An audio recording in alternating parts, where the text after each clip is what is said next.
Okay, everyone, we've got yet another new background.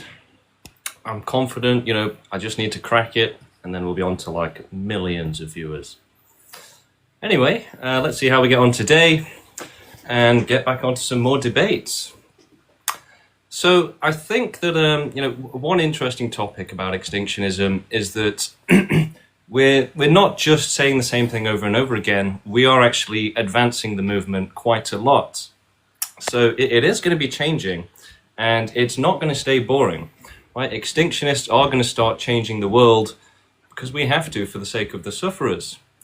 The current world, the current dynamic we have, it's like a fantasy, but it's also effectively a dystopia. So that's how we need to see it, really, is that we do live in a dystopia that causes and allows extreme suffering, exploits animals for their bodies, exploits people for their bodies, and allows them to face the worst suffering possible just so that others can have a good time at their expense. So if that's not a dystopia, what possibly could be, right? What more could you possibly need or want for it to be a dystopia? A lot of people think that all of the suffering which isn't directly caused on purpose maliciously is somehow okay. So for them it's only a dystopia if it's out in the open and more obvious. Okay, we've got our first guest coming up. Hello, how you doing? What's up, man? How you doing? Yeah, good, thank you. Yeah. So exactly, what's the exact plan to do a total extinction? Yeah, we're growing the movement with peaceful activism until we have enough people to take over the world, start running it ethically, and start to do animal extinction and researching how to prevent life developing for Earth and potentially beyond Earth as well. Okay. So basically, and if some people don't want to go extinct, you're gonna force them to go extinct, right? Yeah, because the thing is that So you're it's gonna not murder actually. them. Well, no, we'll put them to sleep, euthanize them. The thing is, it's not No, actually murder sleep. them. Well, no, it's a different thing. It's euthanasia. So it might, yeah, you can call it murder if you want, but that's not what we're going to be trying to do. So we're gonna murder people. Well, the Okay. thing is, if you're against murder, then extinction makes murder impossible, and there'll be much more murder if we don't do extinction. Yeah, what's the argument for that? Well, billions of years of more extreme suffering is going to have a lot more suffering than extinction could possibly cause. What do you define as suffering? We don't need to define suffering. That's only for You people just that try to you play just word used games. you just used a Just term. Google it. So Google what it. does your term mean? Just Google it. It's not I'll my just use term. the I'll just use the term that's on your website I'm not asking explicitly. you to define the word term. I'm not asking you to define No, anything, right? Because I, I I can know use the basic. term that's on I your know. I know website, basic. right? But philosophy has rotted his brain to the point where definitions matter more than actual logic and reason, right? Literally, right? They will literally attack the definitions because they are not able to engage with the actual logic, the actual argument. So we don't really stand for that. Hello? Hello, how you doing? You all right? Maybe you heard? Hello? Yeah, sounds like he's suffering, so we'll let him get on with that. And yeah, if anybody else wants to debate, let's get you in the queue. Let's get you up on the stage. Hear your thoughts. Can you defend against extinctionism? Can you defend the position that extinction is wrong? If you really think that going after the definition of suffering is like a massive victory for that other guy, then I feel sorry for you, basically, right?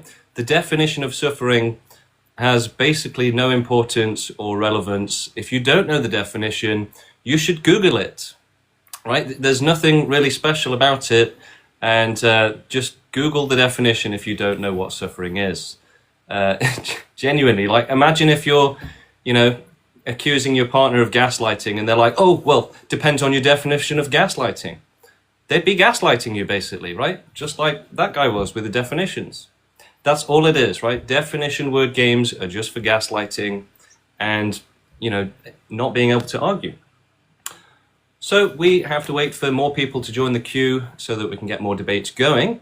But yeah, I'm happy to get as many people into the queue and onto the stage as we can. The host's entire premise is based on suffering, but he can't define it. No, I can define suffering. It's just that if you need a definition for that, then you're trolling, basically, right?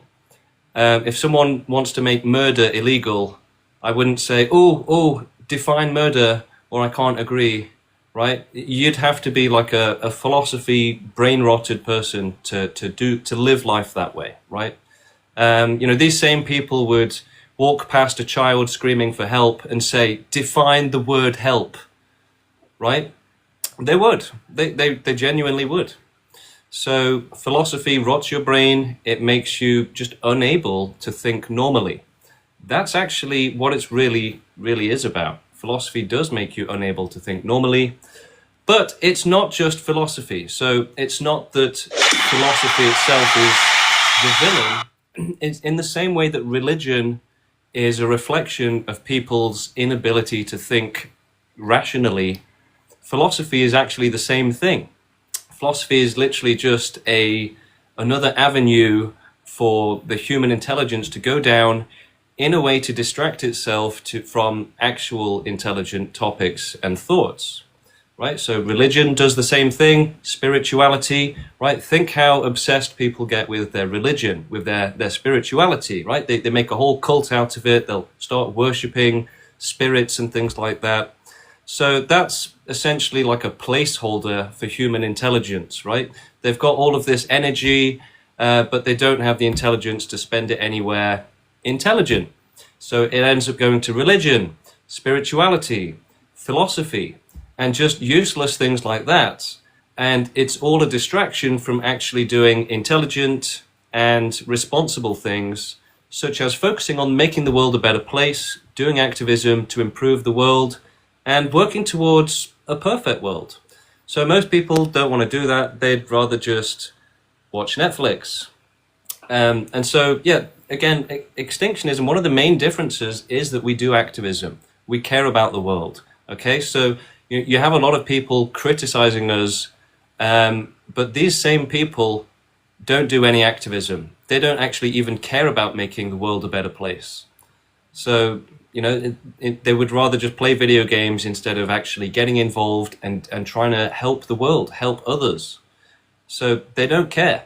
And that's why they don't have any really good arguments, is because they see morality, activism, responsibility, helping others as a pain, right? As, I can't be bothered with that, right? So that's why they make up any excuse to disagree with extinction, right? We're essentially saying, this is your moral obligation. And instead of thinking about it, they'll say, define suffering, right? Which it's obviously a dodge, right? There's no genuine reason for them to need a definition for suffering, right? Just imagine a life of pure hell, okay? It's pretty simple. Okay, we do have someone in the queue. Let's try and get them up. Let's see. No. Look, you can say it's boring, MB, but I'm hoping more people will join into the queue. A lot of people are happy to criticize in the chat, but don't have the guts to say it to my face. MB, I would let you in, but you're literally a troll.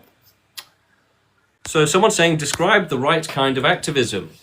Well, I would say that the most important activism you can do, even just on a personal level, is to understand what is right and wrong, right? Think about it this way. Most people don't care about politics, right? If they vote, it's for selfish reasons or emotional reasons. They're not actually studying politics or studying the world and seeing how they should be aligned, right? So, for example, if there's an evil party and then there's a really good party, most people are not actually caring about it, not studying it, not looking into it.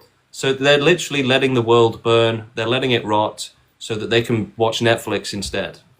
Okay, so imagine if everybody was trying to understand what's right for the world and to actually get involved. And you can hate me for saying the truth as much as you want, but this is the truth which I'm about to say, which is that unless you're doing activism, unless you're actively involved and committed to actually helping the world, right? For example, to supporting a movement that you agree with, supporting a political party that you agree with and actually pushing it forward, helping it, right? Unless you're actually taking action, then you're not actually going to be able to think about it properly. And so your thoughts will be limited to not being very good on the topic because you're not taking it seriously. I had this conversation with someone yesterday, and we had an impromptu debate about extinction, and they ended up saying, you know what, I'm not intelligent enough to have this conversation. And I was like, okay, yeah, fair enough. But the thing is that, regardless of your intelligence, you should be trying to learn about the world, right? And again, if you're not doing this specifically to help the world, then you're never going to do it in a very good way. You're never going to actually care enough to take it seriously and to do a proper job.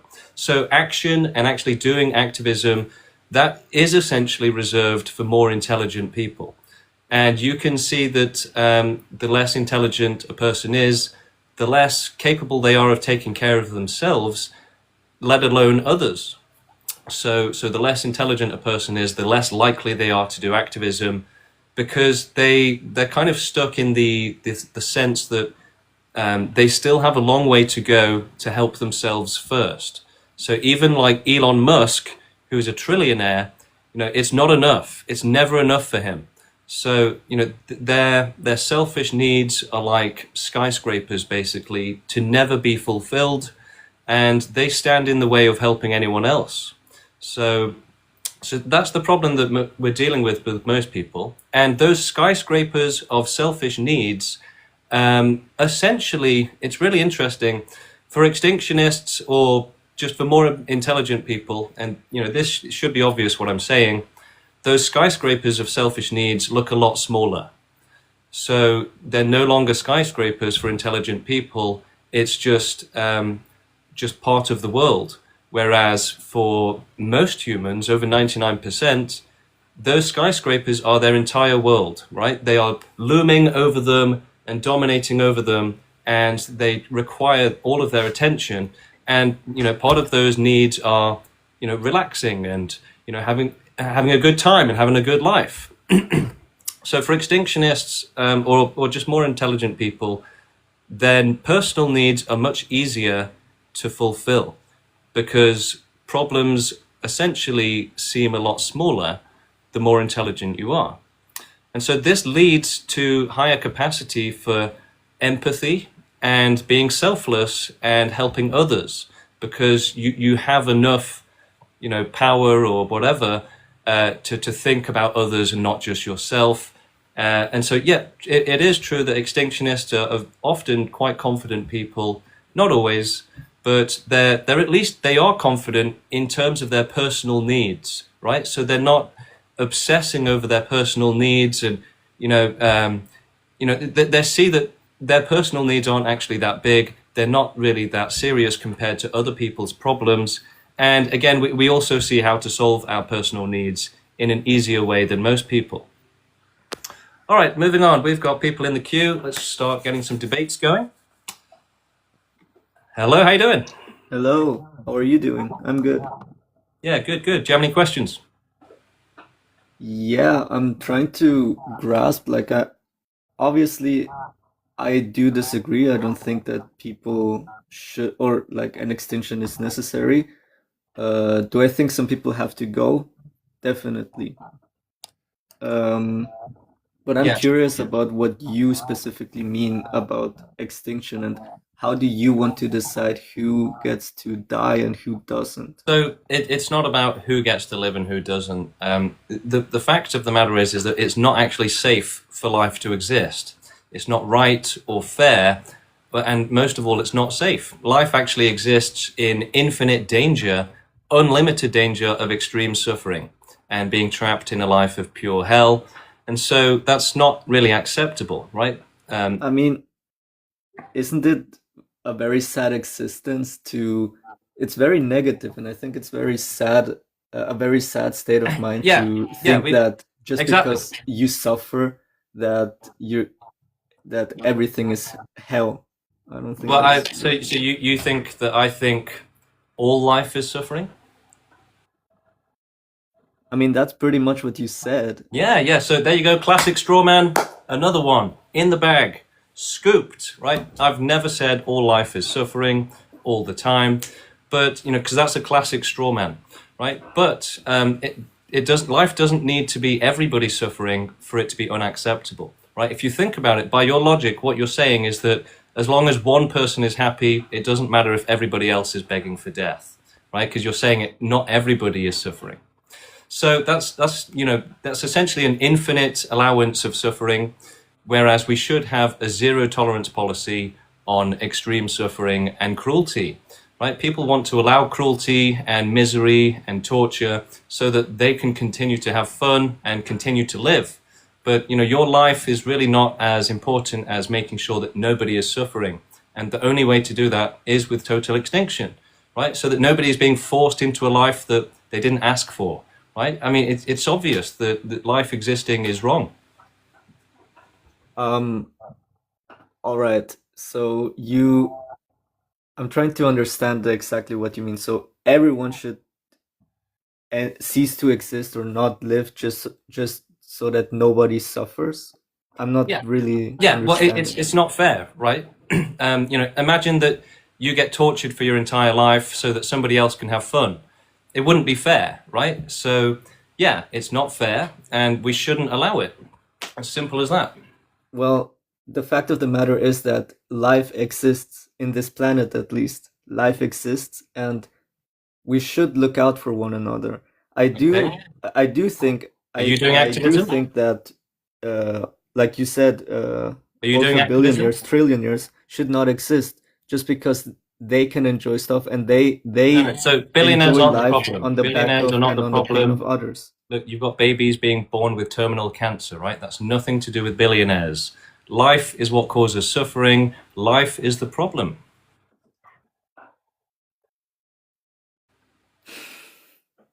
So This is ridiculous.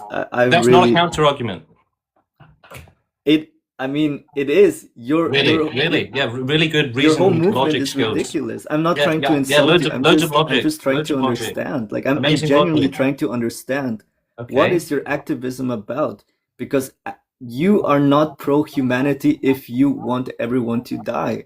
That's not So we should be pro humanity, not at all costs. at the cost of ending people's suffering, and ending people's suffering won't just cease to exist just What are you because talking? You're not making life doesn't sense. exist. You're not making any sense. Of course, there'll be no suffering if there's no life. You'd have to be insane to think otherwise.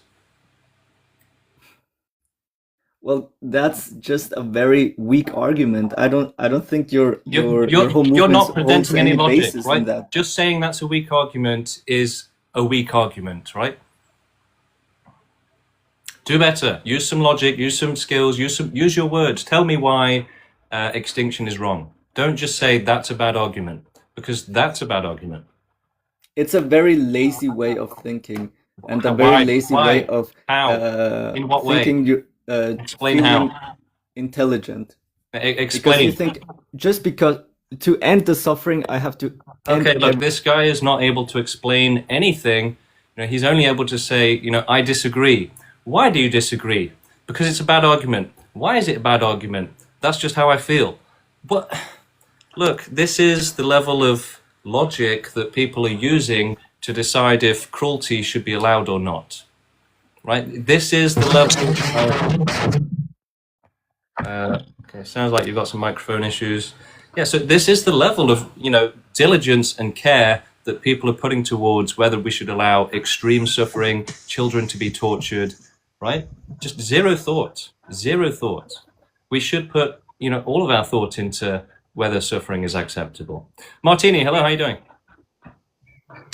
I'm good. I'm kind of new into this conversation, but it wasn't equating to me. Okay. Do you have any questions? Yeah, so we're in a big universe. Most of it does not have, living organisms. We have a little special area where organisms can thrive. And And so suffering. your And thought suffering. process is to eliminate all of it because of why? Because of extreme suffering,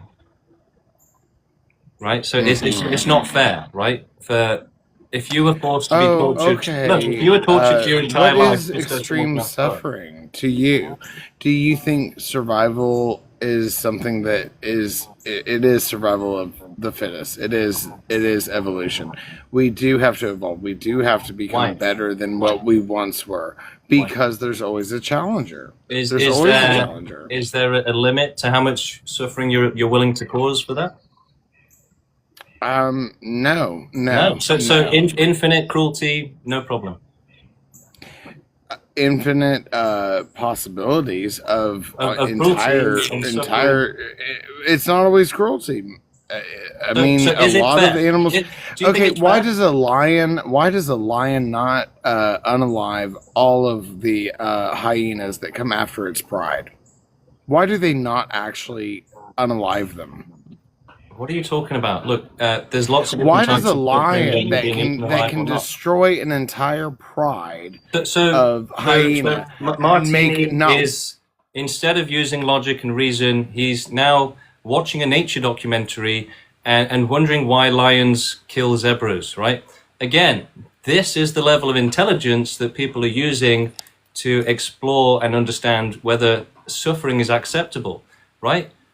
Should we allow animals to be tortured? Should we allow people to be tortured for their entire life? His answer is something like, well, why does a lion not kill all of the zebras? And what on earth is going on here, right? These are just not arguments. This is like, it's like they're half asleep or something, and they're drunk, and they're just babbling, right? They've got no serious contribution to the conversation here, right? All right, we've got lots of people in the queue. Let's try and get some more debaters up. So we're going to try and get through everybody who's in the queue. We've got Jaden the Skeptic. We've got, let's see who's next. All right, loading him in. Hello. What's up? Yeah, how's it going? Going pretty good. How about yourself? Good, thank you. So, when you say total extinction, are you saying that towards the human populace? Are you including like animals, or is it just humans specifically that you're focusing on? Yeah, all life, everything. Oh, really? Yeah. So, So, nobody deserves to suffer, right? Nobody deserves to be forced Right. into a life of suffering. So we should put a stop to it. Do you think there's any form of value when it comes to life? Right? Like, is there any beauty towards it that could sometimes outweigh that suffering? Like, for an instance, if we were to take, No. So like, there's no amount of joy that a child abuser can have which makes the abuse acceptable because he's, having such a beautiful time, right? right? Do you think there's any other alternatives that you could prefer instead of extinction? Right? Like, if we were to take the child rapers and we were to put them through the torture, and then we protect the children at all Because costs. most suffering is not caused by malice. It's caused by like nature, injuries, diseases, accidents, schizophrenia, for example, right? Brain damage, chronic pain. And for animals, most of them suffer through being eaten alive in nature or starving to death. Mm-hmm. Well, it's kind of like just a natural order of things. So is your goal kind of like to put the end to that, right? We kind of let the plants, we let the trees go, and then we No, just we don't get let rid of them all go. that. We make them go, right? So we have to use force to defend the victims of suffering. Otherwise, force will be used to make them suffer. So that's why we have to do a forceful total extinction and total sterilization to make sure that it's uninhabitable for life, that it can never come back. What do you think, if this plan was to take out, what do you think the world would end up looking like? Well, the ideal would be a universe with no life and no possibility of life ever again. But we can at Do you least think do that for Earth and hopefully beyond. do you think only do you think this is something that's a high possibility of ever taking place? Yeah, yeah. So basically, this is the way that the world is heading towards anyway. It's heading towards more compassion, more intelligence, more rationality, more awareness, more education, and part of that is understanding more about how unacceptable extreme suffering is, and exploring ethics and morality. Right. So we've gone from animals, and we've never really had ethics or morality properly.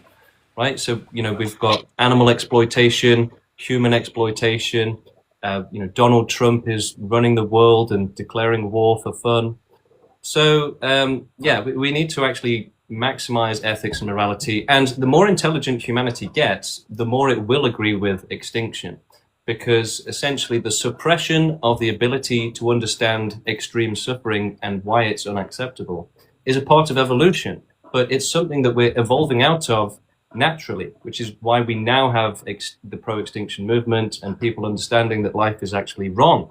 And as we get smarter as a species, which will happen naturally, and as we also start to improve our genetics and increase our intelligence that way, we will also get closer and closer to extinction, because this is the intelligent, rational conclusion that extreme torture and extreme suffering is not acceptable.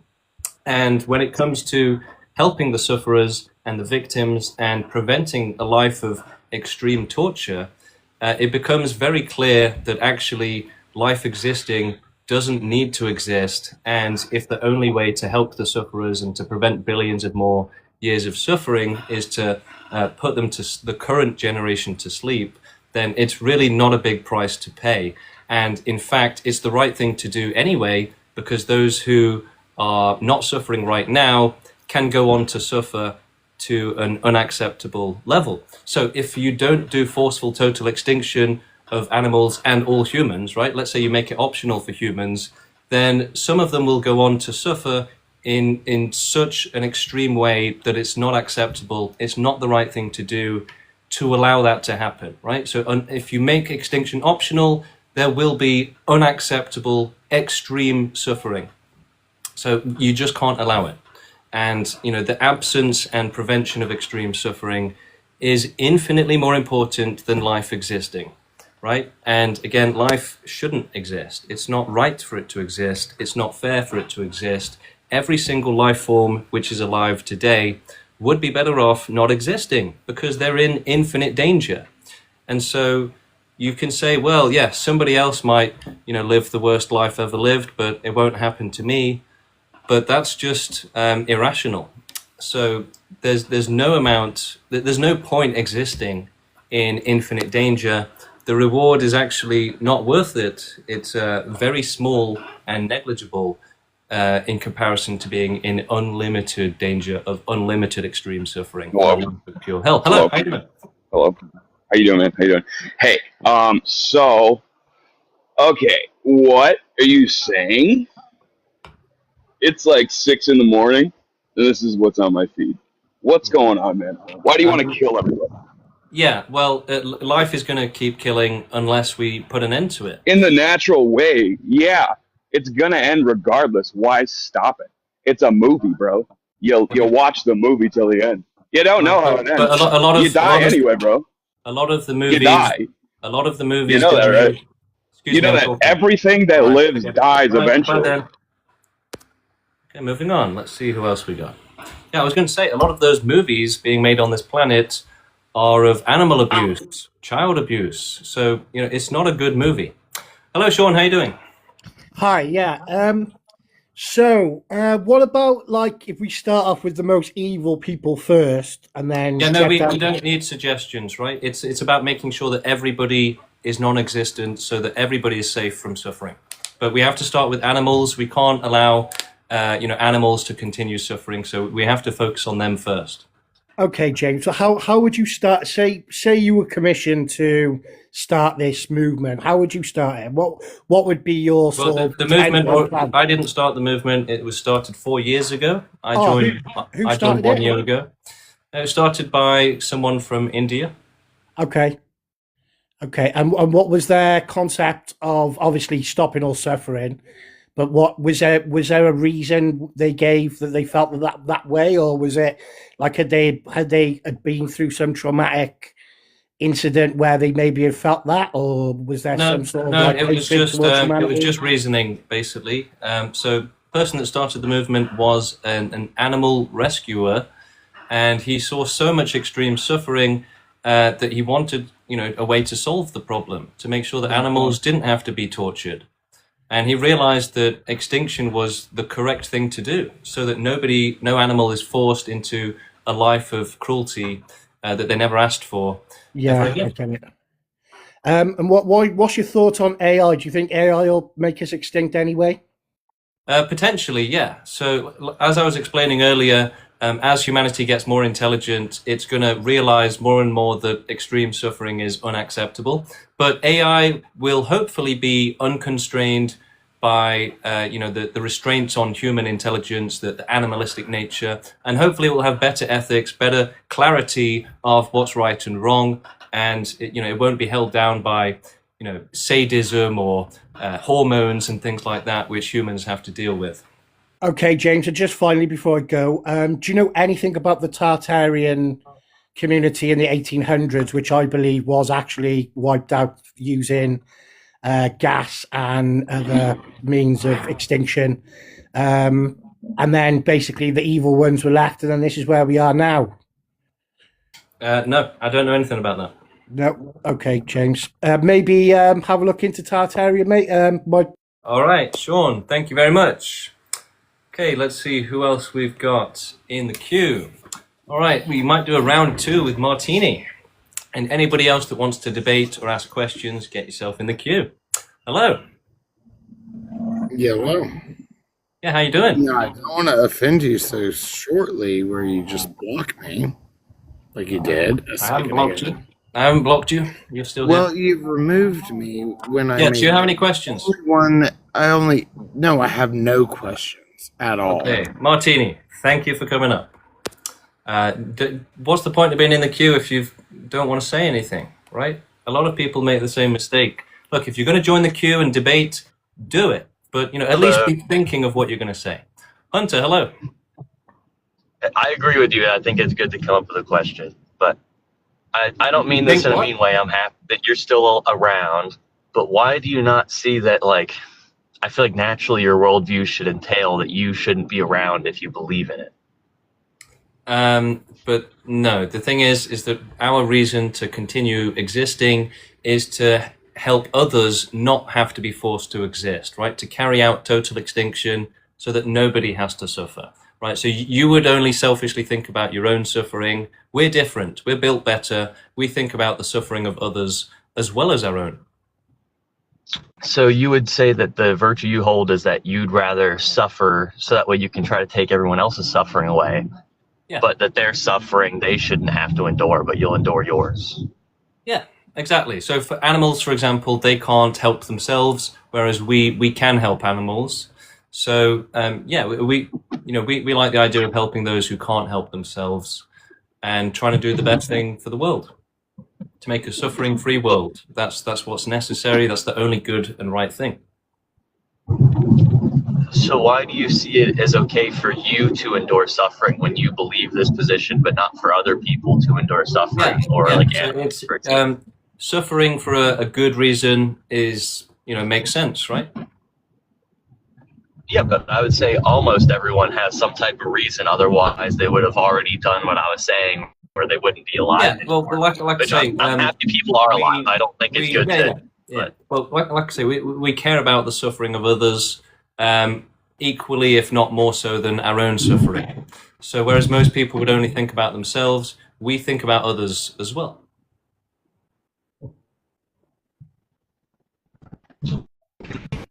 All right. Thanks for coming up. Yeah, look, I've explained this many times, but it's really shocking, but quite interesting that humans are genuinely unable to understand the idea of being selfless or having empathy and caring about others more than just yourself. So most humans, they have a tower, skyscrapers of personal needs and, fears and worries and survival instinct, right? And it's like a massive prison that it locks them into.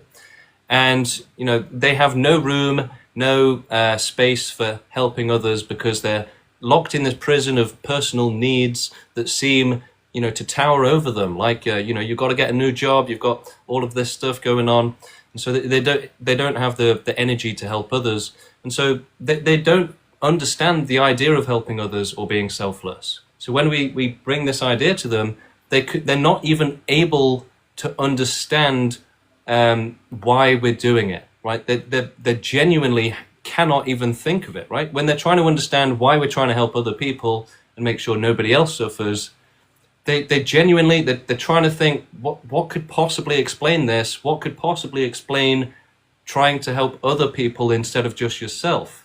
So it's genuinely like, it's not just a new concept to them. They can't even grasp the concept, right? It's a concept that is beyond their ability to understand, right? The idea of helping others and not just yourself, or caring about others more than you care about yourself. It's something that even if you explain it to them, they'll still be like, nah, surely not. No, caring about others, impossible. You must be doing this for selfish reasons. You must be. It's impossible to do this for selfless reasons. But that's because in their brain structures, it's essentially impossible to be selfless. So they're trying to understand, this guy's claiming to be selfless, but that's physically impossible. That's biologically impossible. So now it must be for some selfish reason. But this is because they genuinely have a brain structure which forces them to be selfish and to not be able to understand the concept of being selfless. And so that inability to understand the concept of being selfless, as well as the inability to understand the ideas of suffering, these all make humans selfish and focus on their survival and reproduction. David, how are you doing? Why don't you kill yourself, bro? Say again? Why don't you kill yourself? Well, I've just been explaining so that we can help others and prevent their suffering. Yeah, well, you should just take the bullet, bro. I mean, show us how it's done. So the thing is, we care about animals and their suffering and other people and their suffering, so we want to actually use our time to help them. I mean, yeah, but if you're so pro-extinction, just shoot yourself and your mom. And Right, but that everyone around you. doesn't cause extinction, right? You have to work towards an intelligent way to actually achieve total extinction. Yeah, so but you why- would just take some random action, do some random violence, and just hope it contributes. But that's not an intelligent way to do it. Yeah, but while you're alive, you're causing harm to other people. So No, why not? actually, You that's are. incorrect. you So, are, bro. well, I'm an expert on this, so let me educate you, right? Yeah, so go on, mate. the more humans that exist on the planet, it actually, for every human, it prevents millions of wild animals from existing and suffering terribly. So for every human on the planet, it actually reduces global suffering. And we also have, more intelligence, we get more scientists, the more people we have. And so that actually gets us closer to being able to do a thorough total extinction, making sure we get every animal, making sure we make the planet uninhabitable, and see if we can do beyond Earth as well. So we actually need more humans right now. And if we allow humanity to go extinct or to start declining before we complete animal extinction, then we risk allowing animals to continue suffering for billions of years. So, we don't want to allow any suffering like that. And we have to help those who can't help themselves first, right? Animals can't do their own extinction, so we have to do it for them. Yeah, but you're funding the rape of animals, and because of your tax pounds that you pay for, other children in countries are dying and Right, being so, raped. so yeah, it's a terrible system, and we should work to make sure that And there's no but you suffering. support it. But you support it. Yeah, because we Yeah, so we you support it. So you're going against your own belief. Oh, David, you're so cute, right? We have to Thanks, use the bro, system. thanks. We have to work within the system to change the system, right? If we simply unalive ourselves or go and live in the forest, it doesn't help the world at all, right? It does the It opposite. does. No, David. It does. That's adorable that you think You're that. stopping harm. You're It's stopping harm. adorable that you think that, but actually that just allows harm, right? No, you just don't want to follow your own ideology. That's what No, it is. David, we should intelligently work towards making sure that there is no suffering, not just killing ourselves and hoping that somehow helps. No, I mean if we all believed in your story and David, you're simply not intelligent enough to think of a better way to do extinction. So unfortunately for people with really small brains, it actually limits their capacity to understand, to imagine, and in the same way that AI has tokens, right? It has a limit on how many tokens that can. It's like the size of its brain, basically, and the size of its capacity to hold a conversation. So people like David are the same in that their ability to understand a better way to do extinction, to think about it, and to come to, yeah, there's a better way. They don't have access to that, right? Their brain isn't powerful enough to do the calculations. So they resort to like a completely ineffective way to do extinction, because they can't think of how to actually make it work. Hello, how you doing? Hi, I'm good. How you doing? We can. Yeah, I'm good. Do you have any questions? So basically, just hearing like what you're talking about, I'm curious. Like personally, um do you practice any religion? Because it seems like No, that'd be no. okay. Our That would seem movement is atheists. okay. Like, I was thinking that those trains of thought wouldn't be able to coexist with each other. So you would value, or not value, but would you say suffering is, uh, I guess I can't think of another word to describe it, but more valuable than, let's say, love or other Yeah, um, yeah. other So things? the thing is, if happiness is more valuable than suffering, then by that logic, it allows infinite cruelty as long as you enjoy it, right? So it allows evil people to have fun at the expense of others, and it lets them claim that their fun and happiness and pleasure justifies the extreme cruelty. So people did that with slavery. They said, well, yeah, it's cruel for the slaves, but our happiness, our joy, the money we make from slavery, it balances it out.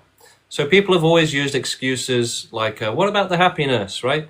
And they've asked that same question with slavery. What about the happiness that slavery produces? So people are now asking it with, what about the happiness that extreme cruelty produces? And so, it's literally, not only is it actually supporting child abusers to have fun at the expense of their victims, but it's also literally supporting the logic which justifies it, right? It's saying that the happiness can justify the suffering. Okay, I see what you're saying. Um, So and no I guess suffering is acceptable, right? We have to have a zero tolerance policy on extreme cruelty and suffering and lives of pure hell, in the same way that we should for slavery. my next question would be, let's say it took, I don't know, like let's say it took 200 years to achieve like total extinction. Do you think so? You think that is more the end goal is more important than dedicating those 200 years to lessening suffering Yeah. through So other ways? working towards ending suffering is infinitely more important than reducing suffering, right? We're trying to turn the tap off instead of catching the water and just throwing out the water for all of time, right? That will just carry on forever. And that's the current system, right? You have people trying to help animals and trying to help victims, but they're not stopping more victims from coming. So it's just going to be an endless cycle. And again, if you reduce suffering instead of ending it, then it's like reducing slavery instead of ending it. It's still allowing extreme cruelty, horrific, torture, and lives of extreme torture and hell, just so that others can have fun at their expense. And so if you go with that dynamic, then you're always going to have victims, you're always going to have cruelty, you're always going to have... well, essentially, what it really does is encourage people to accept cruelty, right? To allow it to coexist with it, right? To say, yeah, our happiness is more important than them not suffering. So it's a really ugly mentality. It's an animalistic mentality, that of a lion or a predator, and humans have continued it on, and they haven't grown out of their animalistic tendencies yet. So they're still selfishly trying to find ways to justify suffering and cruelty, but it's animalistic, really. Okay. I guess my last question would be, if humans were able to somehow eliminate like the nerves that are responsible for like pain within animals, so that they don't feel physical pain, but still Yeah. So are no, maybe so like eating and stuff like that. that's not good either. If you take away from their ability to feel pain, then they won't function, they won't survive. So life actually evolves the ability to have sensations, to understand the world, and it's actually essential to their survival. So if you're not able to feel that you've just cut yourself, then you're going to bleed out and die.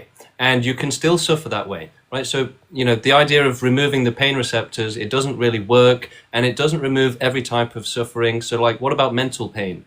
Right? What if your wife gets raped in front of your eyes? What, you're just going to smile and say, yeah, I'm glad I'm not suffering right now, right? So that's not a life you would want to live anyway, unable to feel your environment, to essentially just be there. You're essentially creating a plant, a tree, if you try and take away the suffering, right? You end up with a plant, basically. And the main reason why we're against using that as a permanent solution for suffering is that it can go wrong, right? It's not foolproof. It's not bulletproof.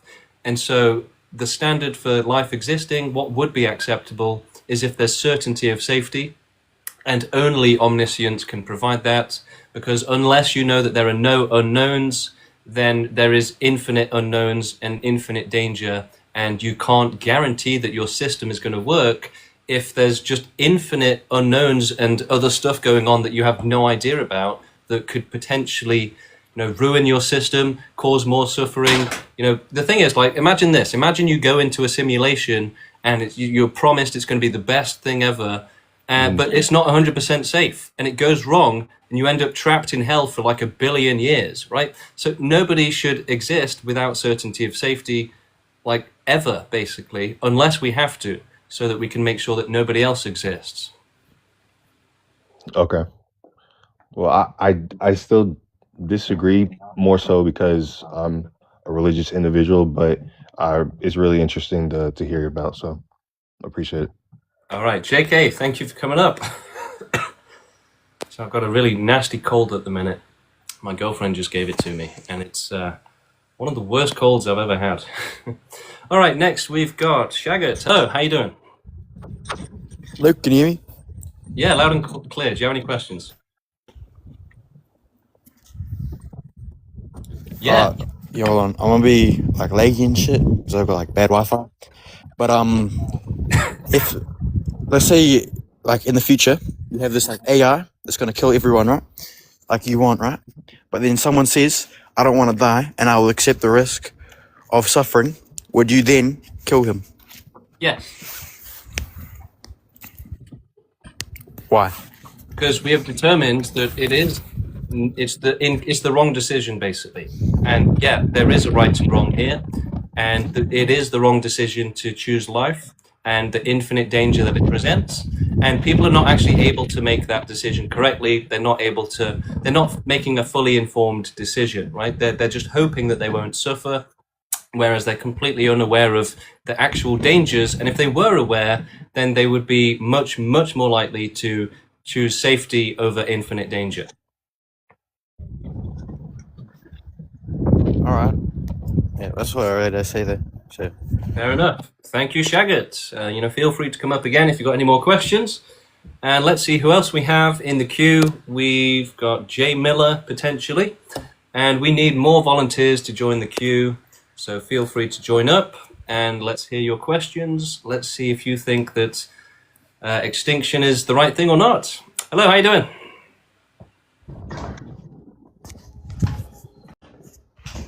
Hello? Hello? Okay. A lot of people do join by accident. It's very easily done. But we need more people to join on purpose. Get in the queue. Let's debate. Come on, bring it on. Look, I've always found debating really exciting and interesting, and exploring and challenging yourself to think about the answers to questions, right? So come on, engage in it and engage in the topic. Do you support extinction? Do you think suffering is not that bad? What do you think? Let's hear your thoughts. Hello, how you doing? Hey, what's up, man? How you doing? I'm good, thanks. Do you have any questions? So forced extinction based on what intelligence profile? Yeah. The extreme suffering is unacceptable, right? It's not fair for animals and people to be trapped in lives of just pure hell, pure suffering. It's not fair. It's not right. Who determines the suffering, if it's suffering? Well, we know there is suffering. So Yeah, but who determines if it is suffering? well, people, we do, right?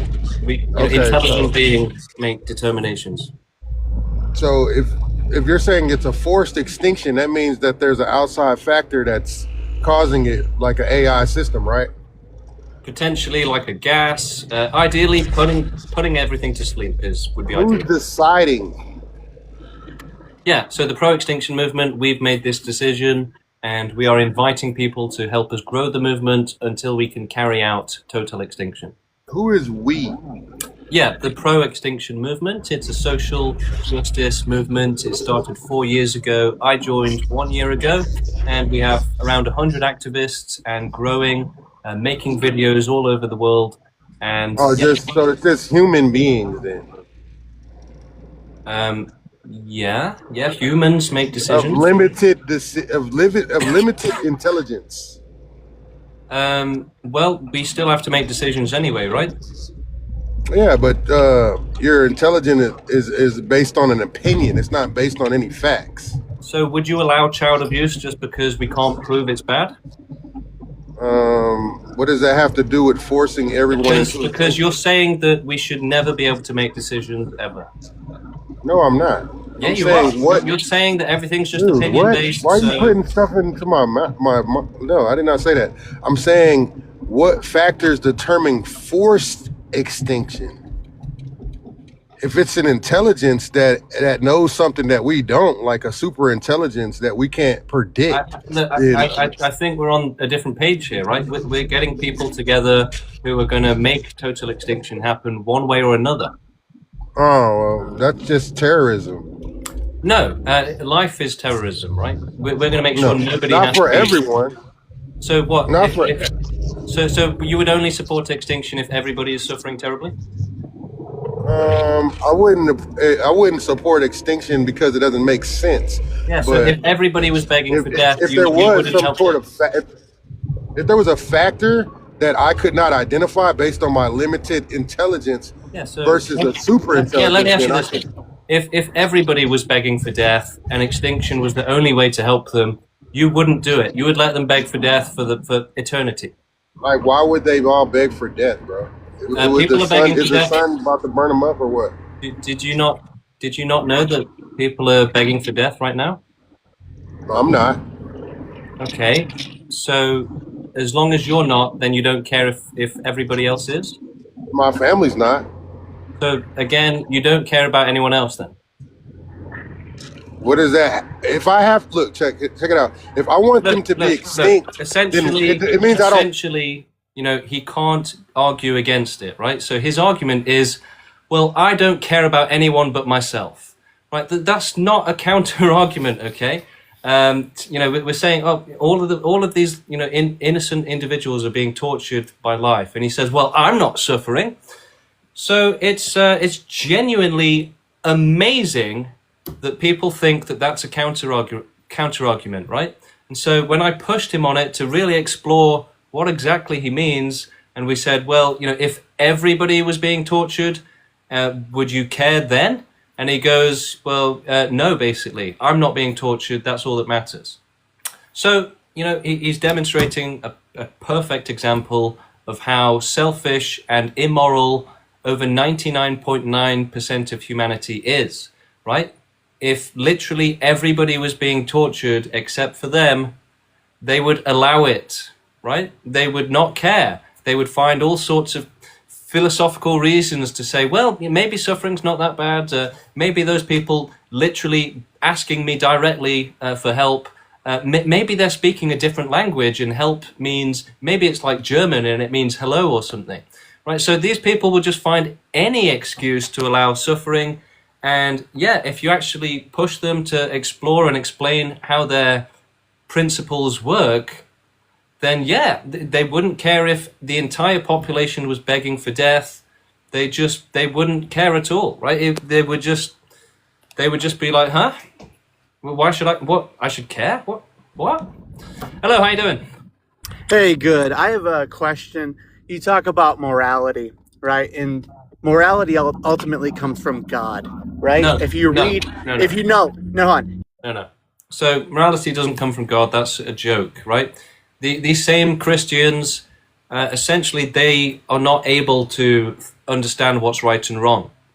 So extinctionists and intelligent people, we can think and decide what's right and wrong, whereas they are literally not intelligent enough to do that. So when they try to think about what's right and wrong and make these decisions, essentially they come up with nothing, right? They draw a blank, they have like a mental fog, like a brain fog. They're like, I don't know, is child abuse bad? I don't know. The Bible didn't say anything about it, so we just don't know.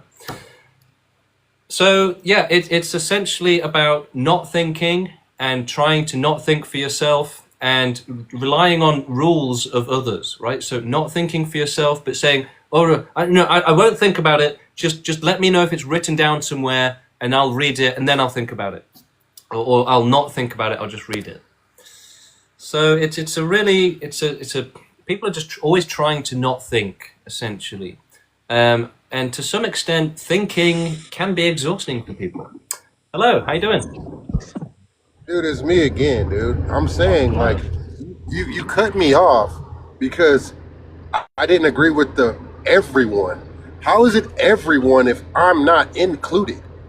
Yeah, so again, if everybody else was being tortured, you wouldn't. Everybody else. So I'm the only factor. I'm the only factor. So unless you're being tortured as well, you don't care if everybody else is being tortured. No, I'm saying, dude, if they're being tortured to the point where I'm having to be the one that decides whether they unalive or not, then what is the point of them even having the choice? Or anyone they don't have a choice. They don't. They're just being tortured. No, I'm saying whether or not to exist. Yeah, you're again, saying they don't have a choice. They don't. You're saying have forced a extinction. choice. They don't have a choice, right? They are forced to exist so and this is forced just to super suffer. hypothetical, and there's no way to understand your point of view. So have a good day, bro. Are you genuinely? Have a good day with your. So he's not able to argue, basically, right? So he is essentially, we're trying to discuss the topic with him that people and animals are forced to exist and they have no choice in that matter, and then there's no escape for them either, right? An animal can't really commit suicide. A mentally disabled or physically disabled person or animal can't commit suicide. Babies, children, the elderly, right? So actually the vast majority of groups cannot commit suicide, right? It's genuinely a small portion of those who are healthy and abled, and even those that want to, most of the time they don't have the courage or they can't overcome their fear of death, even if they really want to. So the idea that they have a choice is a complete joke. And as soon as I tried to explain that to him, he's like, hang on, let me do my thing. As soon as I tried to explain that to him, he knew he couldn't argue against it. So what did he do? He went, I can't argue against this. So yeah, he disconnected himself because he was unable to defend his position because it relied on complete strawmans. Hello, how you doing? So, real quick, I just want to talk about the extinction event that already is going to happen. You're trying to do something that's already going to happen. No, we're not. Yes, it is. So, in Revelations, it talks about there's going to be the end of this current. Yeah, look, Revelations has been wrong about everything, okay? The Bible is just nonsense, and you really need to think for yourself. Look, people, instead of thinking for themselves and using their own brain, people would rather read a 2,000-year-old book of fairy tales. Like, it's shocking the extents people will go to avoid using their brain. But part of this is that it is actually mentally exhausting for people to think and to really think about things properly. So this is actually a fact, and not only so it's actively exhausting for people to think, and it's also passively, subconsciously exhausting for people to think. So it can be emotionally draining, and there's also interference from the evolutionary structures in the brain, which intentionally make it difficult to think about. So, one day we'll have a fully mapped out, modeled, map of these structures, and it will be very, very clear to everyone what's actually going on. which, yeah, is something to look forward to for sure. Okay, moving on. We have Shaggart. Hello. Hello. Hello. Yeah, hi. Yeah. Yeah, do you have any questions? Oh shit. Hello. Yeah, hello. I got a question. Okay. What's the question? All right, Shaggart is once again having issues with his, connection and stuff. All right, we need more volunteers. We need more gladiators to join the queue. Come into the arena, right? Bring your best weapons, your best logic, and let's fight for the Primus. Let's fight for the truth, right? Can you convince me that extinction is wrong? Can you convince me that suffering isn't that bad? Look, you're welcome to do so. And you're welcome to come up and have a chat. And a lot of people will say, you know what, you're right, or I have nothing I can say to disagree with this. So why don't you come up and we'll explore your thoughts on it, right? A lot of people have, questions about extinction and that they want answered. So, even if you're a supporter, you might have things you want to know and questions in the back of your head. These are important to talk about as well. So, don't feel you can't debate if you're not. Don't feel you can't join unless you're going to debate. If you just have questions, that's perfectly good as well. Okay, let's try and get Stan up onto the stage. And once again, we need more people to volunteer to come and debate. Come on, let's hear it. This is the question of the century, really, right? Should we allow suffering or not? Should we just allow all of the torture in the world, or should we prevent their extreme suffering? Right? So most people think that their life is worth the extreme suffering of others. So it's a really selfish thing if you think about it, but ultimately it's an animalistic mentality. So most people think that as long as they're happy, then it justifies an animal or a person having a terrible life, right? In fact, it even justifies much worse than that. It justifies the worst life possible, right? So if somebody has to be forced into the worst life ever lived, with the most pain ever felt, the most suffering ever, right? The worst one ever, right? They would say, that's acceptable as long as I get to live my life. So look, this is pure evil, right? This is pure evil. This is basically demonic, right? That's the kind of stuff that the devil would do, right? The devil would, or a demon would say, yeah, somebody being, forced into the worst torture ever, that's fine as long as I get to keep having a happy life.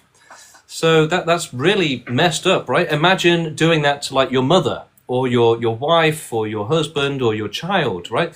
Would you sentence your child to the worst life ever lived, ever, in the entire history of the planet? It's going to be pretty bad, just so that you can continue to live. Would you do it? Would you do that, right? Would you say that your life and the happiness, the joy, the beauty, right, is that worth, for you, for your personal life, sentencing your own family member to be tortured for their entire life? What would you do, right? This is a genuine question, okay? Would you give up your life in order to prevent somebody else from being tortured for their entire life? Would you do it? It's a really interesting question. I think you should all try and answer it, right? Because it's not so obvious at first how you might actually feel about it. So explore those feelings, right? That's what extinctionism really comes down to. Is the suffering of others worth it if somebody else has a good time? Extinctionists would say, absolutely not. And, if you go by that logic, then as long as a child abuser is having a really good time, then it justifies the suffering of his victim. And yeah, it's not better just because you didn't have a hand in, directly making somebody suffer, right? It's not better if they suffer from, cancer or if they're abused by someone, right? It's not automatically better just because somebody else caused it. And so if you're allowing suffering, if you're not actively working to end all suffering, then you're benefiting from it. So let's stop benefiting from cruelty extreme suffering. Let's stop torturing animals. Look, I mean, the thing is, right, is that humanity is so low down at this point that, you know, we basically, this message is only going to resonate with like 0.01% of the population, right? The rest of them are just completely, I mean, you know, just insane. But like they effectively have like 50 IQ, right?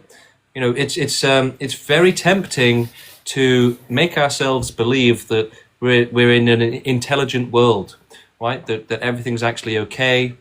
But this fantasy, this delusion, which serves our own mental comfort, it causes suffering. It allows suffering. It ignores and permits extreme suffering, right? And you know, the same is true of yeah, you know, we don't want to think about suffering. We also don't want to think about how crazy the population of humanity is, right? But genuinely, over 99% of them are complete monsters, basically. Especially if you push them on their actual, you know, principles and morality, right? Over 99% of humans think that torturing animals for fun and for food is a good thing, right? You know, they won't even say, yeah, you know, we should try and stop this, really. They'll just come up with excuses for why torturing animals is good. Yeah, so, you know, most of humanity's morality and intelligence, ethics, everything, it's in the gutter, right? It's absolutely in the gutter. You know, they've got religion, they've got spirituality, they're, you know, literally abusing children for their religion and abusing animals for fun and for food. It's just, it's incredible. We are effectively in like a tribe of monkeys, right, that are just going around viciously killing everything and torturing each other. It's really, really not that different, right? It's really not. So, yeah, humanity is just animals that are vicious and predators, and trying to get them to have any sort of backbone or ethics is like trying to get a lion to, you know, care about its next meal. Right? It genuinely is, right? So, you know, people have evolved to only care about themselves. And if you say, well, you know, do you care that this animal is suffering or this person? They'll say, no, it's got nothing to do with me. So who cares? But again, if you don't care about anyone but yourself and maybe your family, like that other guy was saying, then it guarantees the worst world possible, right? So we do need to basically pluribus. And we do need to unify and unite behind common principles and, you know, ethics and morality. And it's only like the evasion of this which has allowed humanity to remain so animalistic and evil, basically, and selfish. So we do need to change this, and our movement is working to change this. We are working towards making sure that the entire planet is intelligent people. You know, those people that actually understand suffering is unacceptable, and people that are intelligent enough to have proper ethics and morality and to not allow their selfishness to, you know, cause harm, basically, right? Especially to, you know, innocence with extreme suffering, right? That's just unnecessary. So extinctionism is kind of like growing up, maturing, realizing that your life actually isn't more important than the safety of others, and that, you know, your life as well is also a bad thing. So in a sense, a lot of arguments for extinction, you know, focus on the sufferers, the victims, the unfairness of it, and that is a very necessary part, but it's also about the fact that it's not safe for any life to exist. So even the lucky ones, they are in infinite danger as well. So it's the fact is that no life should exist. Every single individual and animal that is alive is essentially being harmed by the fact that they're alive. They shouldn't be alive. It's not right, right? You know, in the same way that, you know, a child being born into, you know, a torture dungeon only to be murdered as well, that, you know, it's not really safe for that life to exist. It's not safe for any other life to exist, right?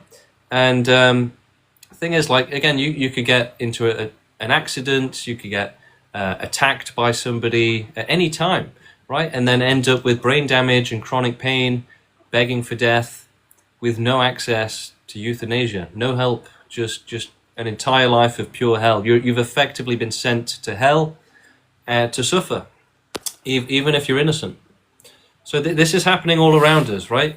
And I actually do think that using descriptive terms like hell and evil, even though I'm an atheist, I do think that they're powerful words, right? They're emotionally powerful, and they get to the point of it, right? They explain it, right? It's the kind of the maximum, right? It's evil, right? It's not bad, it's evil, right? Allowing suffering.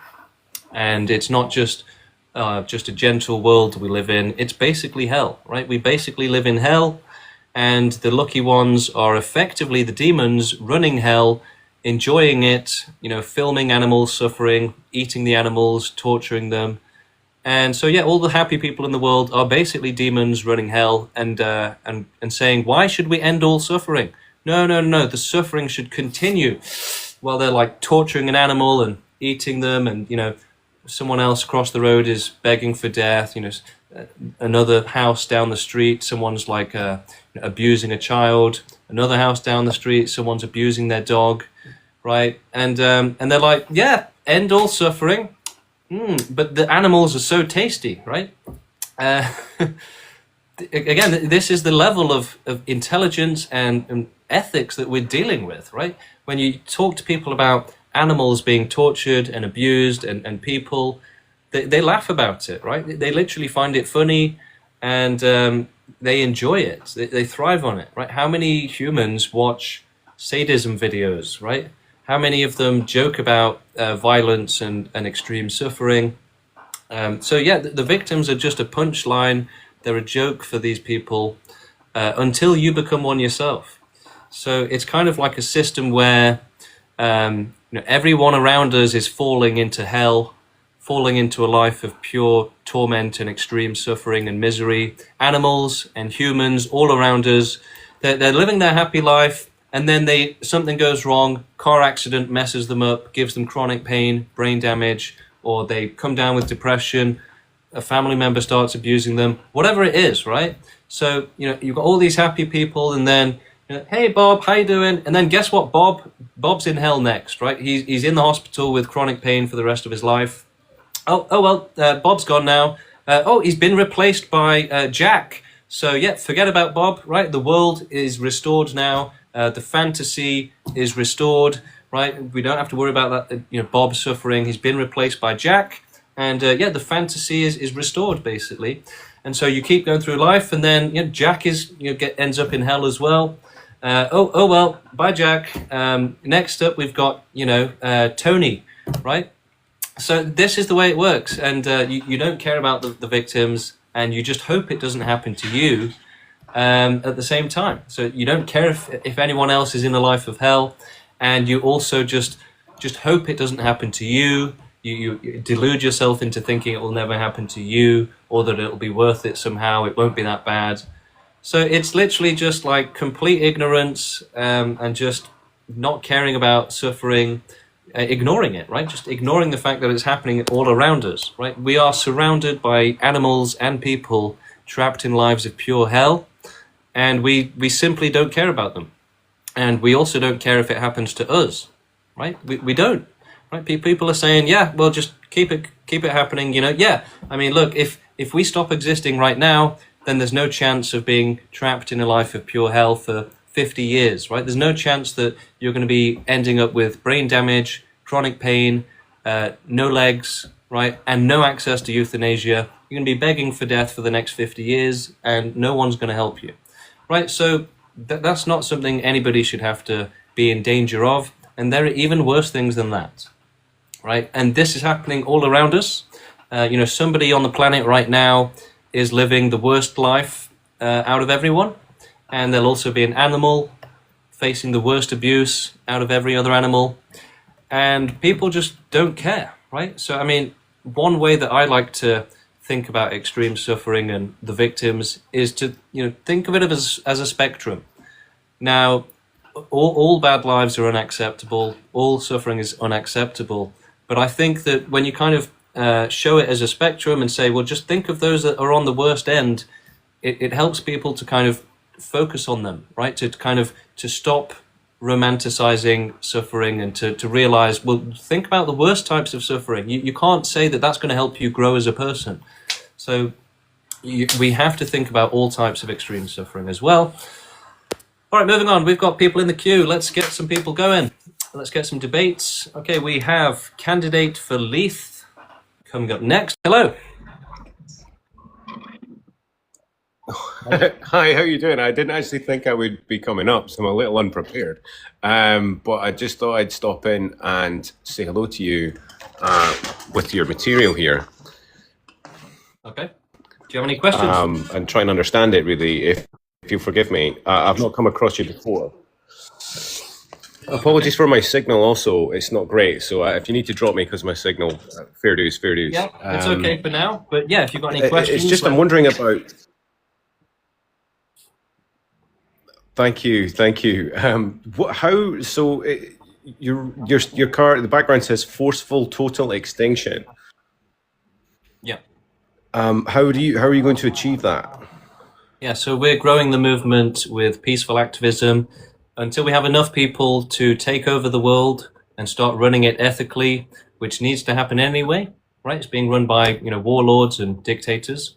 And then we start with animal extinction and researching how to prevent life developing on Earth and potentially beyond Earth as well. So the ideal would be a universe with no life and no possibility of life ever again.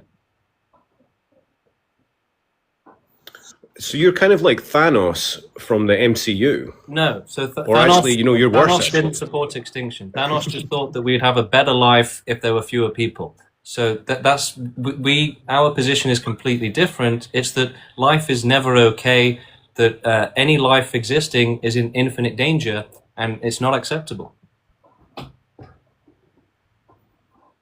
It's so do you describe yourself as a nihilist then, like nihilist?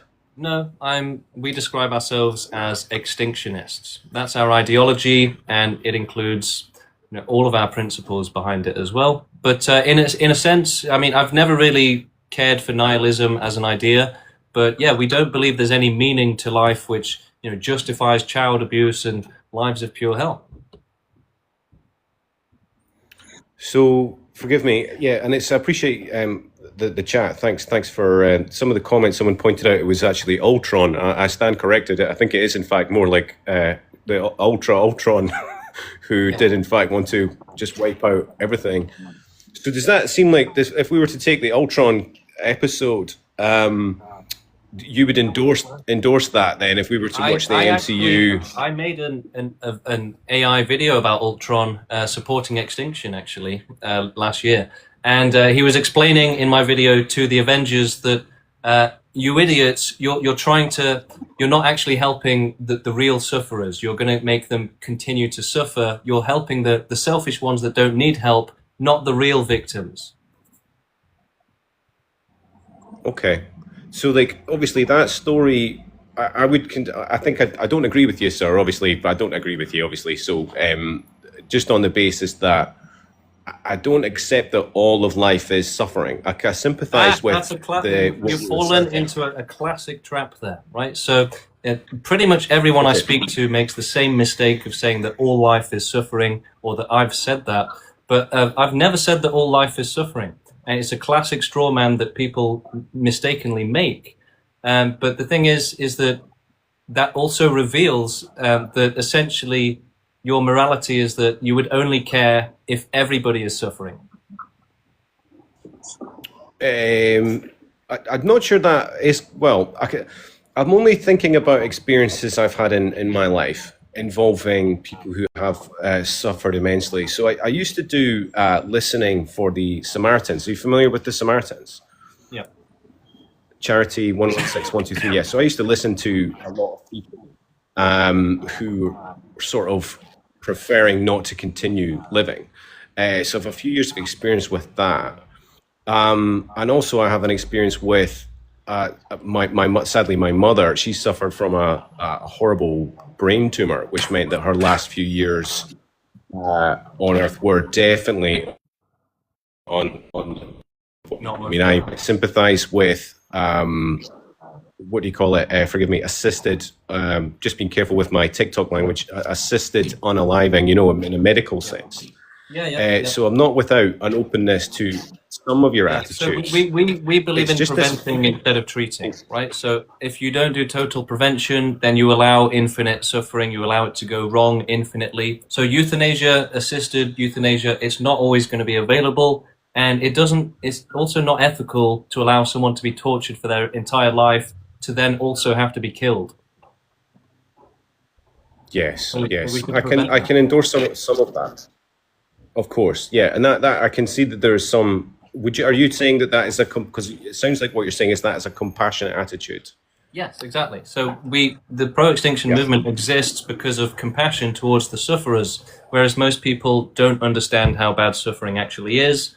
They try not to understand it, right? Because it makes them depressed. So we actually maximize our understanding of suffering, and most people don't realize just how terrible and extreme and unacceptable it actually is. Because whether it's limited experience and observation, people trying to hide from suffering and, turn that off the TV, that's depressing, right? So they just want to pretend it doesn't exist, really. It's like giving a child homework, in a sense, telling them about suffering. It's like, get that out of here. I'm busy with my video games, basically. Okay, so your attitude then is that everyone else is experiencing a kind of naivete or kind of unaware. Exactly. You, forgive me, there seems to be a movement. This is our movement. You guys are aware of something about reality that the rest of us are just sort of ignorant about. That's correct, yeah. And it's because of evolution. So animals had to be extremely selfish and irrational and animalistic and primal in order to survive and reproduce. So those aren't just behaviors that develop by themselves. Evolution had to essentially force them and program them because it's actually not the natural course of behavior. And so that's happened to humans as well. And it's only now that we're starting to break out of our animalistic programming, basically, where we're slaves to nature, we're slaves to survival and reproduction, even if it's actually the wrong thing to do. So that nature's prioritization of survival and reproduction has essentially overwhelmed, overcome reason and rationality and ethics to the point where it's allowing all of the suffering in the world. So allowing life to exist, supporting life existing, which is what reproduction has forced us to do, supports all of the extreme torture going on in the world. It's putting children into the hands of pedophiles, it's putting animals into the hands of sadists and saying this is totally acceptable. Okay. Do you mind, without being too personal, I don't want to be too personal at all, so feel free to just decline to answer. But do you have, from a point of evolution and reproduction, have you reproduced? No. Do you have kids? You don't have kids? Okay. And forgive me for asking that, because it's just like I think a lot of people, I feel like arguing, my argument is that the reason for life to continue and for people to have kids and try their best to continue in this world or this life as it is because of love. So when you love people, you will go beyond the suffering, if you know what I mean. So like in terms of like, I can relate to some of the nihilism that's out there at the moment about the future. The future does look very bleak. A lot of people are very nihilistic because the future looks like a decline and a deterioration. We would say that we have love for every last individual in the world, whereas most people don't, right? They only love themselves or their family. So if you actually love life, then you'll want it to be safe from being tortured, basically. And you'll understand that,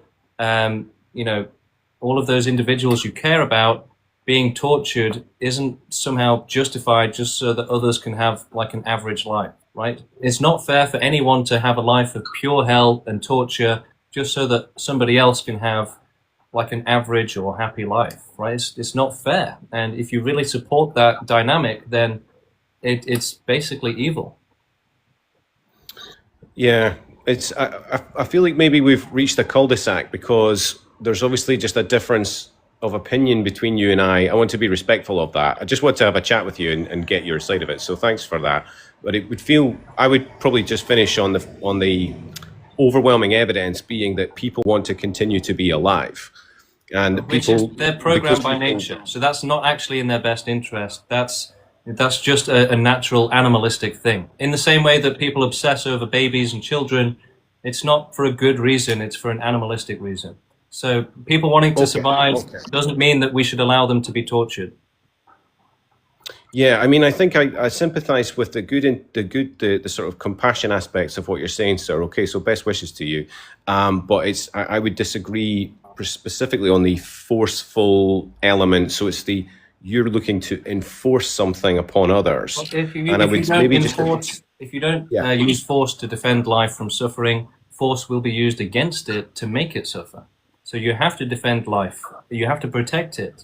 Otherwise, you just leave it, and it will end up being tortured. I suppose the overwhelming evidence is that people choose to continue living. Yeah, again, but that doesn't actually have anything to do with it. And again, that also justifies infinite cruelty, right? But if it was, you would not have to force it. Do you know what I mean? If what you were saying why does people wanting to live mean that we should allow babies to be raped to death and stuff? I mean, how is that implied? And so obviously some life features horrors. That's irrefutable. I'm not refuting what you're saying. So why should we allow extreme suffering and torture? We ought not. I mean, I endorse what you're saying. We ought not to allow suffering. I think that, as I said before about what happened to someone I love very much, they suffered horribly in a disease scenario. I'm in favor of assisted unaliving for people who choose that. But unfortunately, my problem with what you're suggesting is forcing such a conclusion, forcing your ideas upon other people. Safety. If you don't force safety, then you allow infinite danger, right? So if you love life, then you'll make sure it's safe, that it's not being tortured, right? You wouldn't just leave it to fend for itself and end up trapped in a life of pure hell. Yeah, I don't understand, but you're sort of suggesting annihilating all life. Think about it this way. Look, would you have two children if you knew that one of them would be tortured for their entire life? That's not a reality that ever emerges. It is. You don't know what happens in the future. It absolutely is. If you don't think that's an extremely common thing, then you're not living in the real world. The future's not predetermined, sir. Do you know what I mean? It just isn't. The future does not have to be predetermined, right? It's very common for people to have two children, and one of them ends up having a terrible life. So, would you do that? I mean, in the like, if we compare, let's go back a generation. My sort of elders in my family, there's about 6 or 7 of them in their sort of. We're trying to get you to engage on the hypothetical, right? You're dodging. Well, I don't think so, because unless you have a crystal ball that knows the future, then you don't know the future, and I don't know the future. So he's forfeiting the debate, basically. He's admitting that he can't defend his position. He won't answer the question, right? And that's how these debates work. Effectively, if you ask a question that basically defeats their argument, then they just won't answer it. They will dodge and change subject. So, he couldn't answer that question, right? We tried like 3 or 4 times, and he just refused every time. And this happens all the time on this show because that's the way it works. People cannot defend their positions, so they will just change subject and just do something else, right? It's essentially deception. It's dishonest. Hello, how you doing? Hey, James, how's it going? Yeah, good, thank you. So I was actually on the other day, and I know you mentioned the website and everything, so I went ahead and checked it out, and I went through your manifesto and the FAQs. I even watched a bunch of your live videos and everything. And I was trying to understand what you're talking about and try and maybe come up with some ideas that are either in support of it or an argument against it. But I honestly, once I got to the end of it, I just really couldn't come up with a counter argument, and that's because there is no intellectual honesty at all about anything you're talking about. And you're just a goth kid with no eyeliner who pedals in rage bait. Nothing more. No logic detected. Yep, none at all. Have a good day. Yeah. So, look, we get a lot of people coming up and saying, you're completely wrong. There's no reason whatsoever in your argument. And it's like, well, you haven't actually explained anything, right? You're essentially just saying, I disagree. And it's like, okay, and, right? They're essentially not able to explain why extinction is wrong. So instead, they'll just dodge, change subject, say, oh, I disagree with it. Well, yeah, I disagree with it, so we'll just have to agree to disagree. And it's like, well, no, we don't have to agree to disagree. Why don't you explain why you disagree? And they can't, because they know that as soon as they explain why they disagree, what they're saying will be completely ripped to shreds, right? They know that it's basically not even an option to explain why they disagree, because it's not a real reason, and it will be completely just exploded as soon as they mention it. So they have to hide it. They have to hide the reasons why they disagree. This is a fact, right? I'm not making this up. This is all, I'm often trying to give the scientific, psychological side under the covers. Hello, how you doing? Hi, I'm good. I think I spoke to you. I was thinking about your argument, and your whole argument is based on the assumption, the assumption that death is the end of everything. So you think that we should allow child abuse in case the children No, but you're assuming go to that hell, if or we what? do, no, I'm just saying, let's assume we do the forced total extension, which is what you want, and that whole assumption is based on the fact that death is the end. What if death is not the end? So you think we should allow child abuse just in case? Can we leave the child abuse argument for a second? No. Let's just Engage concentrate with on there are the children whole being abused, assumption. right? There are The children whole being abused. assumption is that They don't deserve to the be whole ignored. assumption is that everything is going to end with death, isn't it? You're assuming that, aren't you? So you think we should allow child abuse just in case? But you're saying that so child abuse that's will just crazy, right? So the same logic, right, that she's using says, well, we cannot prevent life from existing, right? That's wrong. If you prevent life from existing, then it could go to some sort of super hell. So by that logic, right, if a pedophile wants to kidnap a woman, impregnate her, rape her in a dungeon, have a baby, and then start raping that baby and then kill it, right? She would say, we have to allow that, right? We can't prevent that, right? Allow the pedophile to rape a baby to death, because, right, if we prevent that from happening, it could be trapped in an even worse situation, right? That baby, which just has been murdered in its first few days of life, that was good for it, right? That actually protected it from Satan and his demons, torturing it for all eternity.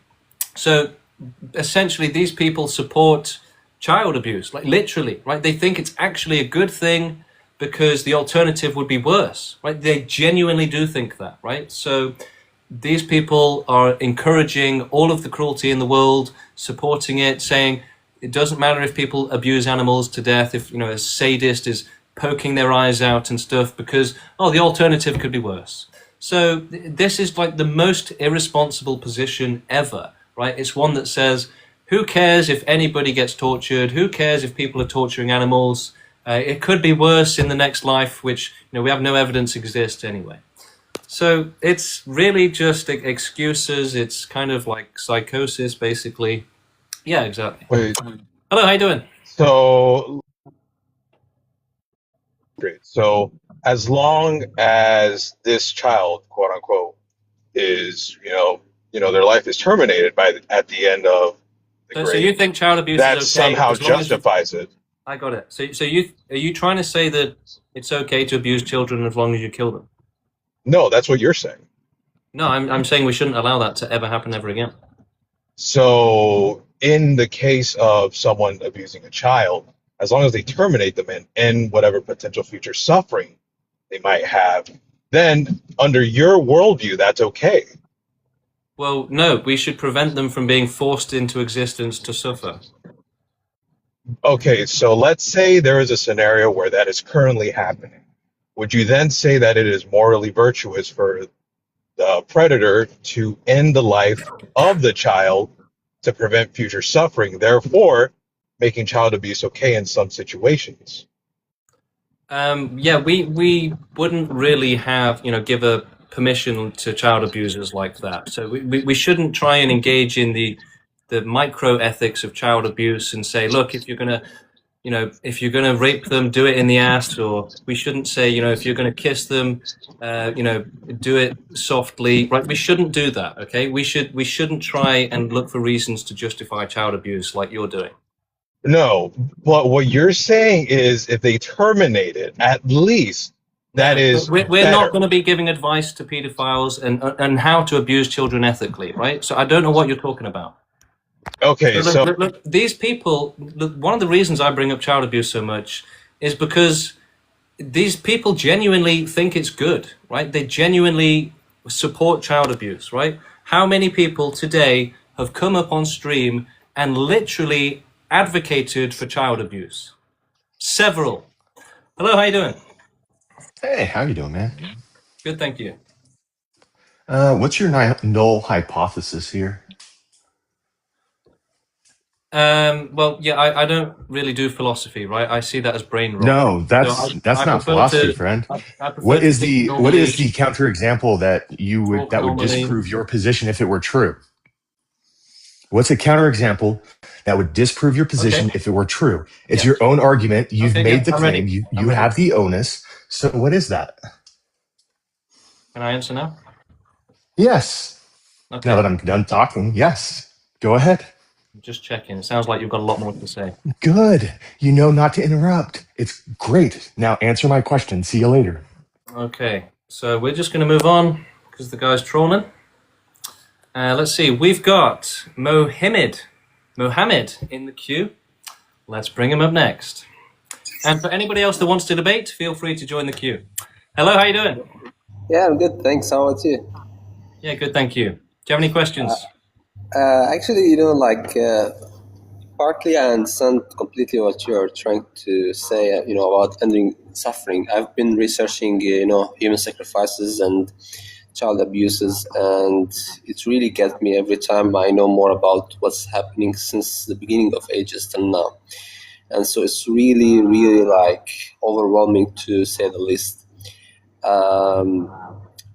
Yet, I'm not sure whether extinction is going to be the answer not because it's whether it's right or wrong. It's about whether it's doable or not. Like if you look around you, we cannot go that far away from planet Earth, let's say, and you cannot dig down deep beneath the Earth more We than can. We could do all of these things with enough time, right? We have millions of years to do it, and to reach the other side of the galaxy doesn't take that long.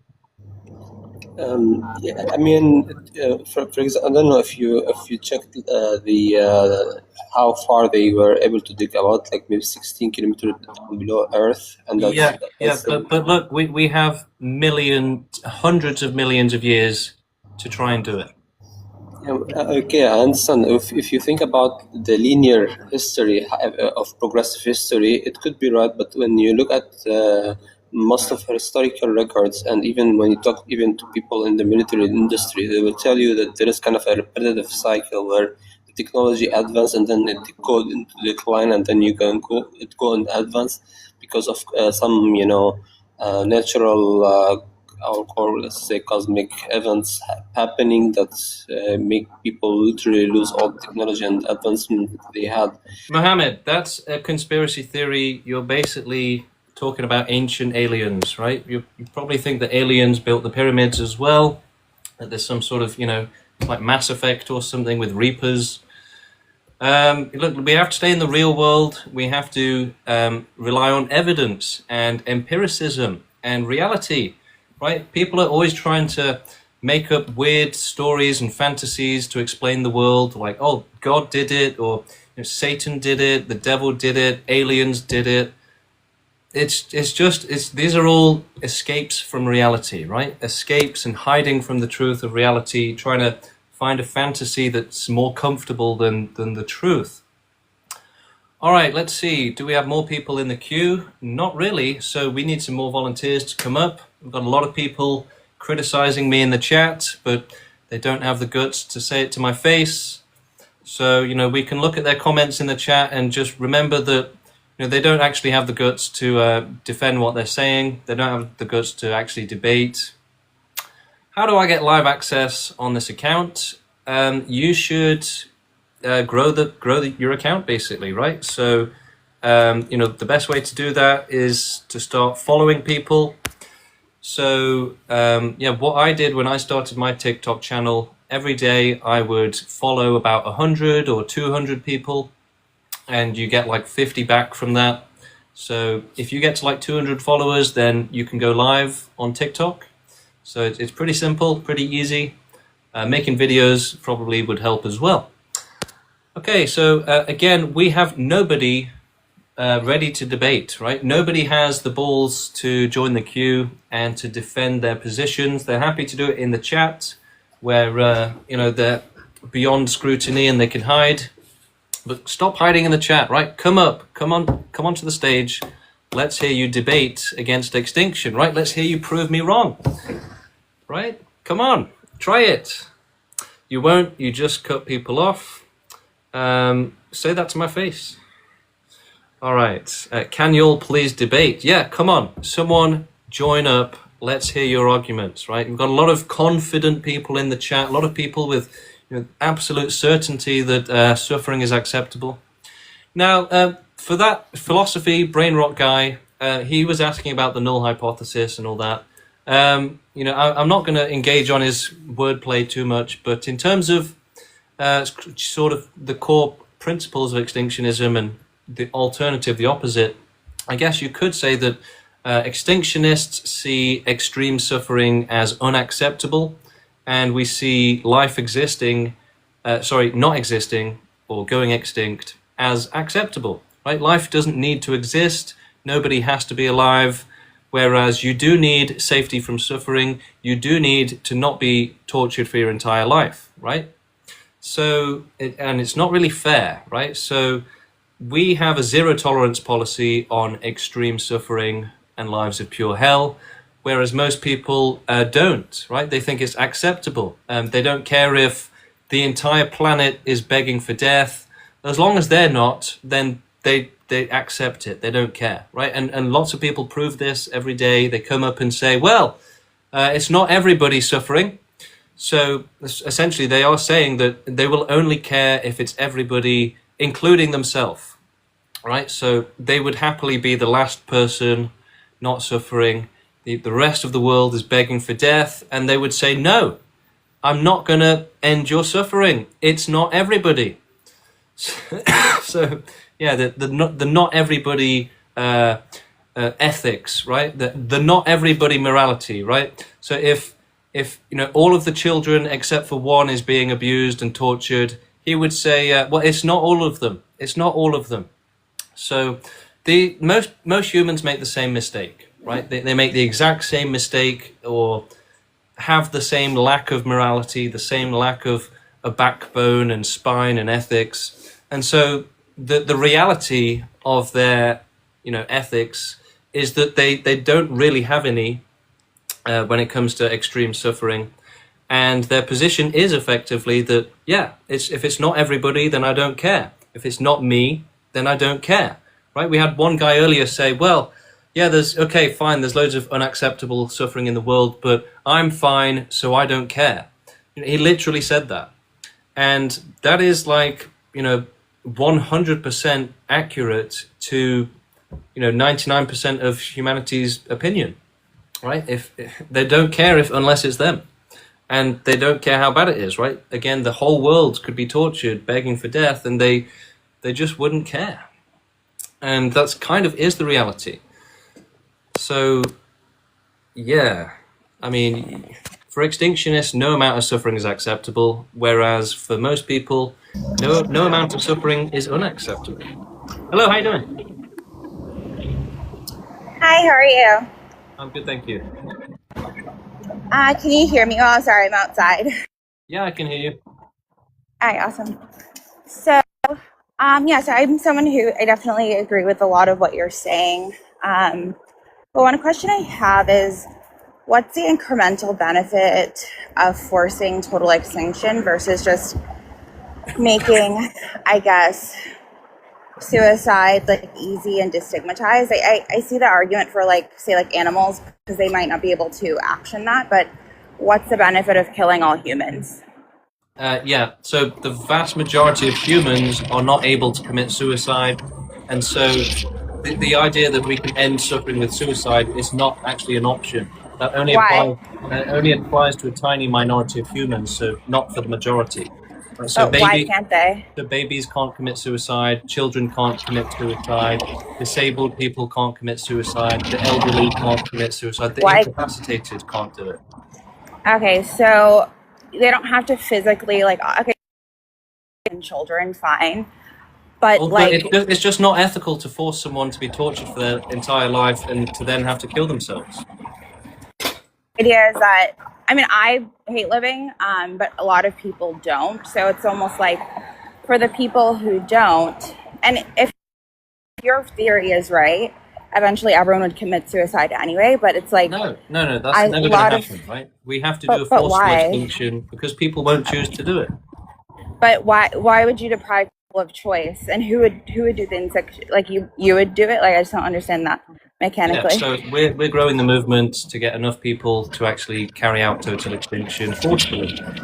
And so, yeah, if you make it optional, then suffering will just continue forever, right? Children will be abused, animals will continue to be abused, people will end up being trapped in lives of pure hell. And so, if you actually care about life, then you wouldn't allow it to ever be trapped in a life of pure hell, not just so that others can have a little bit of fun at their expense. Right, but the idea is that if it's fun at my own expense, I think your argument for animals and okay, fine, animals and children, sure, but it doesn't make. So you want to make children go extinct, but not adults? I mean, I don't think. I think your argument would hold for children and animals because they don't have the ability to. Like, if we agree that animals don't have the ability to reason, but my point is, I know so many people who don't perceive themselves to be suffering on a regular basis, and so But suffering is an emotion. the Suffering problem is an is that emotion. you've got this dynamic of it's okay if somebody's begging for death their entire life as long as somebody else is happy. That's not at all said. My point Right? Yeah, is, I'm extrapolating. I'm doing your but that's thinking not for it. you. You don't have to do that because I'm speaking in plain English. No, My no, point is, I'm helping you to explore your own you're theory. not. I'm not. What I'm Okay, saying is a prove me lot wrong. of Okay, people. disagree with what I said then. I am trying. What I'm saying is what you're saying. What you're saying is not at all relevant statement. My point is, Really? a lot of people, most people, or a lot of people, Okay, suffer. so she's dodging, right, and doesn't want to engage on the topic. So yeah, let's move on to somebody else. Okay, we need more volunteers for the queue. So if you want to debate, let's get you up. Let's hear your opinions. But look, you should be watching out for when people dodge questions, right? Because they are essentially trying to gaslight you, right? They're trying to gaslight you into forgetting the really good point you just made, which completely destroys their entire argument. And they don't want to engage with it. They're like, oh yeah, that thing he just said, it completely destroys my entire argument. So I'm just going to change subject and forget he ever asked that question, pretend he never asked it, gaslight him into thinking that it's not relevant. So that's what people have been doing all day, right? You need to watch out for these patterns, right? You ask the right question and they don't want to answer it. Hello, sorry. I don't know how I got disconnected. Maybe I put my ear up to the phone or something. Not one to back down from an argument, but my point is so your fundamental thesis is that you should do total extinction because there's just an immeasurable amount of suffering, often at the expense of others. But my point is, not everyone suffering is an emotion, not necessarily a state of being, and there are a lot of people who don't perceive themselves to be suffering. And what about like child abuse?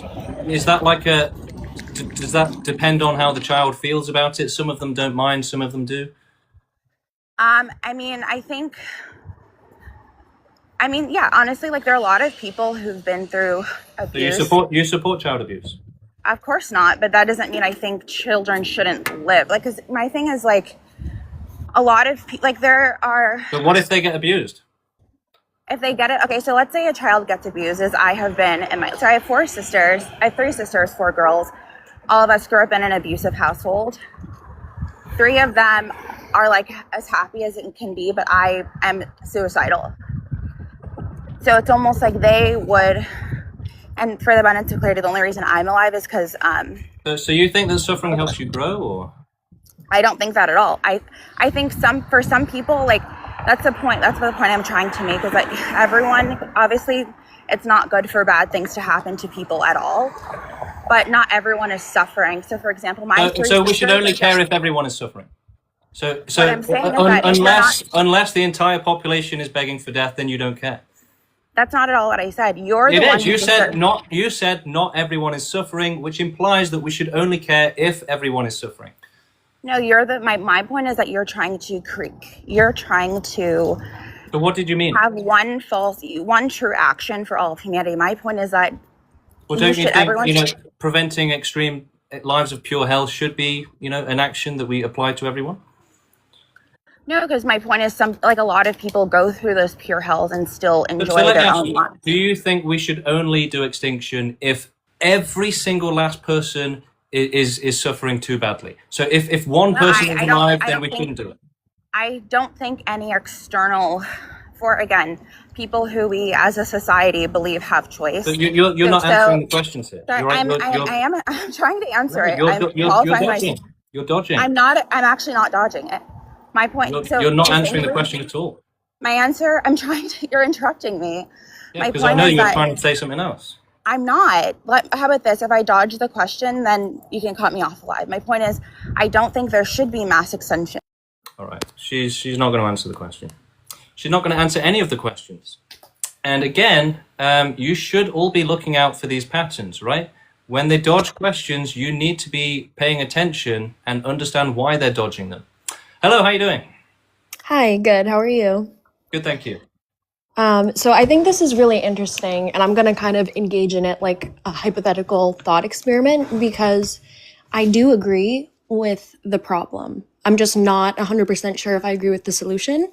I do agree that it is unethical to allow suffering just because there are people who are not at the time. But have you thought of alternate solutions, or would you be open to alternate solutions? Yeah, we've looked into the alternatives. There are none, right? So it's actually physically impossible to make it 100% safe for life. And so there is no way to make suffering impossible. There is no way to provide actual safety, proper safety, certainty of safety for life. And so there will always be infinite danger, and the unlucky ones will always pay the ultimate price, or everybody will, right? For example, let's say we keep this mentality of not caring about safety, and everybody goes into a simulation and it goes wrong, and the entire population just gets tortured for the rest of time, right? That's the same sort of problems that having this mentality of who cares about safety, right? It leads to infinite danger, infinite suffering, and it's just irresponsible. Well, I would agree. I mean, I think it's kind of impossible and it's kind of narcissistic in a way to think that, I don't know, you're assuming that your intelligence and your solution is the greatest one. I mean, I don't know if you've run like simulations through AI or something, but I would argue that there are alternate solutions. I mean, there's a big movement for people thinking that men are the problem. Like we can agree that they're the perpetrators in violent abuse, sexual abuse. Yeah. So men existing is the reason why animals starve to death in nature, everybody. You heard it here, right? Well done for having such an intelligent opinion. All of the suffering in the world, 99% of which happens in nature with animals killing each other, is because men.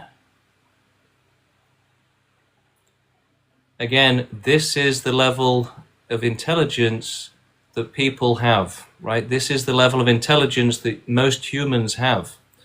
And this is not an outlier. She's not an exception. She's not like a one-off. Most of them are genuinely that completely insane. Okay, let's see who else we have in the queue. Not too many people, so we need some more volunteers. Get yourself into the queue. Let's hear your opinion. Let's hear your debate. Hello. What's going on, man?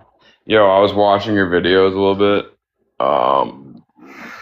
So like, okay, what is your genuine theology on like? I'm an atheist. I don't have Oh, a sorry, not theology, philosophy. My bad. On like, Yeah, so it's not a philosophy, it's an ideology. And essentially it's about having a zero tolerance policy on extreme suffering and providing maximum safety from suffering, right? Making sure that nobody is trapped in a life of hell, nobody is begging for death, nobody ever has to live, break the world record for worst life ever lived, ever again. Well, okay, that's just like it. Do you find it like ironic that like the solution would then be therefore snubbing like what you would be solving? No, so life exists. Like you're solving for X by dividing by zero, kind of vibe. We're solving suffering, and the only way to do that is with. Yeah, but what is suffering if there is nothing then there to? What is there to experience no suffering if there is nothing there to suffer? So child abuse is good because the no. It's abuser like okay, if everything is gone, right, then nothing. Then there'll be no victims. There'll be no children being abused. Then the universe is a blank slate again, and then life will happen. Later. So let's explore this. Let's explore this way of thinking that you have, right? So you're saying that we should never do extinction. What if everybody was begging for death, right? Everyone wanted extinction. Would you allow it then? Are you begging for death? So you're dodging the question? No, wait, hit me. What did you say? You're not able to answer the question. No, say it again. I didn't hear. Giving up? Say it again. I'm asking you if you're saying you don't support extinction. What if everybody was begging for death? What if everybody wanted extinction? Would you allow it then? I mean, but is everybody begging for death? Is it happening? I'm not. I'm chilling. Again, you're dodging the question again. No. I'm reiterating it back to you with the pros. You're asking if that's happening in real life. Wait, say that again. Sorry. I'm asking you a hypothetical, and you're asking if that's happening in real life, right? You're not. Which is again a hypothetical. I'll spin it back to you. Do you know what a hypothetical is? Do you know what a hypothetical? Yeah. Okay. What was your question again? When someone asks you a hypothetical, you don't say, "Well, that's not." All right. Okay, we're getting off topic, and you're trying to make me feel. You're trying to paint me as stupid. Okay. Zodio has dodged the question about 100 times here, so we're going to move on to the next person until they start dodging questions as well. Hello, how you doing? Good. So I have a funny question more. Okay. Let's say you're against toasted bread, right? Yeah. Would you advocate to eliminate all toasters or to eliminate all bread? Well, if there's no bread, then it will never be toasted. So you wouldn't go for no toasters? Well, someone can make a new toaster. So, okay, so because there will still be the possibility of toasters, then you should go. Yeah, so allowing the possibility of child abuse, not something to just laugh at, right? It's not something inconsiderate or inconsiderable, right? So yeah, the possibility of extreme torture, that's not something to laugh about. That's something to consider and to account for. Okay, so in your worldview, all creation is inherently evil or flawed, right? Yes, basically, yeah. Even you? Yeah. So if you are evil and flawed, how can you come up with a good ideology? So most humans are evil because they've evolved that way.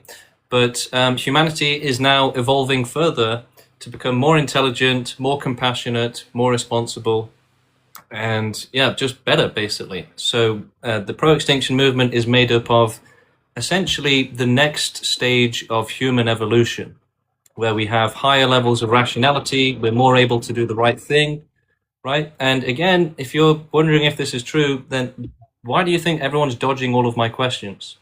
It's because they don't have the intelligence to answer them, and their brain isn't letting them. I think that you and your ideology are evolving to something above evil, and you're not flawed anymore. Well, I mean, we're still kind of flawed, but we're better basically. So most people only care about themselves. We care about everyone, right? So we have basically benevolence, right? We are all loving, right? Whereas most people are not. So if you are benevolent and you would still want to extinct yourself, isn't that a contradiction? Like extincting something that is good, isn't in it of itself a contradiction? No, the thing is, the problem is that every life is in danger and would be better off not existing. So we should have safety instead of danger, right? Because if you allow danger, if you allow life to exist in danger, then children end up getting tortured, animals end up getting tortured, and it's not worth it just so that somebody else can have fun.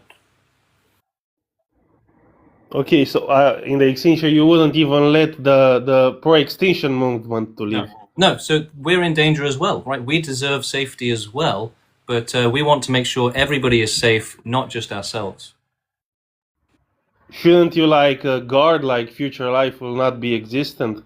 Yeah, but we should do that with science, right? And we might be able to do that with AI and robots. We don't know yet. So we have to do the science to determine the best ways to do extinction. And that's what we support. So, a lot of people want me to give the method now, like, how are you going to do it? How are you going to do it?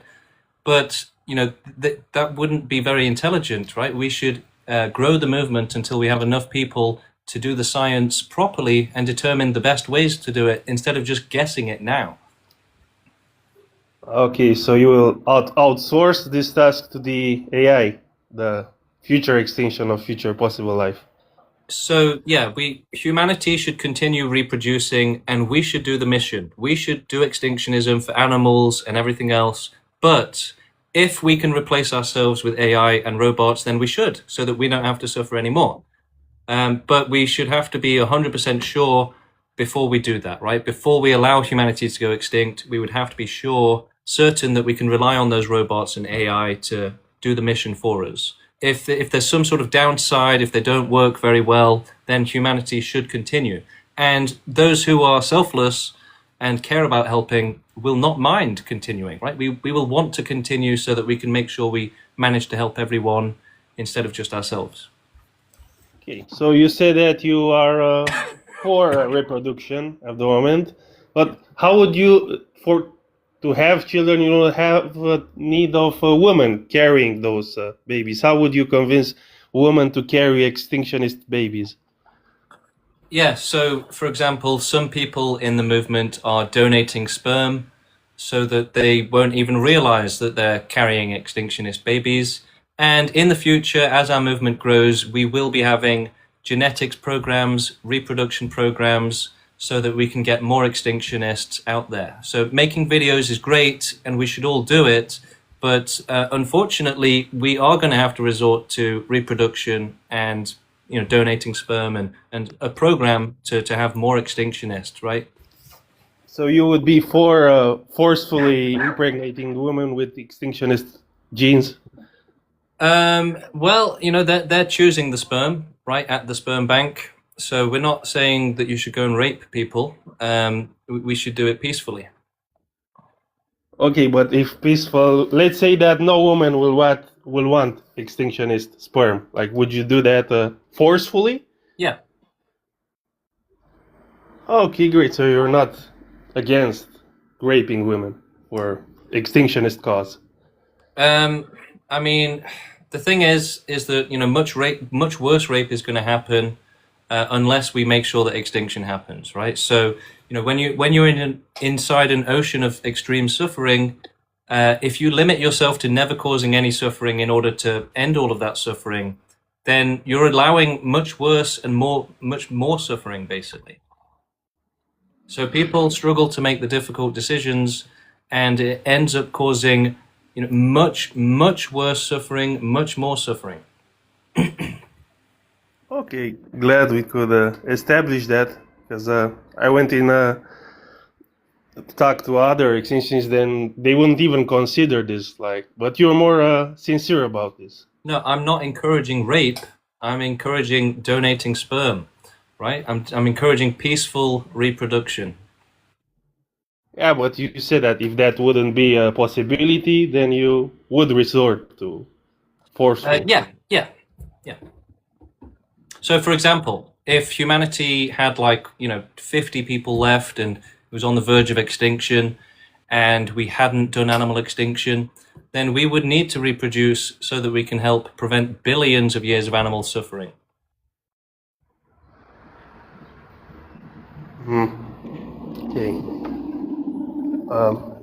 So you have the biological part, but that kid, even if he has the extinctionist genes, he would have to be educated to that. No. So none of our extinctionists were educated from birth with extinctionism, right? We've all grown up and developed into, realizing it and understanding it. So it's not so much about the education; it's more about the genetics that allow you that make you pursue those thoughts and that, ideas, basically. Okay, so a form of eugenics would be acceptable in the extinction. Exactly. Improving genetics of humanity is a good thing. Great. Yeah, this was all I wanted to ask, so thank you. Yeah, thank you, Bondarul. And look, a lot of people ask about, would you really do this for extinction, or would you do this horrible thing for extinction? And look, we don't want to, right? We're not going to be going out there doing it. We're not encouraging, horrible violence or anything. We're encouraging people to do strictly peaceful activism. But, if you're going to ask, would you do a horrible thing to prevent billions of years of suffering? I mean, what kind of person would I be if I said no, right? What kind of person would I be if I said I would allow billions of years of suffering just to save myself from having to do one horrible act, right? I mean, look, you can encourage that sort of mentality if you think it's somehow a good thing, but essentially all that does is encourage irresponsibility, being emotional, and not caring about making the right decision, not caring if everybody suffers as a result, right? It's prioritizing your emotions over the safety of billions of victims. So if you think that's a good thing to do, then you're proving that humans are not capable of making responsible decisions. Okay, so we have nobody else in the queue, so let's get some more volunteers. Chop chop, join the queue. Come now, get in. Servers, we need more entertainment, right? Somebody, come quick. Join the queue, let's debate, let's hear your opinions. Come on. Can you defend life, or will you support the end of all suffering?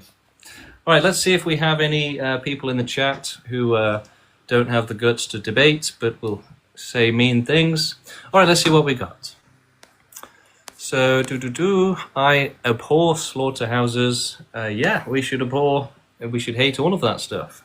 Women can just decide by themselves not to procreate. That's not, you're leaving it to chance, right? People are always trying to leave safety to chance and say, well, just let people, decide for themselves if they want to, enforce safety. No, safety should not be optional. And if you make it optional, then people will end up suffering unacceptably, and they will end up reproducing and causing unacceptable suffering, or they'll go and just abuse somebody that, already exists, right? They'll find some animals and start torturing them. So people are always glorifying freedom and choice and agency, but what are these things actually resulting in, right? Pedophiles are using that freedom to go and rape and murder children. Psychopaths are using it to abuse their pets, abuse animals, abuse people. So this freedom thing is overrated, right?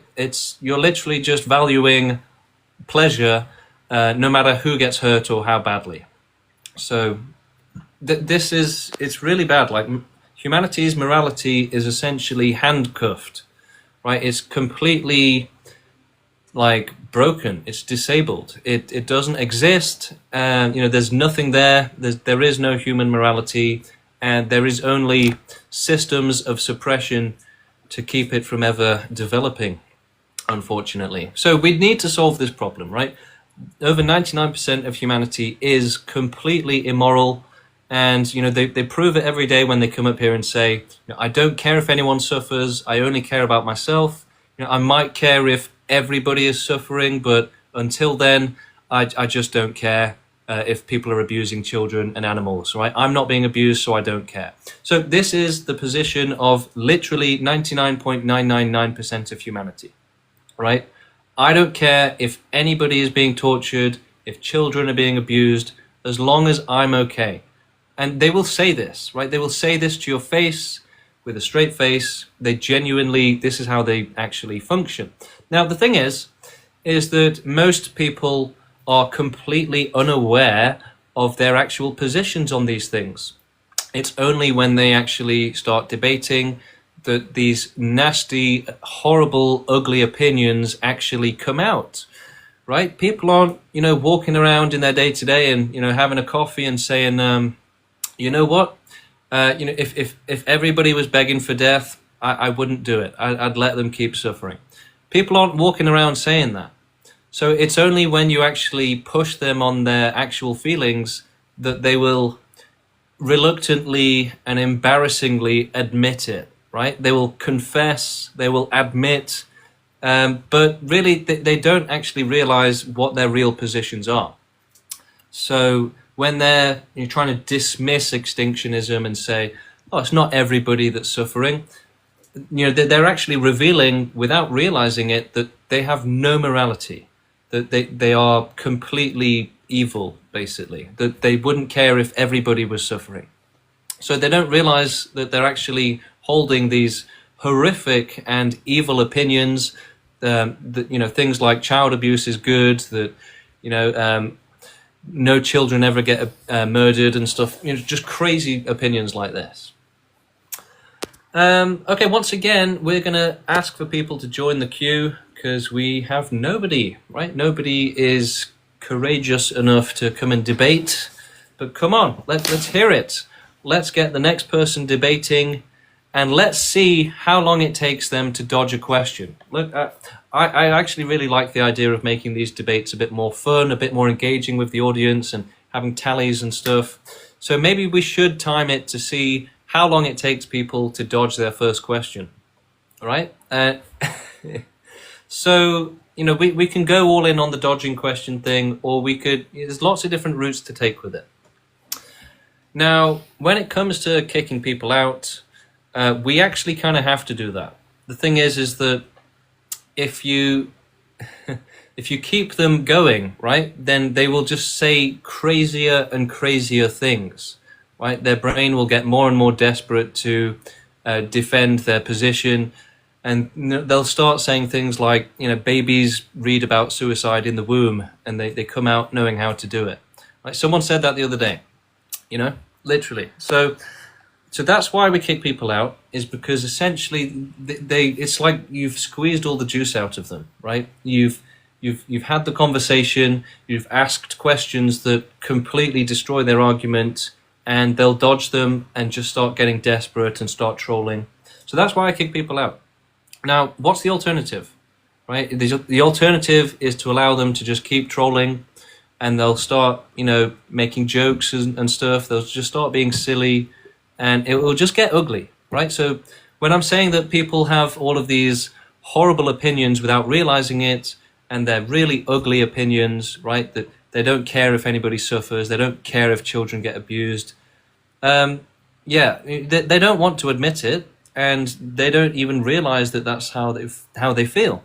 So it's only when you press them on it that all of the ugly opinions come out, right? And all of that ugliness is from evolution and nature, right? That's millions of years of being a predator, being an animal, still stuck in your brain, right? So, yeah, people will just get more and more desperate the longer the debate goes on. And the thing is, right, here's the interesting thing, is that we can absolutely bring everybody to agree with extinction, right? We can force them to do it. So it's possible, and we've done it many times. So even with the people that I do kick out, right, if I actually tried hard enough, I could get them to agree with extinction, right? It is possible. We do it all the time. It's actually a very simple thing to do. It takes a bit of skill, obviously. You've got to be able to answer all of their crazy questions. And again, the more desperate they get, the crazier what they say will get. And, you've got to deal with that essentially. So should I allow people to keep debating, or should I kick them out? Well, yeah, it's interesting. The thing is, again, is that we could absolutely do it, right? We could go all the way. We could get them to agree with extinction. We can essentially force them to agree. But the thing is that doesn't really help extinction, right? It doesn't really. The thing is that we do that all the time, and it just ends up being cringe and embarrassing. Hello, how you doing? Hello. Can you mod me? Mod you? Yeah. Do we need mods? Yeah, you do. Well, we've got loads of extinction activists in the chat right now. We've got Abolish Suffering. We've got Suffering Sucks. We've probably got loads of other, full-time dedicated activists who would probably do a good job at modding. It sounds like you're suffering. Yeah. Do you need extinction? Yeah, I do. Desperately. Right. Fair enough. Well, we're coming to make it happen. You just hold in there. We are coming to help. The pro-extinction movement is coming to help, right? We are coming to make you go extinct, to prevent you from existing anymore, right? To make you safe from suffering. We are coming to help, and we are growing the movement to make it happen, right? The legions, the armies of extinctionists are growing.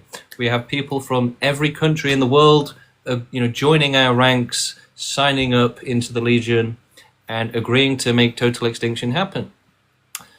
And yeah, we are. We're serious. This is actually happening. We've got new activists every day. So when I joined the movement a year ago, it was extremely slow growing the movement, right? There was basically 3 people in the WhatsApp group, and you'd be very happy if you got a new activist every 3 months or something.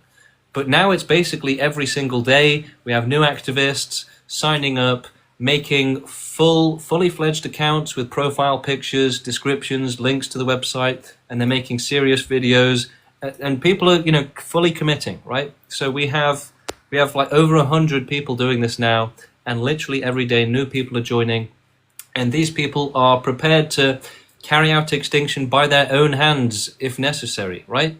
If it somehow works out that we have to literally put everyone down, put them to sleep, then we're prepared to do that with our own hands, to make extinction happen. And in a way, we're already doing that by growing the movement with peaceful activism, right? We're making extinction possible. But we're fully committed. We're essentially people that are willing to die for the cause. A lot of us anyway, not all of us probably, but... Hello, how you doing? Hello. Yeah, what's up? So, Can I help you? Yeah, what is the fourth full extinction? So yeah, it's about. So we have to end all suffering because it's not fair, it's not acceptable, it's not right, and so yeah, total extinction is the only way to make sure that there is no suffering ever again. So do you mean everything on Earth? And beyond, potentially, yeah. How would you do that? Euthanasia, putting to sleep, basically, and then prevention of life as well, making the planet or the world beyond Earth as well maybe uninhabitable. So the perfect situation would be like a universe with no life and no possibility of life ever again. Yeah, but how would you do that? So by growing the movement, we're getting activists that are going to help us do this. And yeah, when it comes to animal extinction, we'll probably be using lots of different ways to do it. But we have to euthanize all of them, make sure they don't reproduce, and continue the cycle of suffering. Yes, I understand how you would go about it, but how would you make sure that no life ever happens again? By doing our best and using science and pushing science and technology to their limits so that we can, use it to provide as much safety as possible.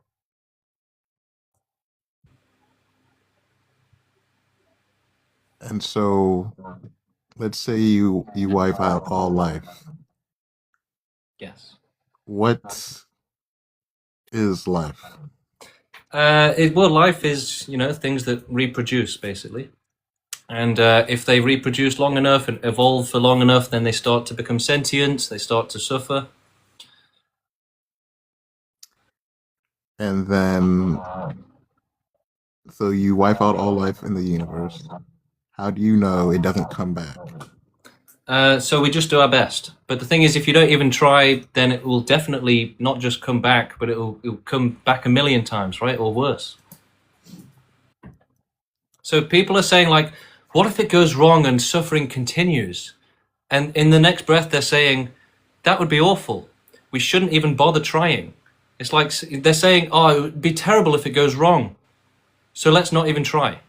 It doesn't make any sense, right? It's like saying, oh, that child over there screaming for help. What if I, fall over while trying to help them, right? So forget it. I'm not going to help. I guess that makes sense in a way, but so yeah, we might be able to make sure it never comes back. We might be able to make sure it never comes back. But if you don't even try, then you've got no chance. So we've got every chance. We might be able to do it successfully.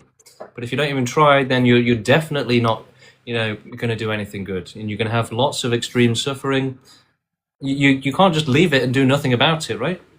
Well, most people would, but we shouldn't allow suffering to continue anymore. What do you mean by suffering? Like bad lives of pain and misery, right? Would the way to fix that not change the way people think? No, because the way people think doesn't stop babies from getting terminal cancer, doesn't stop people from, getting schizophrenia, doesn't stop people from getting brain damage, right? So it doesn't stop animals from eating each other. So the idea that suffering is only caused by, intention is completely inaccurate.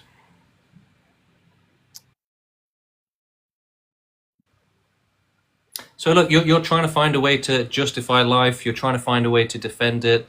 There is no way, right? Because the thing is that it's not safe for life to exist. It will end up suffering terribly, and that's not right. Right? If you care about the life forms out there, then you should absolutely care if they end up being tortured horrifically.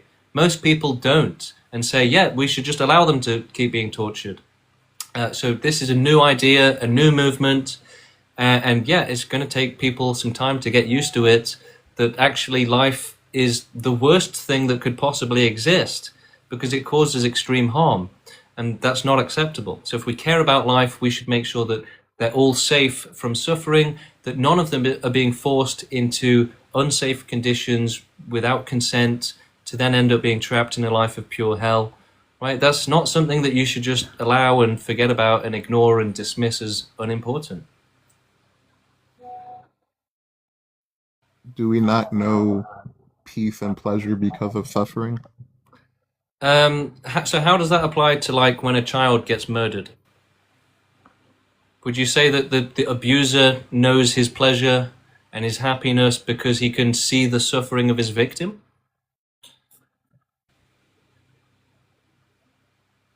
I guess that would depend on the abuser.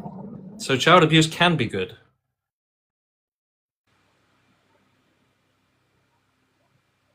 I guess that depends on the outcome. Yeah, so look, that's guys like the 10th person today to literally come out here and say, I support child abuse, right? It depends on the outcome. Did they fuck them in the ass or in the vagina, right? That matters to these people for some reason. These crazy little details, right? It's like, well, some child abuse is okay. No, look, the guy literally said several times, well, child abuse, no, it's not that bad. Can be all right. Hi. Hello, how you doing? Yeah, not too bad. So, can I just get this straight? You think the way to stop all suffering is the annihilation of the human race? No, not the human race, but everything, all life, animals, plants, humans, as much of the world as possible to make it uninhabitable as well. So, Okay. Do you experience suffering? why do you ask? Because you said to remove suffering, everybody needs to go. So do you experience suffering? Yeah, I think most people do, right? Okay. So how do you fix your own suffering? Well, it's we shouldn't think just about ourselves, right? That's selfish. Oh no, I hear you. Like, I am certainly somebody who wants to end suffering in the world. But realistically speaking, I'm also somebody who's suffered. I don't want to end myself to avoid suffering. Right. So my question is, do the you problem want to avoid your suffering? the problem you're making is that you're only thinking about yourself. No, I'm asking you. You said you've experienced suffering. You believe annihilation of everything ends Yeah, suffering. again, Do you accept that you can end your own suffering right now? So you're only thinking about yourself, and you're asking me to only think about myself, right? To ignore actually helping others, helping animals, and helping other people. So You don't want to help you're them, you want to encouraging a annihilate them. mindset of being as selfish as you can and never caring about other people. So you believe annihilation ends all suffering, right? Great. But the question is, why do you require that power over other people? Like, you're responsible for your own life and learning from your own suffering. Well, that's now, an if the interesting thing point. you've learned Yeah. is that So death we've- is the we've- only thing to remove suffering, the question is, why are you still breathing? Yeah, again, you're thinking about this from a selfish point of view. We Said we're the guy who thinking wants to destroy all life. well, think of those who will benefit. No one will benefit. Everything will be gone. Nobody would benefit from extinction. So you're No. proving my point that people are ignorant, right? To think that nobody would ever benefit from extinction is, There I mean, would be that's just nobody completely to benefit, insane. and you call me ignorant. So you don't think extinction would prevent a single life where it was so bad that they would have been better off not being born? It would also prevent all the life which is good. It would prevent you're everything. dodging the question. You're Everything dodging the would be question. gone. There would be nothing Right, left we need to benefit. get a timer for question dodging because he's just dodged a question, right? And we weren't timing. Explain the question again, sorry. You weren't listening. You said, will there be any benefit at all from total extinction? And you said no. The planet would benefit. No, I said, would But the anybody benefit? individuals, I the said, individuals are extinct would not. No, they'd be extinct. so you don't think anybody would benefit? So those who would have been trapped in a No, life of pure I hell. agree. I agree with your statement about me. I don't believe anybody would benefit because everybody would be dead. So Therefore, what they about cannot those? benefit. Okay, They're dead. so what about those that would have been trapped and forced into a life of pure pain and suffering? But that's not everybody, is it? So those God. people who are trapped so we in should pain only and care if it's suffering everybody. have the ability to end So themselves. should we They only have the care? ability to resist. Yeah, let's go back a second, right? You said we should only care if it's everybody, right? No, I didn't say that. You said it's not everybody suffering. I said it's not everybody suffering. I said Yeah, what so- I'm so saying should is we shouldn't only extinct everybody because some people suffer. Yeah, so should we only care if it's everybody? Right, look, think of it this way. If everybody was begging for death and the only way to help was extinction, would you do it? If everybody was begging for death, I'd say go do it then. You don't need my Okay, what if permission they to can't go do it do it. themselves? What if they can't do it themselves? Would you do That's it? why we include things like assisted dying. Group up in little groups. So what if they can't? Why would they need me to do it? Do you know how a hypothetical works? Yes, I'm quite educated, thanks. Can you explain how they work? A hypothetical is Yeah, a I've just asked you thing. one and you It's had a way no of idea how to explaining. respond to it, right? You responded to it Hypothetical is a way of incorrectly. exampling. Yeah. So what's the So- hypothetical that you're discussing? So if everybody was begging for death and the only way to help them was extinction, would you agree with it? No, because what about the lions? They're not begging you for death. Why would you kill the lions? Because all the people want to die. If the people want to die, let the people die. It's their choice. So you're not able to answer the question then? I did answer the question. I don't think doing total extinction of all life on Earth is valid when only the humans are asking for death. However, if all humans are asking for death, grant them what they want. So you would agree with extinction if everybody wanted it?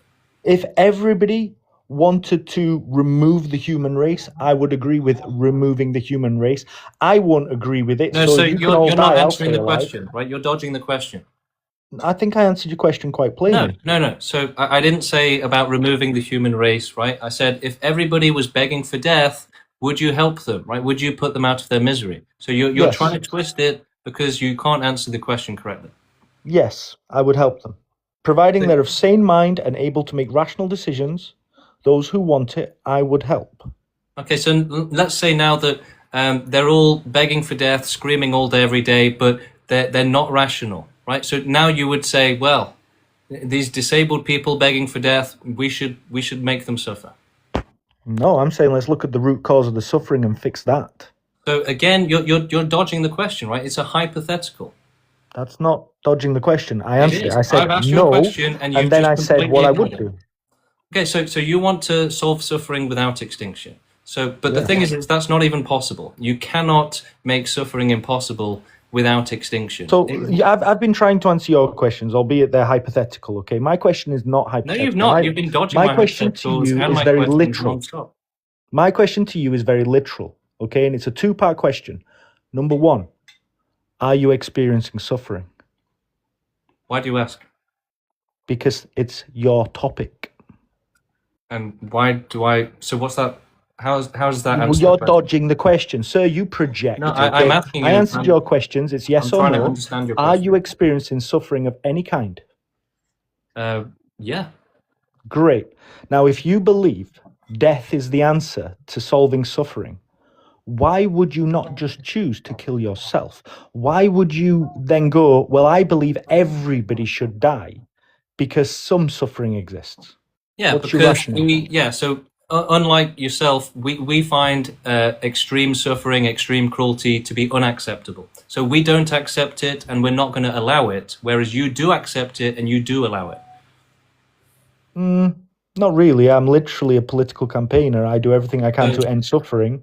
And but are you I- working towards the end of all suffering? So let me get So things straight. look, you've dodged pretty much every question I've ever asked you. You're doing this for views. This isn't actually your belief, is it? This guy is a serial question dodger. Okay, and yeah, this is my movement, my ideology, and I do activism to grow the movement every day. That's not something you would do for fun. But yeah, we need to start a timer to start catching these people because they will dodge every question basically. And you ask a question that's a really good question, and they know that if they answer that question, their entire argument will collapse into absolute nothingness. You can't explain. Look, if you disagree with me, tell me another reason why you think they're dodging every question. Let's hear it in the chat, guys. Why do you think they're dodging questions? If not because it completely destroys their position and they're being dishonest and they're gaslighting us into, forgetting that we asked that question. That's a big one that people do. That's a really big one. So when they're dodging questions, they will gaslight you and try and make you forget the topic and the question that you've just asked. They will try and just distract you into something else because they are essentially that question is basically a mortal threat to them, right? That question is basically a gun to their head saying you have to accept extinction. It is logical. And they're like, yeah, it's logical, so I'm gonna just dodge the question and not accept the logic even though it's correct. This is the truth. Like, this is the scientific truth that I'm explaining. I'm not making this up. This is actually scientific fact about the biology of the human brain. And yeah, we're all going to learn about it together. Hello, how you doing? 1 second. Hang on. There we go. Thank you for the gifts, guys. Yeah, we've got Sliver on. Sliver is a philosophy bro here to talk I'm about... not a philosophy bro. I've already explained that to you. Don't lie about me. Okay, he's a what you are is a coward. He's a kick everybody philosophy that you bro in argue the with. closet. He's a closet philosophy bro. Okay, so yeah, what questions have you got? So you've said before that you would forcibly end all life if you had the opportunity, correct? We will when we do have the opportunity, yeah. Well, you won't because your movement won't make any ground. But if you had the opportunity, and you would do that in the face of the vast majority of people disagreeing with your movement, right? Yeah. So how is that not hypocritical in your view? Yeah, so a lot of people think that if the majority says it, then it's truth, right? So in that scenario, you know, if there's a gang rape, then it's ethical because the majority agrees with it. Why would you use that example? Because you're saying that as long as the majority agrees, then they can do any kind of disgusting things they want to the minority. So if they want to rape the minority, then it's fine. That's what you're saying. That unless that's incorrect. No, you are saying that we should allow anything as long as it's the majority that's doing it, right? So the 51% can torture the 49% in the worst ways possible, and we should allow it because that's the majority. No, you can still disagree because morals are subjective. What do you mean? You can still disagree. If someone wants to rape you, and the majority says that rape is fine and it's good, right? Or it's acceptable. We won't even say it's good because it's obviously not. So to stop yourself from being raped, you just have to disagree with it and say, actually, me personally, I don't like rape, so I'm gonna decline this time. You think that's how it works? That is how it works, yeah. So do you not understand subjective morals? So you actually think that when people get raped, they've accepted, they've said, okay, yeah, go ahead, rape me. What? When have I said that? This guy is completely insane, right? Look, this is the 12th person today that's come up and said rape is good, right? You know, if you're getting raped, it's because you didn't disagree, right? He literally said that if 51% wants to rape the 49%, then they can still disagree, right? They can still say, I don't want to be raped today, please. And he thinks that will work, right? That the rapist will say, okay, then I'll try again tomorrow. He said, yeah, to stop rape happening, you just have to disagree with it. That's what he said. Amazing, right? These crazy opinions that people are coming out with. He did say that, by the way, guys. Hello, how you doing? I'm doing good. How are you? Good, thank you. You said something earlier that kind of caught my attention. You were mentioning ending suffering, not just on Earth, but beyond, maybe in the entire universe. Yeah. I think that's completely, what's the word? Unfeasible, not What? possible. Well, I mean, okay. Well, you see, it doesn't matter, right? The thing is that we should just do as much as we can. So if we can only do Earth, then so be it. But if we can do beyond, then we should. okay. Well, I mean, what makes you think your movement would be more successful than any of the mass extinction events that have already occurred in Earth's history? We don't think that we will be successful like that, right? That's for unintelligent people, right? They have to know that they're going to succeed before they even try, right? So that's what really unintelligent people do, and they would say, well, unless unless God has come down, touched you on the forehead, and shown you that it will work, then you shouldn't do it. But that just doesn't make sense. We should absolutely try to end all suffering and to do the right thing, even if God hasn't come down and touched us on the forehead and shown us that it will go correctly. Okay, but could you imagine a world where you try this and aren't successful and then things are worse off? No, that's not possible. Well, I mean, let's say you carry out your movement. It's not possible. Look, it's impossible to cause more suffering with extinction than it prevents, right? Like a 60 seconds of being put to sleep is nothing compared to billions of years of torture, abuse, extreme pain and suffering.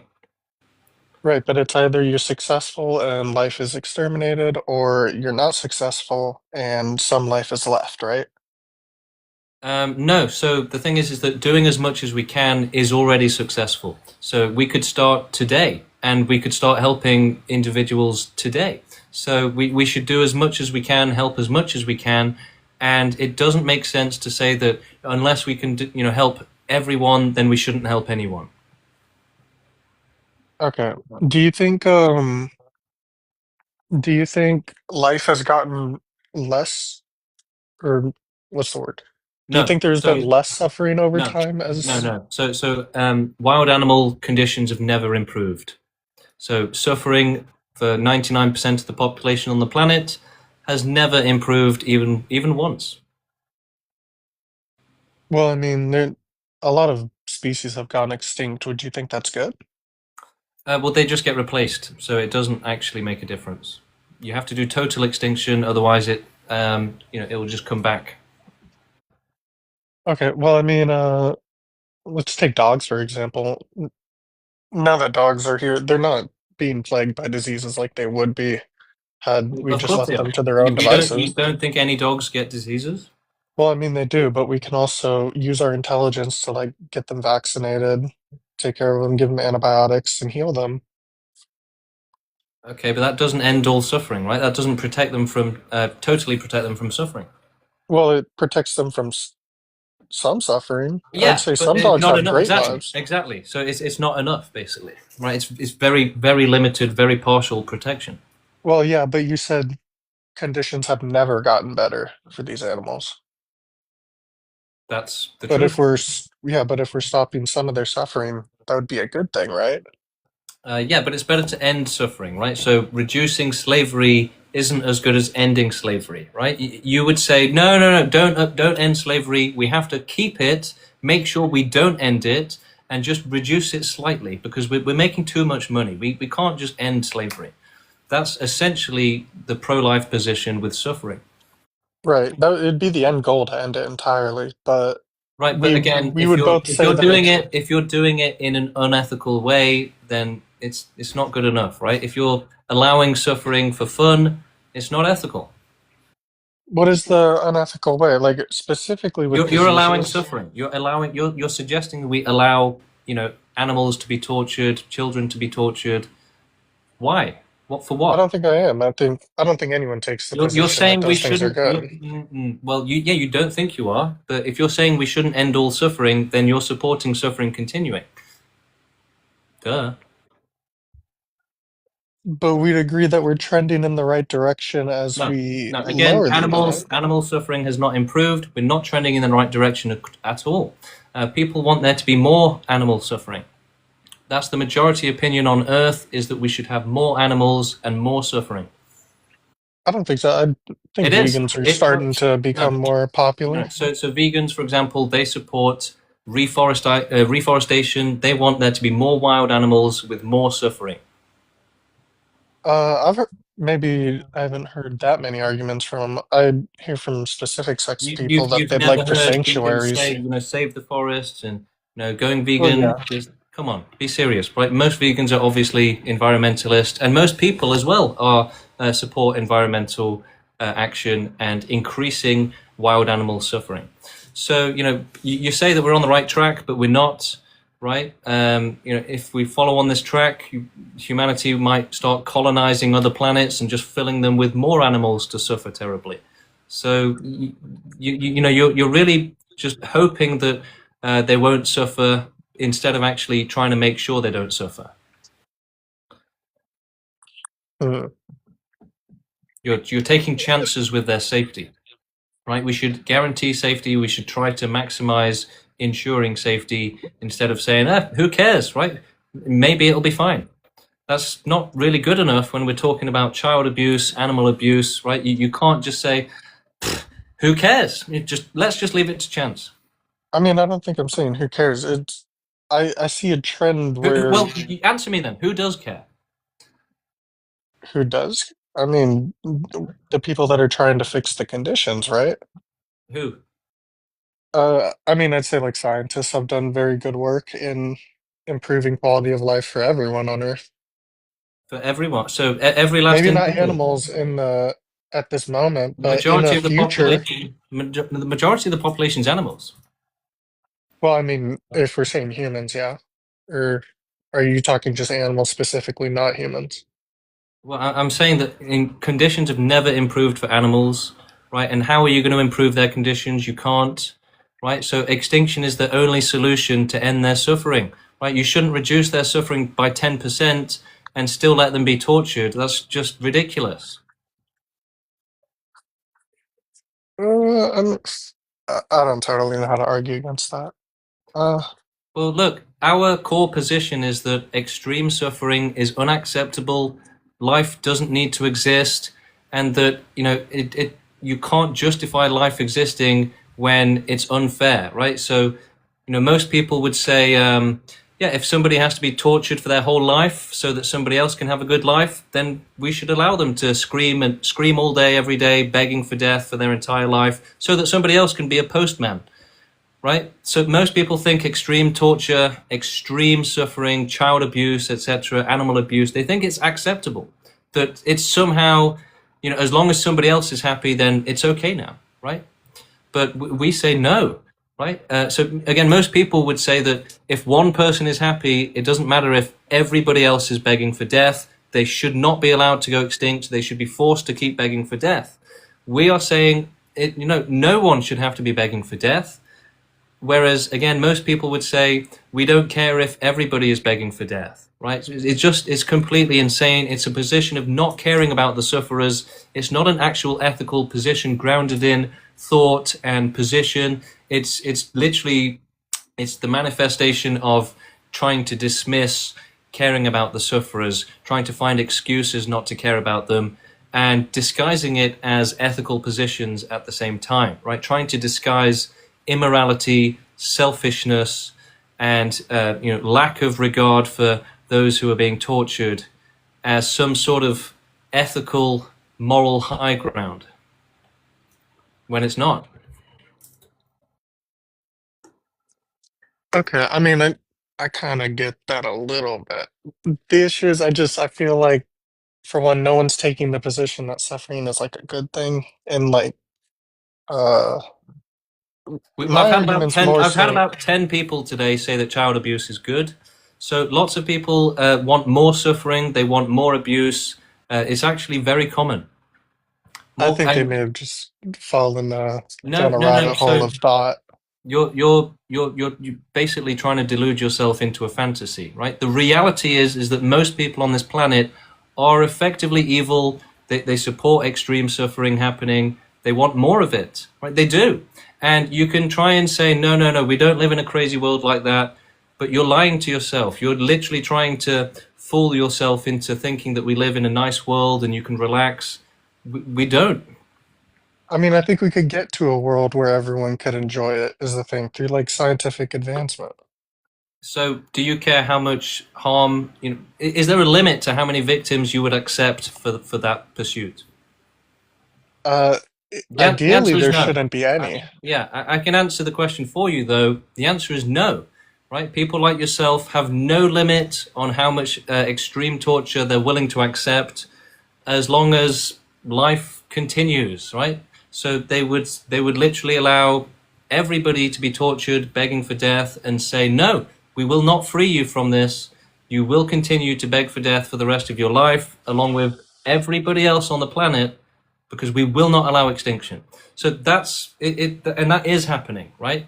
So 99% of animals are being eaten alive as babies. You've got people living lives of pure hell, begging for death, right? So it is happening already. And people just don't want to accept the truth. They want to pretend and live in some fantasy world where there is no suffering. We don't have to care about it. But it's just a childish, animalistic thing to escape responsibility. But you don't think there's any world like in the future where we could maybe, I don't know, reduce, not even reduce, just completely get rid of the food chain in nature? No. Look, the thing is, it's impossible for life to be safe, right? Life will always be in infinite danger.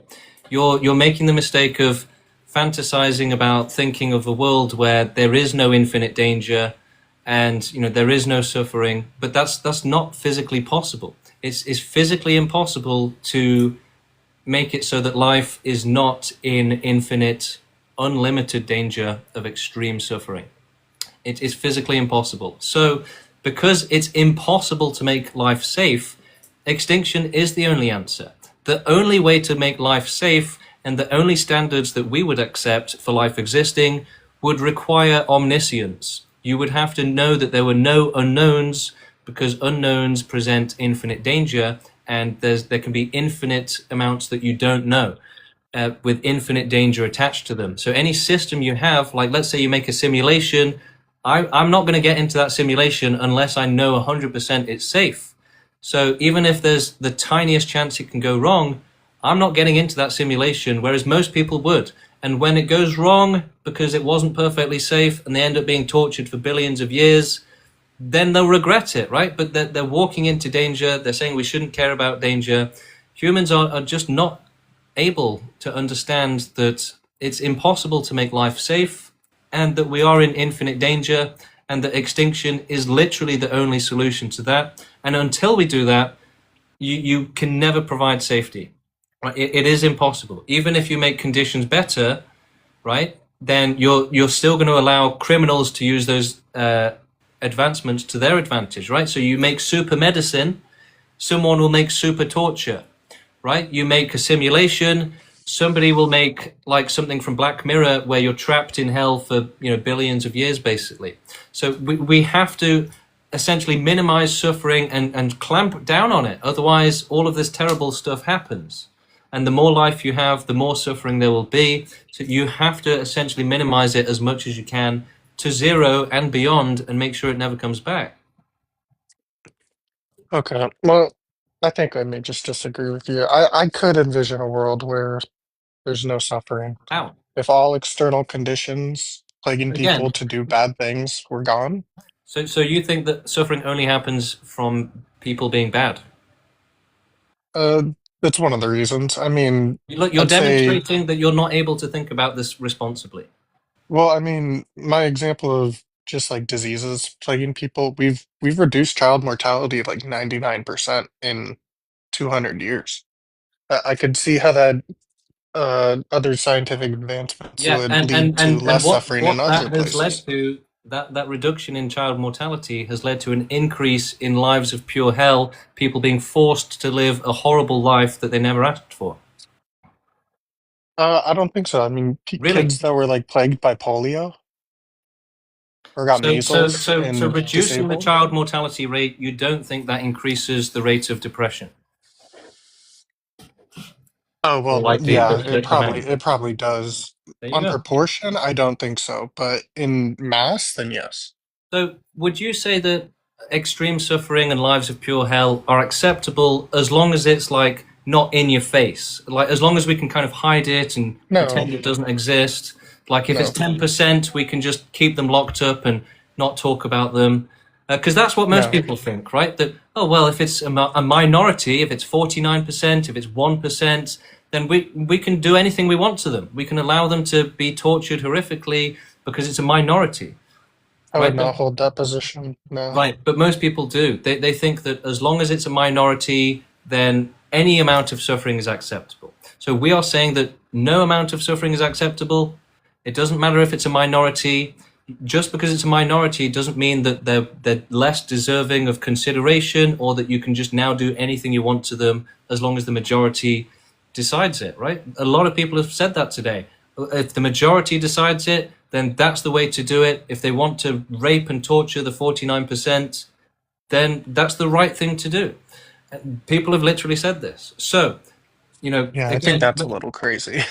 but you should have watched my entire stream today. We've had about 10 people saying that child abuse is good. Literally. And Cora will back me up on this. Anyway, so most people, again, their morality when it comes to extreme suffering and lives of hell is essentially based on, well, let's ignore it, let's pretend it doesn't exist, and it's not everybody, right? I'll only care if it's 100% of people. Any less than that, I don't care. It's about dismissing it and finding reasons to make it sound like we don't need to care. Like, oh, if it's just 1% of the population, then let them rot, let them burn alive, let them be tortured. And so it's about downplaying it, making it look better. It's about appearances. Oh, guys, it's just 1% being tortured. We can get away with that. You know what I mean? So that's essentially how most people's morality works. If it's just 1%, you know, we can get away with it. They're not going to be able to fight back, right? So no suffering is acceptable. Not 1%, not 49%, not 100%, 99%. And we would say that if you're going to say that it is acceptable, then you need to provide some sort of rules for how it works, right? Is it that the majority is always right? If it's a minority, then it doesn't. Then it's okay to let them suffer. If it's the majority suffering, then it's not okay. How does it work, right? And I would say that there is no rules. There's no coherency whatsoever. People haven't thought this out. When we're asking them these questions, they have no idea what to say. They just say the first thing that comes into their head, basically. It's not a thought-out position that justifies life. It's the opposite. It's complete ignorance and having never thought about it, just accepting what you've been told when you're growing up, right? Accepting that the meat on your plate didn't deserve safety. And all sorts of horrible things. Okay, yeah, I mean, I get what you're saying. I just think I may disagree with it. I would like there to be no suffering in the world, but I think we could do it with people still being able to experience the world. Okay, but I mean, so in that scenario, if somebody gets tortured for their entire life, is that just, it's a shame, but it's worth it? No, that's not good, and that shouldn't happen. So But I think if all external conditions, like causing somebody to be a bad person, which would do that, then we're gone, then maybe we could get to a place where they didn't do that. Again, you would have to cure every disease. Well, no, it would be more than that, right? So curing every disease, making everybody a nice person, that doesn't make suffering impossible, right? So again, the only way to make suffering impossible would be with omniscience. So that's essentially the most difficult thing to achieve in the world, whereas extinction is already very achievable. We've been making animals go extinct with sticks and stones for thousands of years. Whereas, making them immortal and invincible and sending them to heaven basically is not something that appears to be a solution which is going to manifest anytime soon. So for those who are suffering, again, you would leave them to suffer. We would actually use the real solution instead of holding out for an impossible solution. Okay. I think I'll end it there. I appreciate the talk. All right. Thank you, Shoyo. Good chats. As we managed to keep that pretty civil, relatively speaking. So I'll count that conversation as a W. He didn't really seem to dodge too many questions. Hello, how you doing? I'm doing well. How are you? Good, thank you. All right. Just about every single one of these pro-extinction advocates has ran in like 15 seconds. So can we have a conversation? Yeah, go for it. All right, cool. So first of all, forceful extinction. The reason is stopping all suffering. So negative utilitarianism, correct? No, extinctionism. That's extinctionism. All right, sure. Why is suffering bad? Yeah, for those who experience it, it's something they want to avoid. It's bad for them. Okay, so morality is dependent on what people want to avoid. It's a part of it, I would say, yeah. Why? Because morality essentially is for life forms, right? It becomes important when there is life, and it helps us to, it's about making decisions on what's the right thing to do, what's good for them, etc. Okay, so what's good for them? So morality is then contingent on the existence of animals and beings. Well, yeah, I think that if there is no life in the universe, then there's nothing to create morality, right? To decide what then how is the world that you fiat good if it doesn't have any concept of morality? How is the world good? How is the world that you fiat good post-extinction? How is that a good world if there's no concept of what is good? Yeah, well, I don't think there has to be life existing in order to make it good. Okay. For example, if there's I'm looking across the street and there's just nothing on the road. It's just an empty road. You know, we're not worrying about the non-existent life form over there, right? And we're not saying, oh, it can't be good or bad, right? You don't need life to exist or for it to be good that it doesn't exist, basically, right? If hell existed, if we shut down hell, then you don't need victims to keep screaming for it to. You see how that just doesn't work? You just conceded morality is dependent on the existence of beings. So if there's no such thing as morality in the world that you fiat, how could we reach the pinnacle of morality? Because we do that before we go extinct, right? So we make those decisions and determinations before extinction. Duh. Okay. So let's go back to why suffering is bad. So can you go down that line again and put it simply? Why is suffering bad? Yeah, because it's like it's painful, right? It's something you want to avoid, and it can be really terrible, right? It can trap you in a life of hell. You can be begging for death, wishing you'd never been born. So suffering is kind of like the only bad thing in the world, really, or the worst thing, and it can be, extremely bad. So suffering is bad because people consider it bad, correct? Yeah. Okay. So if we're going off of people's ethical considerations, would you agree that most people want to live? Yeah. Okay. So if most people want to live, morality is dependent on should people live. That means that extinctionism is the direct opposite of positive morality. You see, you're making the mistake of thinking that the majority is always correct, and that that sort of non-existence and to then have morality exist requires the majority. So that's actually not how it works. So a minority can be correct over the majority. Okay, so you just... So look, most people are religious, right? That doesn't mean that most dependent. people are religious. That doesn't mean they're right. But that's different, because morality, as you said, is a concept created by humans, dependent on humans. So it's not... religion is an ontological statement. It's saying ontologically, God is real. That's we have different to than work morality. with what we have when it comes to morality, right? We have to do our best, and it's not always going to be clear-cut. And so, yeah, you just have to try and make it practical. Otherwise, you end up in paralysis analysis, paralysis, and allow all of the suffering. You would then not be able to make decisions. You'd be handcuffed and say, oh, we can never decide anything. So if you do that, then you allow suffering, right? So the more practical people, the more intelligent people are going to take action instead of getting stuck in word games for all of time. So I think you misunderstand what I'm trying to say. You just conceded that, so you tried to go down the route of majority minority when after saying that morality. Okay. You said that the majority doesn't agree, so it's wrong. Okay. So you said specifically. So you said specifically that morality is dependent on what people want. People categorically think suffering is bad, thus it's categorically bad. So yeah, you're making a false connection there, right? So it's not about what the majority wants; it's about what is actually good and bad for life, right? Okay, so what's good and bad for life, you had just said, is dependent on what people experience and what people intrinsically want.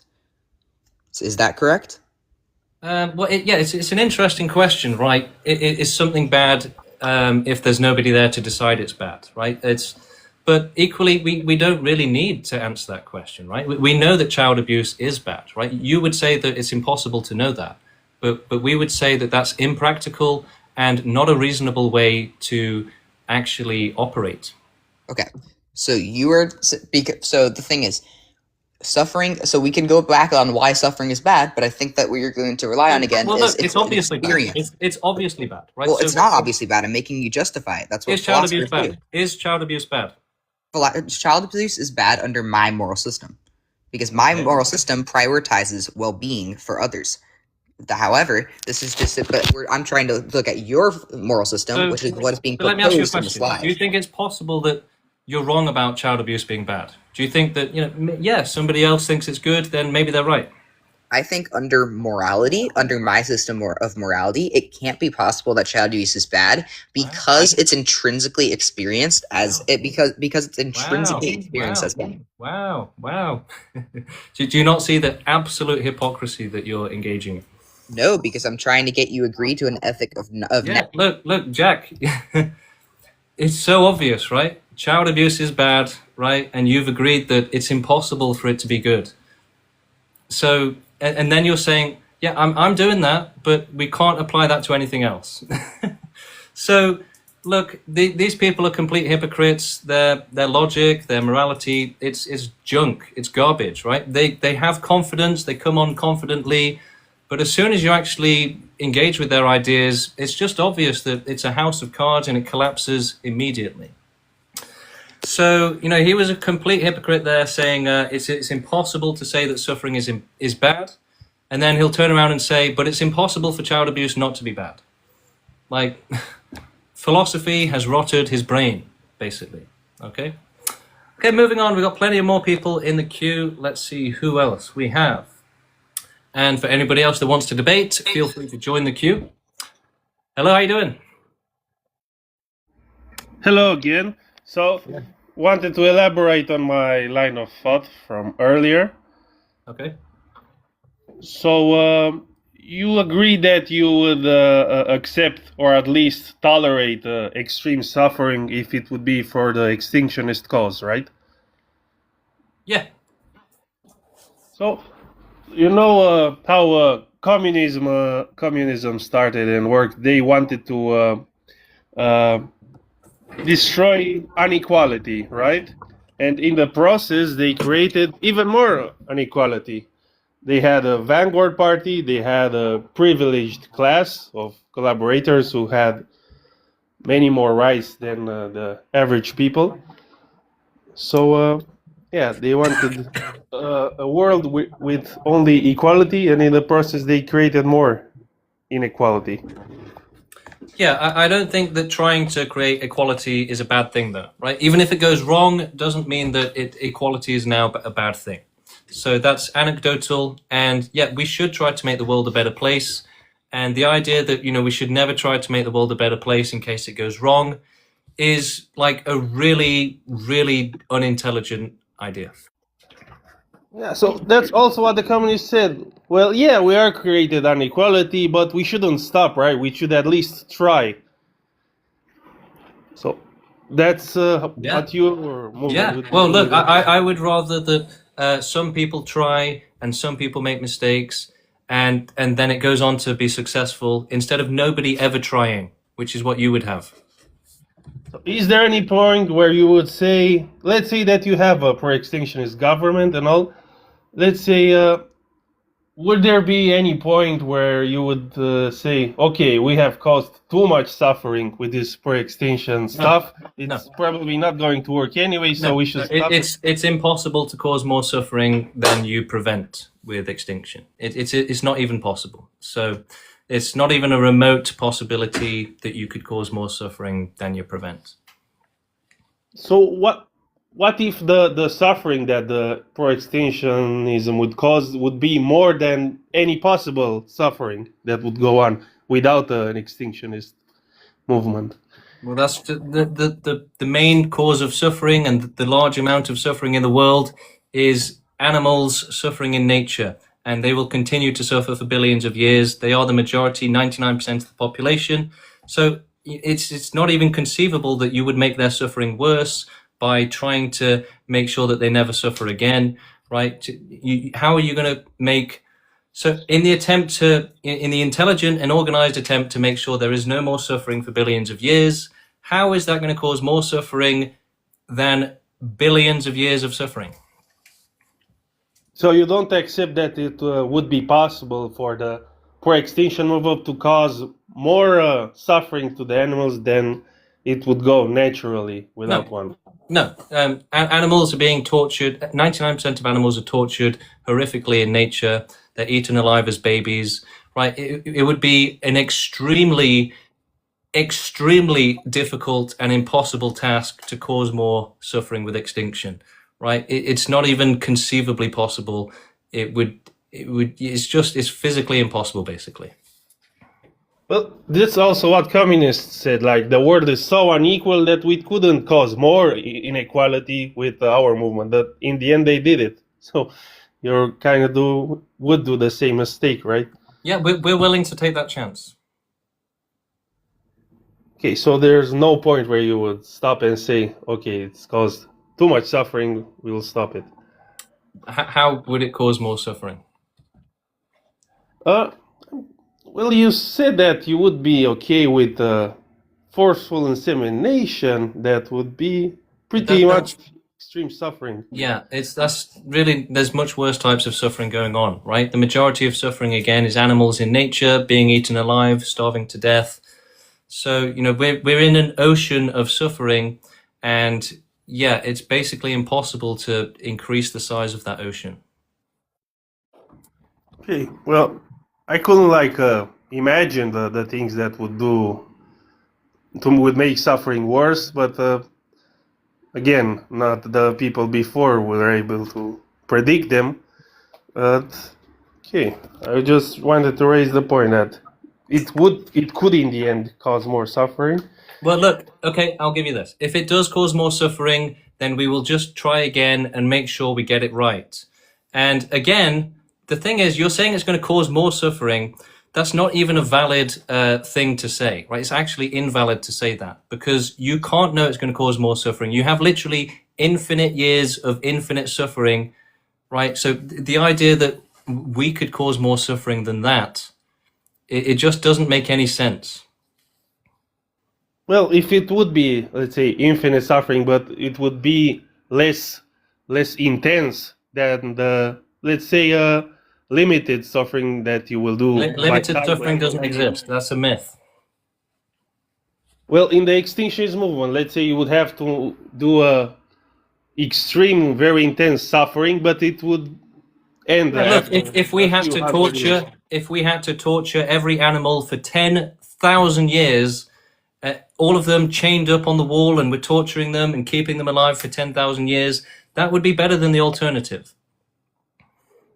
But why would it be better if there would be less suffering, less intense suffering? No, but you don't understand. I'm saying that even if we had to torture every animal for 10,000 years, it would still be less suffering than the alternative.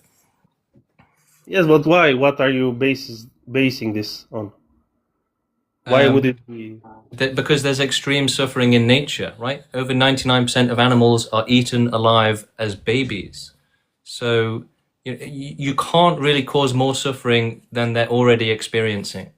And you definitely can't cause more suffering than billions of years of extreme suffering. It sounds like you're failing at basic mathematics skills here. No, well, let's say like society would advance, it would be incrementally less suffering, but never achieve the zero. Let's say the zero. That would be evil, right? So that's saying that we should exploit, we should abuse, we should torture for fun, right? So we shouldn't do that. We shouldn't make people suffer so that we can have fun. Okay, that is wrong, right? Child abuse is wrong, right? Making people suffer so that you can have a good time, it's unethical. No, I'm not arguing for a pleasure perspective. It's just that the alternative would be worse from what I am seeing. So billions of years of more suffering, that's better than making sure there is no billions of years of more suffering. If it's less intense than the suffering that we would have from an extinctionist plan. Yeah, again, the suffering from extinction, it doesn't exist, right? You're basically straw manning, right? You're arguing against a delusion, right? Putting animals to sleep does not cause more suffering than letting them be eaten alive. No, but how you would get there? Like, through what measures you would get to putting them to sleep? Euthanasia, right? Like gas or something. This would be the end point. But before achieving that end point of euthanasia, you would have to go through some processes, right? Like what? Like what? Like making this euthanasia available for the animals, right? And for that you... So you're saying, oh yeah, trying to solve the suffering, that's really bad, guys. We should just allow all the suffering. That's better.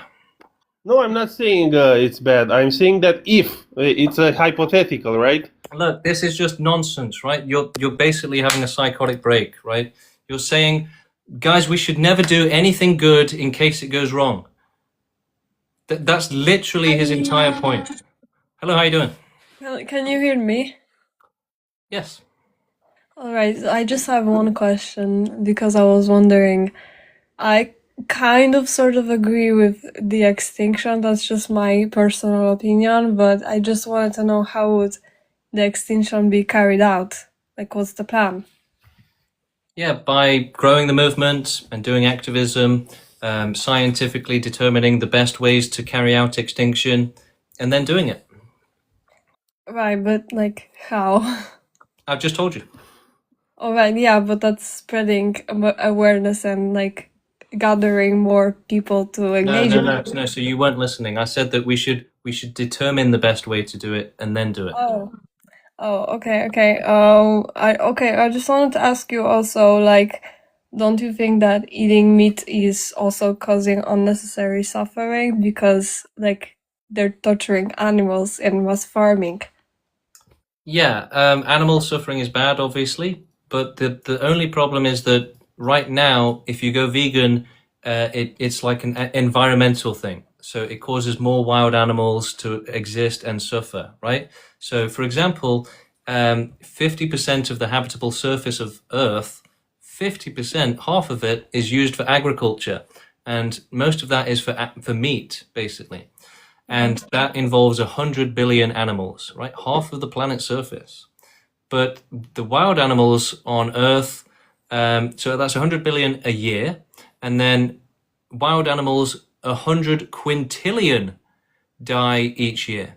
So that's several orders of magnitude more than there are farmed animals, right? And so if everyone went vegan, then 50% of Earth's surface used for agriculture would be returned to forest. And yeah, the number of wild animals would basically double, and there would be much more suffering, much worse suffering. So, most people and most vegans think that more forest is a good thing and that knocking down forest is a bad thing.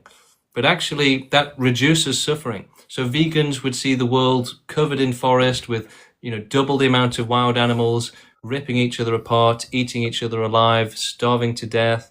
So we should solve this problem, but we can't do it right now until we're actually in control. So if you go vegan right now, you're supporting reforestation. So vegans save like 30 square foot of forest a day, and they do other things as well. And it just gives more land to wild animals to suffer because people think it's cool. They think it's fun to watch animals suffering. They film it, they make documentaries, and they watch them kill each other, and they eat popcorn. So vegans actually want there to be more wild animals suffering worse than farmed animals do, right? Farmed animals get medicine, shelter, food, safety, euthanasia. Wild animals get chased in like freezing, and they're burning alive while running for their life and then being eaten alive. Meanwhile, they've got parasites, diseases, they're starving. I mean, Okay, well, also, I am vegetarian, and I don't think everybody should go vegan or vegetarian. Not everybody can do that. I think it's bullshit to try to convince everyone to be vegan, right?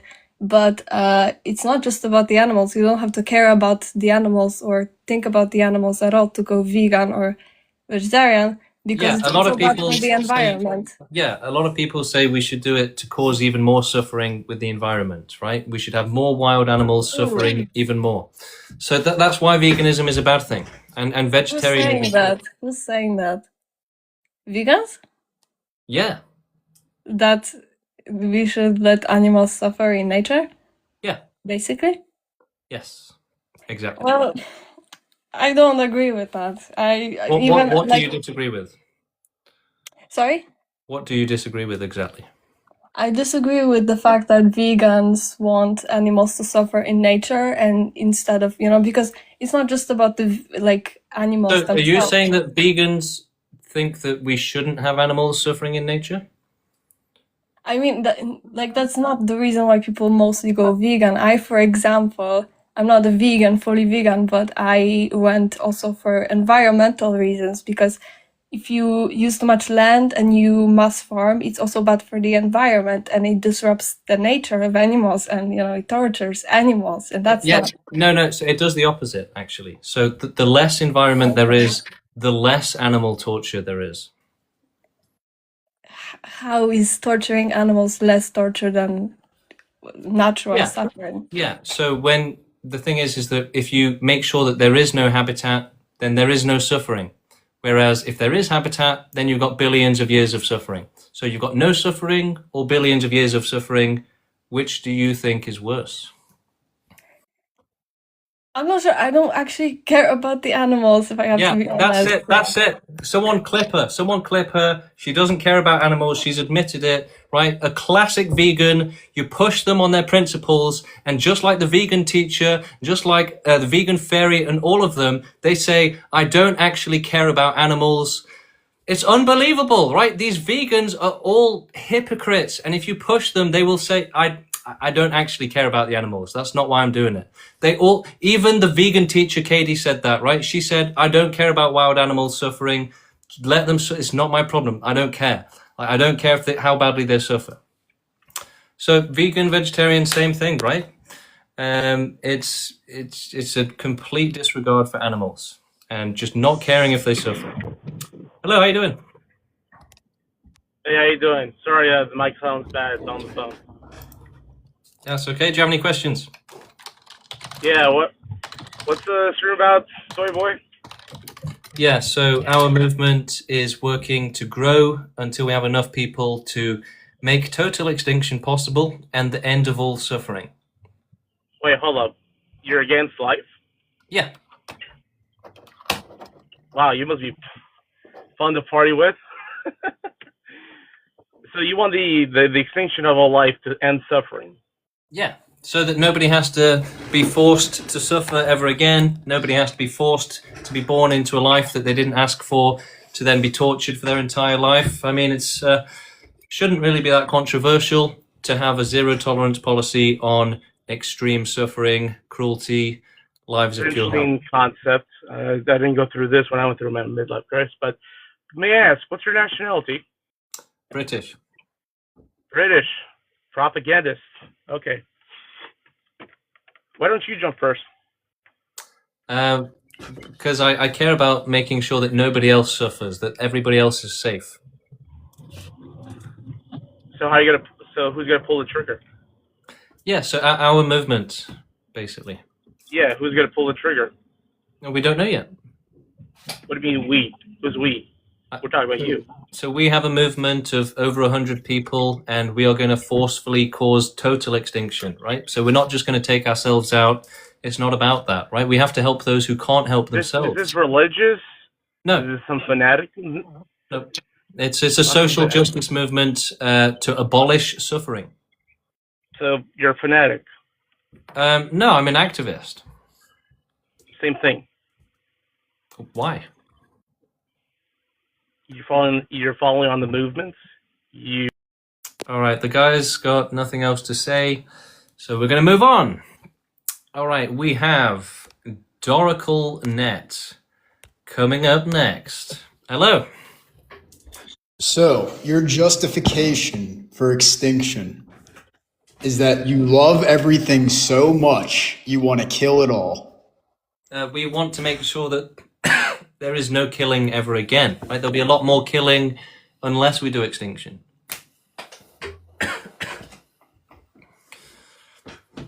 So you're sitting on the moral high ground that you care about everything else more than everybody because you want to destroy life. But the thing is, if you care about life, then you wouldn't allow it to be tortured. Well, I don't allow anybody around me to be tortured. Okay, but are you doing anything to stop all the torture in the world? I don't think anybody by themselves can stop all the torture in the world. I agree, which is why we have a movement gathering people together to make it possible. But your solution is killing all life. Yeah, so that they don't have to suffer, they can't keep reproducing and causing more suffering. That's like a murder-suicide deal where it's like, I love my wife so much, I'm going to kill myself and kill her too. It's like, yeah, but again, everybody loses. If you think killing is bad, there will be much more killing unless we do this. Yes, but that is life. Okay, so then you don't have a problem with killing. I have a problem with murder. So should we make murder impossible, or should we allow it forever?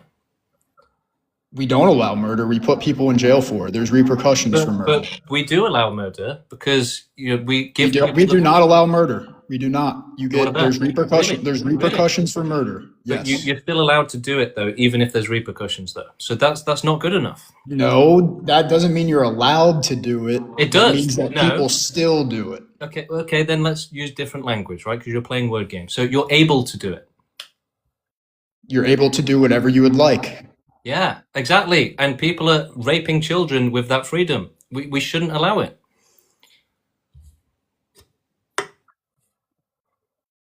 This is just, it's like a joke. It's just like you're like So a the psychopath victims of suffering are a joke to you. your claim that you love life more than everybody else, so you want to end all life. You don't see any problem with that.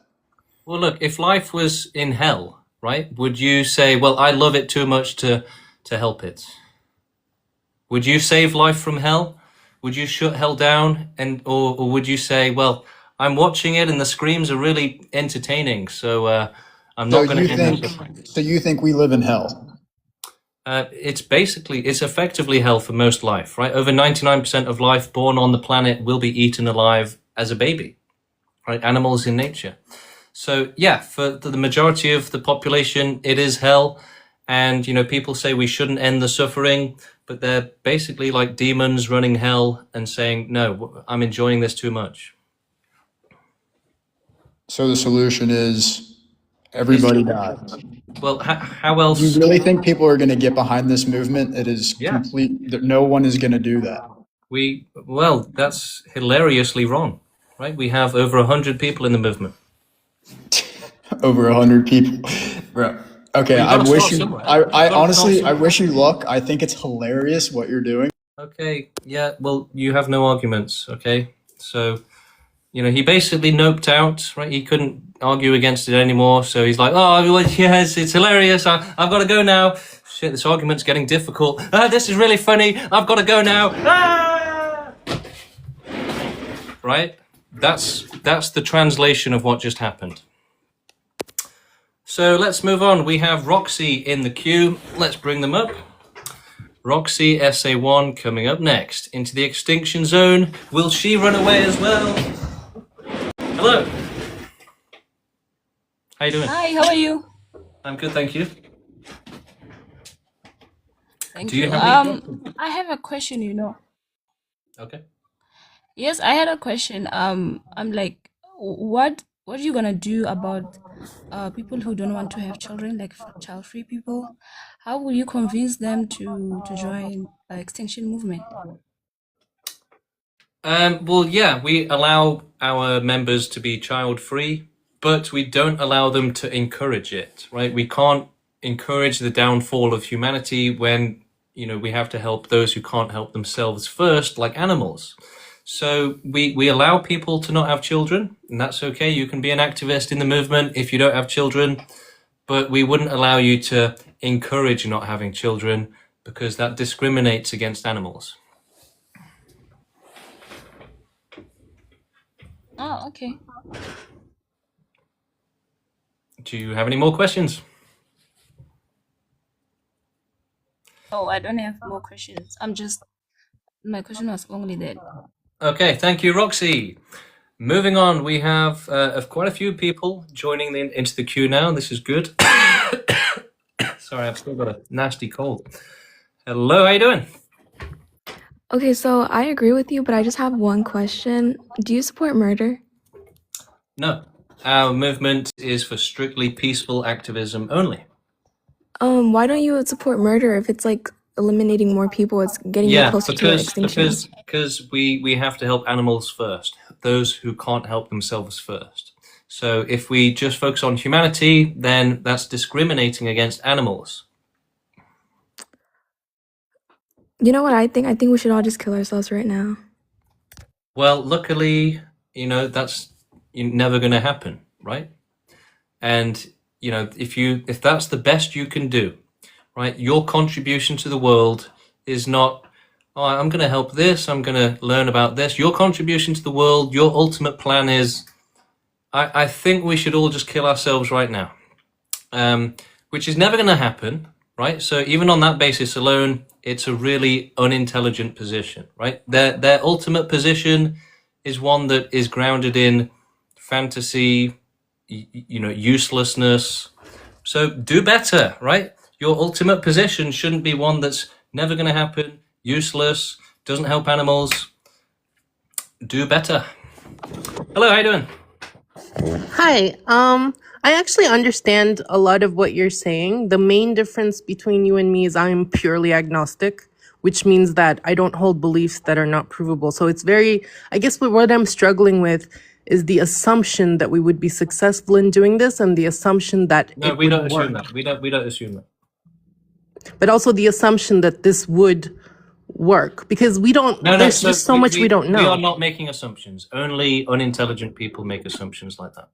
But we could never conceivably so think of it like this. There are insects that don't have a full perception of reality, some that don't see, for example, right? We see better than them, they don't. There could be things beyond our perception as humans so for example, assume, since we're not assuming anything, the probability that complete extinction could lead to further suffering by XYZ means is a positive probability. Let me ask you a question. So do you think that, preventing life existing is always a bad thing? I don't know the answer to that. That's my whole point. I don't know. So let's say a pedophile wants to kidnap a woman, impregnate her, and then rape the baby to death, right? Should we prevent that? Or should we allow it because, that baby needs that rape so that it doesn't suffer in the spiritual world? The instinct, of course, is to protect, but whether or not I am correct in that instinct is a whole other question. Child abuse could be good. So child abuse could be a good thing. It doesn't feel that way, but maybe I am wrong, is what I'm saying. So child abuse could be good. We might be wrong. Child abuse might be good. It doesn't feel like that to me, but my feelings aren't always correct. It's possible, right? So it's possible that child abuse could be good. So we shouldn't get rid of it just because it is possible that one day. Well, we haven't gotten rid of it anyway. One day we will magically discover that child abuse was actually good the whole time, and we shouldn't stop it in case that day ever comes. We have failed to stop it, but I don't know that your method won't also fail and cause maybe more. I don't know. Yeah. So we shouldn't try to stop it in case even more worse child abuse happens in the spirit realm. I don't know what we should do. Right. I don't know. Okay. Well. Let's.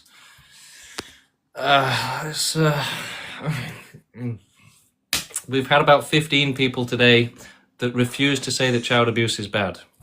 I swear to God, watch this stream on YouTube afterwards and just count them. Just count how many. Hello, how you doing? Hi. Hi, how you doing? I guess my question is, once all life is gone, what do you do about preventing it from, being created again, or about other life elsewhere in the universe? I would say, just as a second question as well, isn't the more practical conclusion to extinctionism and also antinatalism eugenics? Eugenics are good, right? Improving genetics is a good thing, but it doesn't make suffering impossible. So we're only working towards a suffering-free world, and that's only possible with extinction. But it wouldn't stop life from coming back again, or life elsewhere in the universe, like you said. So the main part of our mission is prevention of life coming back. That's already the main part. So removing life is easy. That's the easy bit. Preventing it from coming back and making sure that there's no more billions of years of suffering, that's obviously the more important part. So we have to do our best. Well, we use science and technology to try and do it. Right. And what about elsewhere in the universe? Do you believe there's life out there? Yes, we do. So according to our research, the universe will probably be full of life, just like on Earth, and it will be basically the same structure where it's animals evolving and just killing each other and suffering terribly. So our movement supports working towards a universe with no life and no possibility of life ever again. but that is under the umbrella of doing the most extinction we can, right? So doing the most vast and thorough extinction possible and scientifically determining what that is. So whereas everyone is saying, oh, you're going to do beyond Earth, you're going to do this, how are you going to do it, what's the method? We should leave all of those questions to science to decide what is the best extinction we can do, what's the best way to do it, can we do beyond Earth? So this should all be decided by science, not by people guessing on TikTok. So we have to stay alive for at least a certain amount of time before we can achieve that, right? That's so correct. How long? Yeah, indefinitely. So humans have the best conditions, the least suffering, the smallest population, and the highest capacity for helping other life. So even if humanity suffers a bit as we continue to reproduce indefinitely until we finish the mission, that's going to be, a tiny speck of suffering compared to all of the, the oceans of animals suffering terribly. So if we think about just Earth, then yeah, humanity suffering for another 1,000,000 years doesn't seem that bad if it's going to prevent 1 billion years of animal suffering. So fair enough. Yeah. And look, the best case scenario, which we are hoping for, would be that we can replace ourselves with robots and AI, and they can carry on universe-wide extinction. And, we might be able to do that within 100 years or 200 years. So humanity could be allowed to go extinct much sooner. But we should be prepared to go on forever if for some reason we're not able to rely on robots and AI. So that's kind of what I would say it depends on. Cool. All right, Octavian, thank you for coming up. Good questions. And we are going to move on to the next person. We have Pawan coming up next. Hello. Hi. Hi, do you have any questions? Yeah, I have questions. Why do people suffer mainly? We have not done anything wrong in this world, right? But why? Why do people suffer? Why the suffering came? Do you know the question? Yeah. We suffer because it allows us to understand the world. So when life starts, it will evolve to suffer more and more so that it's more powerful, more capable, more intelligent. It can understand the world better. So as life gets more complex, it gets more ability to suffer. Okay, thank you. All right. Pawan, thank you for coming up. All right, let's see. Let's get some more people in the queue. Let's get some more debates going, more conversations. Next, please. All right, let's see. We've got Ilya in the queue. Hello. I actually left the last time, but as I was saying, why don't you support, like murder or like mass shootings or mass murder if, the goal is to end life? Yeah, because the more humans, the better right now. So for every additional human, it prevents millions of wild animals from suffering over their lifetime.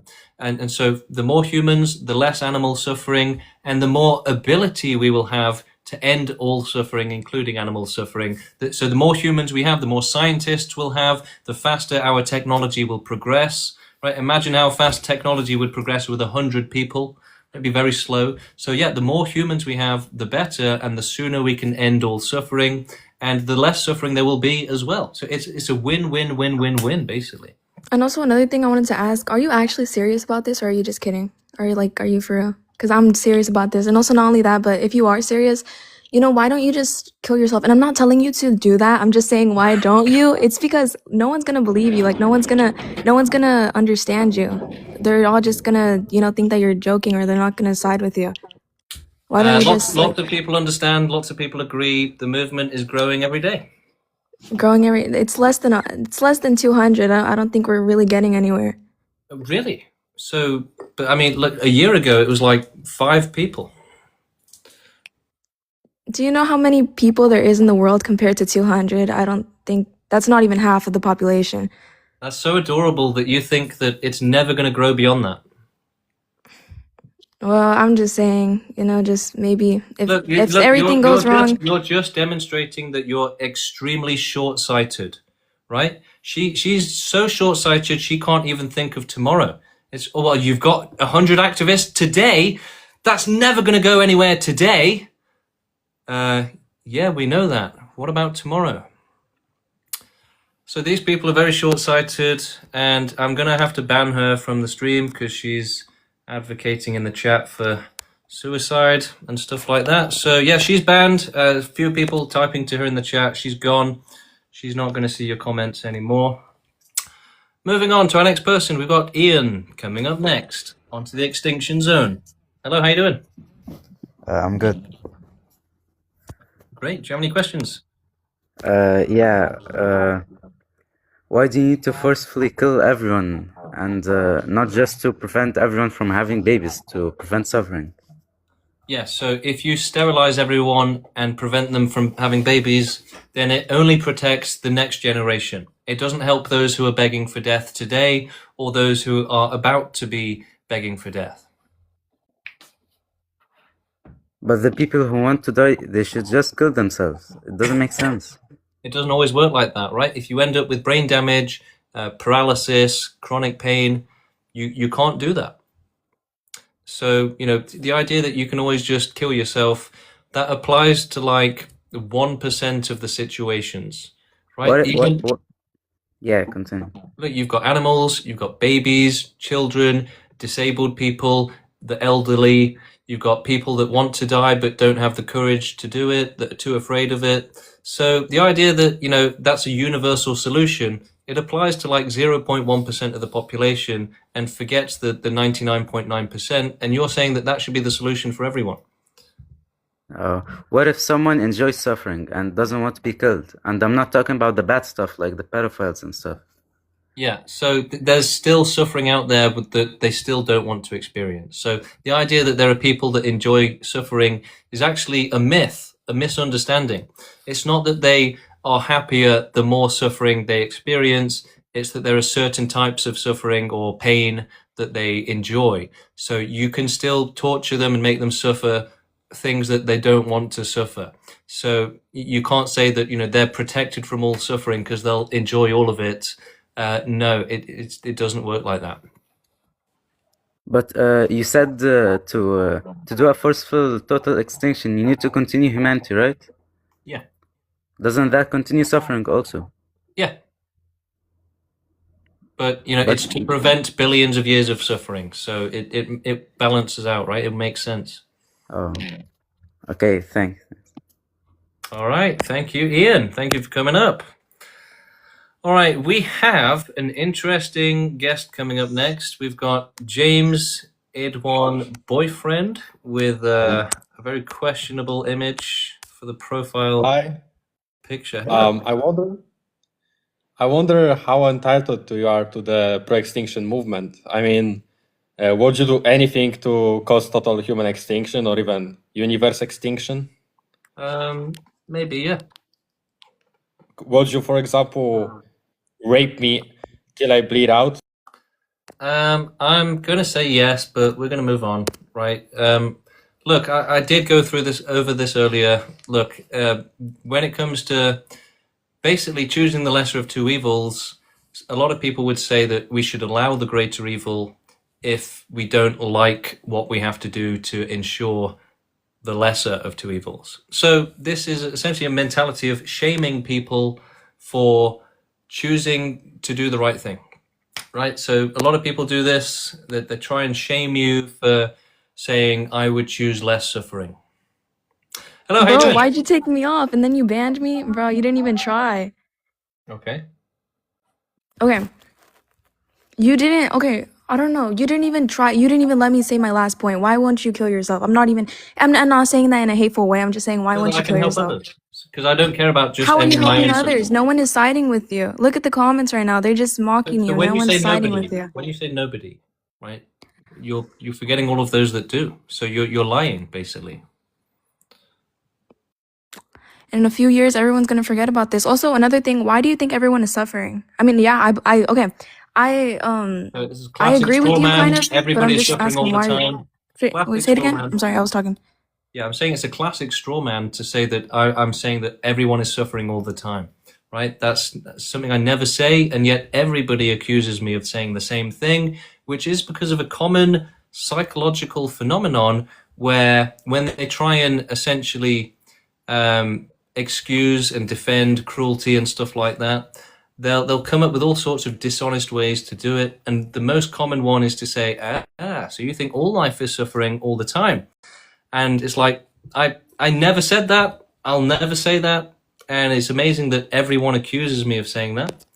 And the reality is they want to argue against that position. They want to be able to say, but I'm not suffering.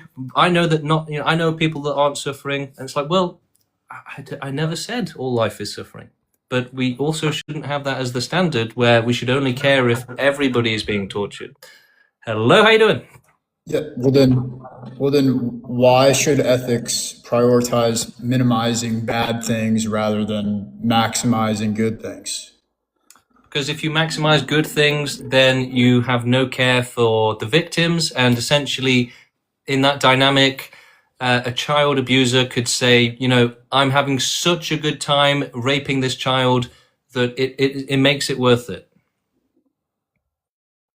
But why do you automatically go to a child abuser? Like, there's so much good. It's just one example. That's not child abuse. Let's replace it with animal You're abuse. just taking it to the most extreme. No, don't take it to animal abuse. Take it to like having a loving family and a good life full of experiences and love. Like, don't go to people loving abuse. That's So let me not ask what you a most question. people love. If everybody was begging for death, would you make them go extinct in order to help them? If everyone was begging for death, Yeah. would I make them go extinct? So I had one button to make everyone go extinct. Yeah.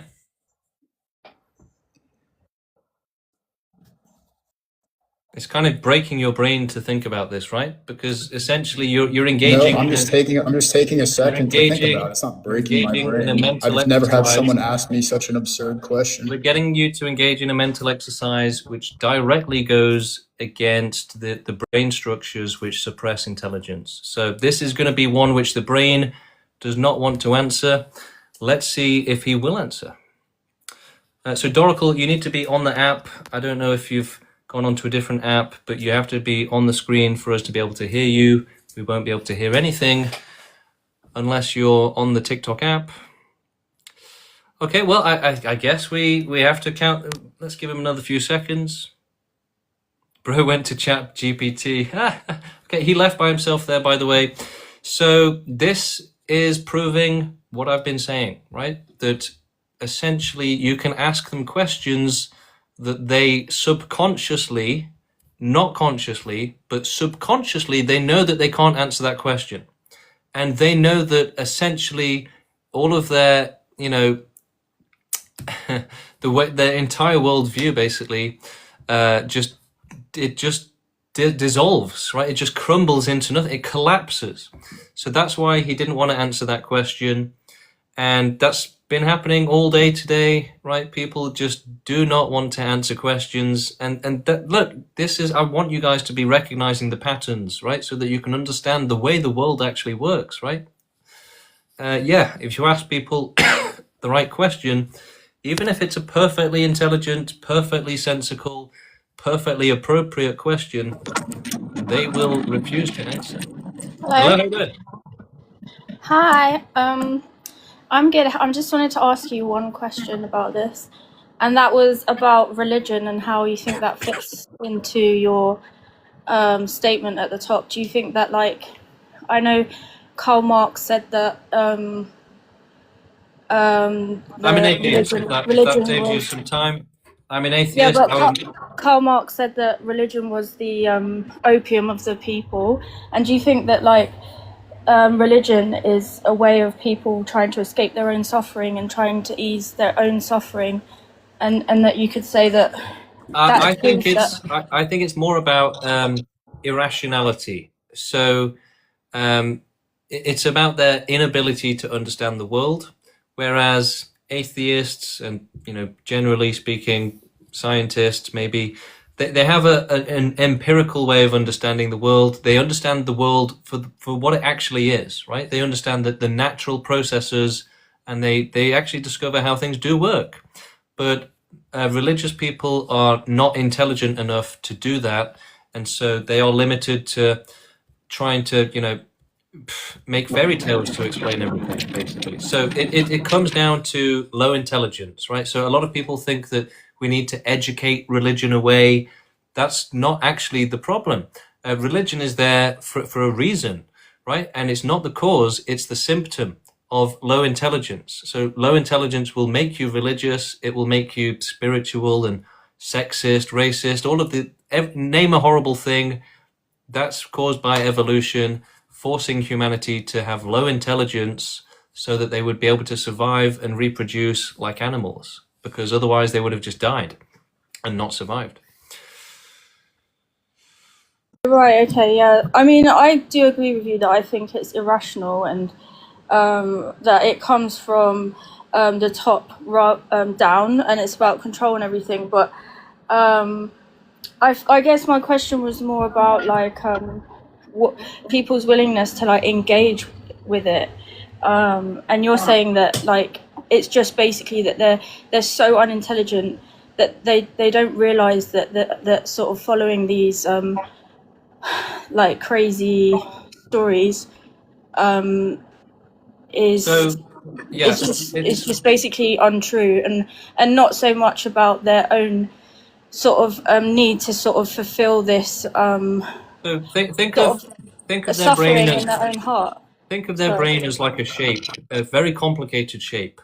And you know, when you put water in, it will flow into the grooves, basically. So their grooves flow towards religion because they've evolved that way. So instead of, you know, their intelligence helping them to understand the world correctly, they've evolved to not understand the world correctly.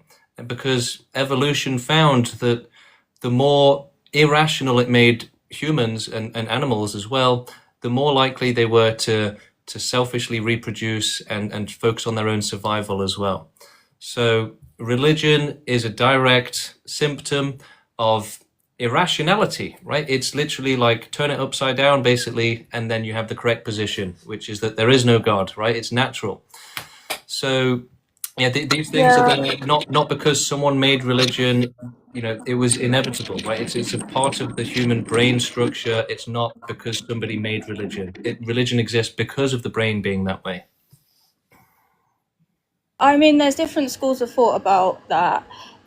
I mean, I for one don't actually agree that there is any definitive proof of the lack of a higher power in the universe, and I don't think that you can really say that. But the thing is that our way of thinking is the opposite, right? So instead of saying, well, you need to prove that there is no flying spaghetti monster, it's the opposite, right? You should say, no, we don't believe in a flying spaghetti monster until somebody proves it does exist, right? So if you believe in everything until somebody proves it doesn't exist, then you would believe in unicorns. But you can't really prove that anything exists except for your own thinking, right? Well, you know, we can do it to an extent. How can you prove that anything really exists? It could just be all like, you know, like the Elon Musk stuff. Yeah, but we still managed to have an operational, you know, system despite that.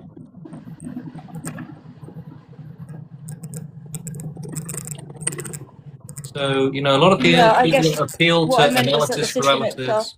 A lot of people appeal to, oh, we can never decide anything ever, so we can't say child abuse is bad because there's no proof.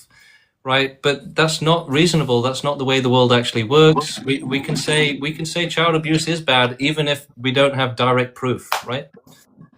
Yeah, no, I agree. Like what you've put at the top there is forceful total extinction is needed to stop all suffering.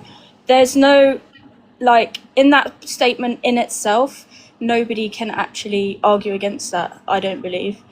Good. But the question is after that, is it then even conceivable for total extinction to ever happen? Why Do not? you believe that would?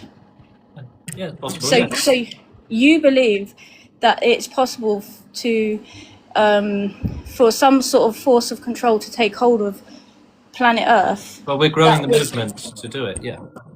And you think that you will be able to manage to convince every single other Homo sapien on the planet? We don't need to. That's agree. never been necessary for anything ever. So it's usually a minority taking control, taking power, making decisions. And I would love you to name one thing where it's had 100% agreement. That's never been necessary. So it's forceful because we don't Yeah. rely on agreement. Yeah, I see. So basically, and then okay, my last question was, how would you go about that? Like, would it just be like nuke everyone? Is that your? No. So nukes don't actually cause extinction properly. Chernobyl is full of life. So we have to use science to determine the most vast and thorough extinction possible, like the most scientifically advanced, the most preventative extinction that we can do. Wow. I mean, Yeah, we should leave it to science to determine what is possible. Instead of trying to guess the science, we should do the science. wow. I think I do disagree with you. I don't think that sort of would ever take root and take hold.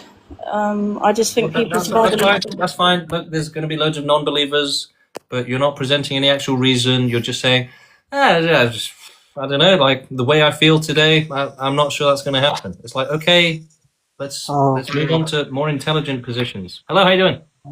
Hello, yeah. I'm just watching your video, and it's a topic about religion, yeah.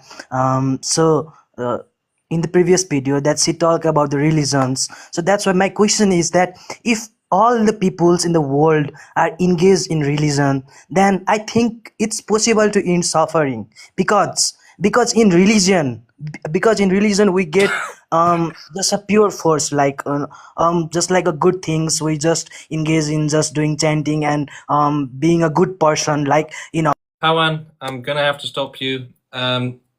I don't understand what you're saying, right? You're saying that most people are religious and therefore we can just pray that suffering will end. It doesn't make any sense, dude, right? And look, religion is not going to help animals, right? Religion basically hurts animals, basically. Okay, so I am either going to take a break or we'll see if anybody else wants to join. The queue is empty right now, so we'll see if we have any more enticing debate candidates. Otherwise, I'll take a break and, might be offered today. Might call it a day, might only be streaming tomorrow. So if there's anybody that's been thinking about joining that queue, having a little debate, now's the time. All right, we've got Ian coming up again into the extinction zone. Ian. Yeah. Listen, I support you, but I still can't accept that you allow people to still have children. You know that's wrong, right? What's wrong with that? To have children. Yeah, what's wrong with that? They can't consent, and it's selfish. Why is it selfish? There's no reason for you to have children. But there is. Exactly, that's where you're wrong. There is a reason, right? We have to keep reproducing until we can do the best extinction we can, make sure that we help animals first, help those that can't help themselves first, right? Humans can help others and themselves, and you would have life suffer without being able to help itself. Yeah, but what if the baby can't consent? No one can consent to give birth. We don't care. Why should we care?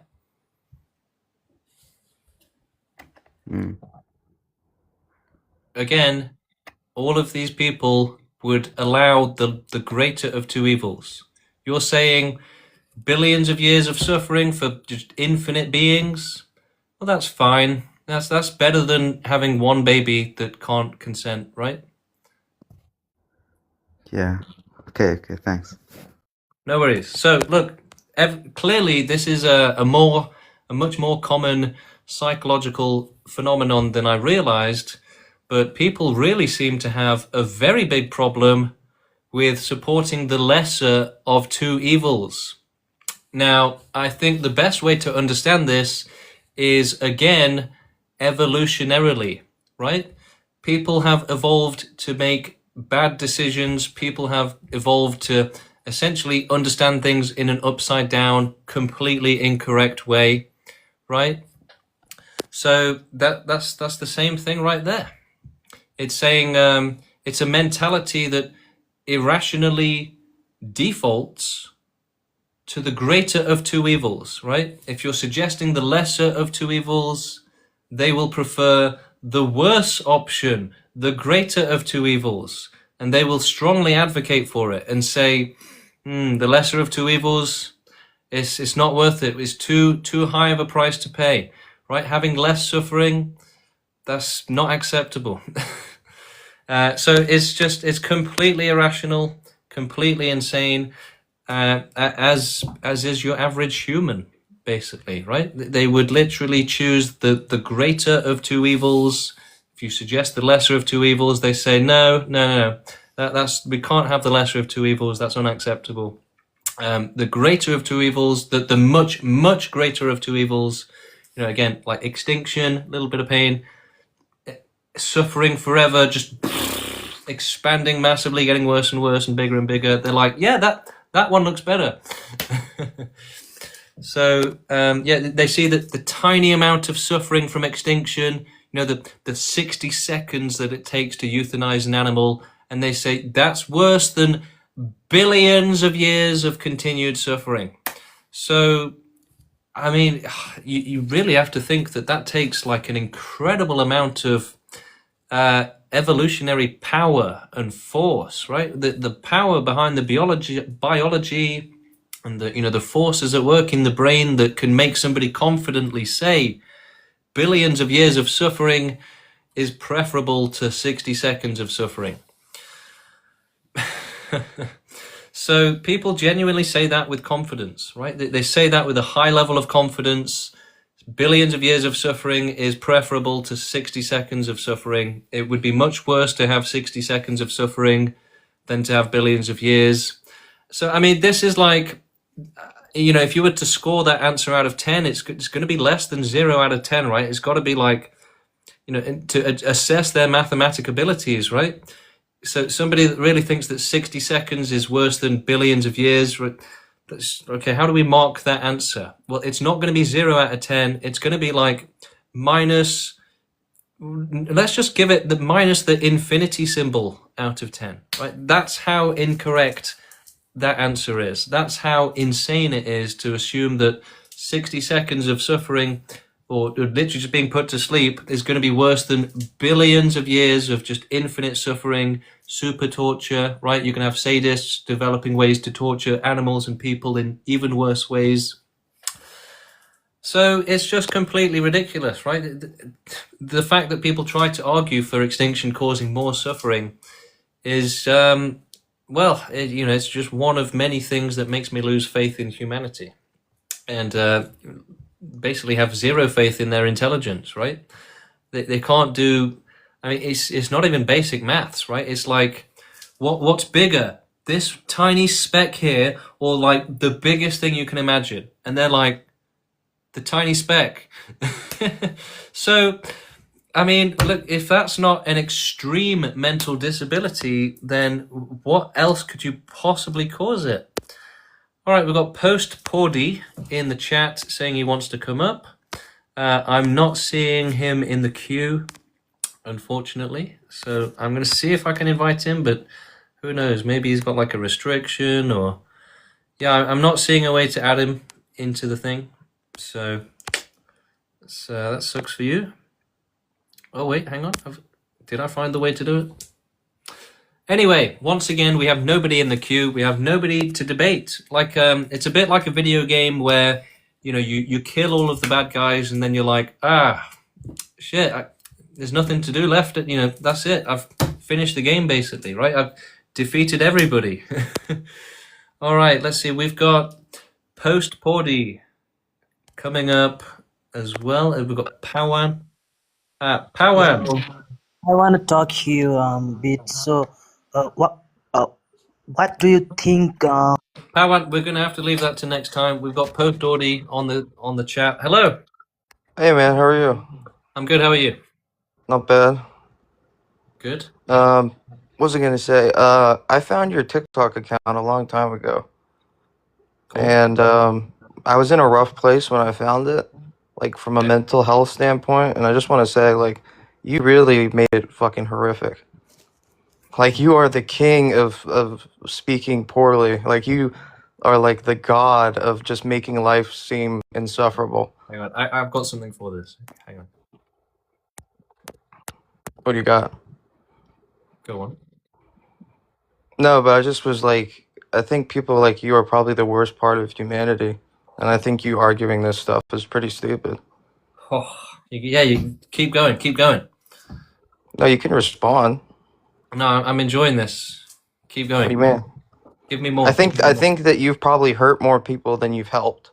I think you're a natural evil rather than a positive good. Okay. I think when you talk about suffering, you contribute to suffering more than you actually help anyone suffering. Well, we're not trying to help you. I thought I was a viewer. Well, you're collateral damage, basically. So we know that we're going to cause some suffering on the road to total extinction. And yeah, there's going to be some collateral damage. You can't, walk out the house without standing on an insect. You can't tell people the truth without offending some people like yourself. So there's going to be collateral damage. You're not telling the truth. You're telling people that they basically should have no hope in life and that extinction's the best answer and suffering is endless and yada yada yada. You basically just preach negatives and hope that people follow you. Well, look, you're treating the discussion on suffering as something that's, oh, that's depressing. Don't bring up suffering. No, I want you to tell people that life is meaningless. They should, that suffering is always obviously too much, and that the answer is to literally not exist anymore. Let's hear a counter argument. Don't tell me that I'm depressing you and therefore it's wrong. No, I think you've actually physically hurt people.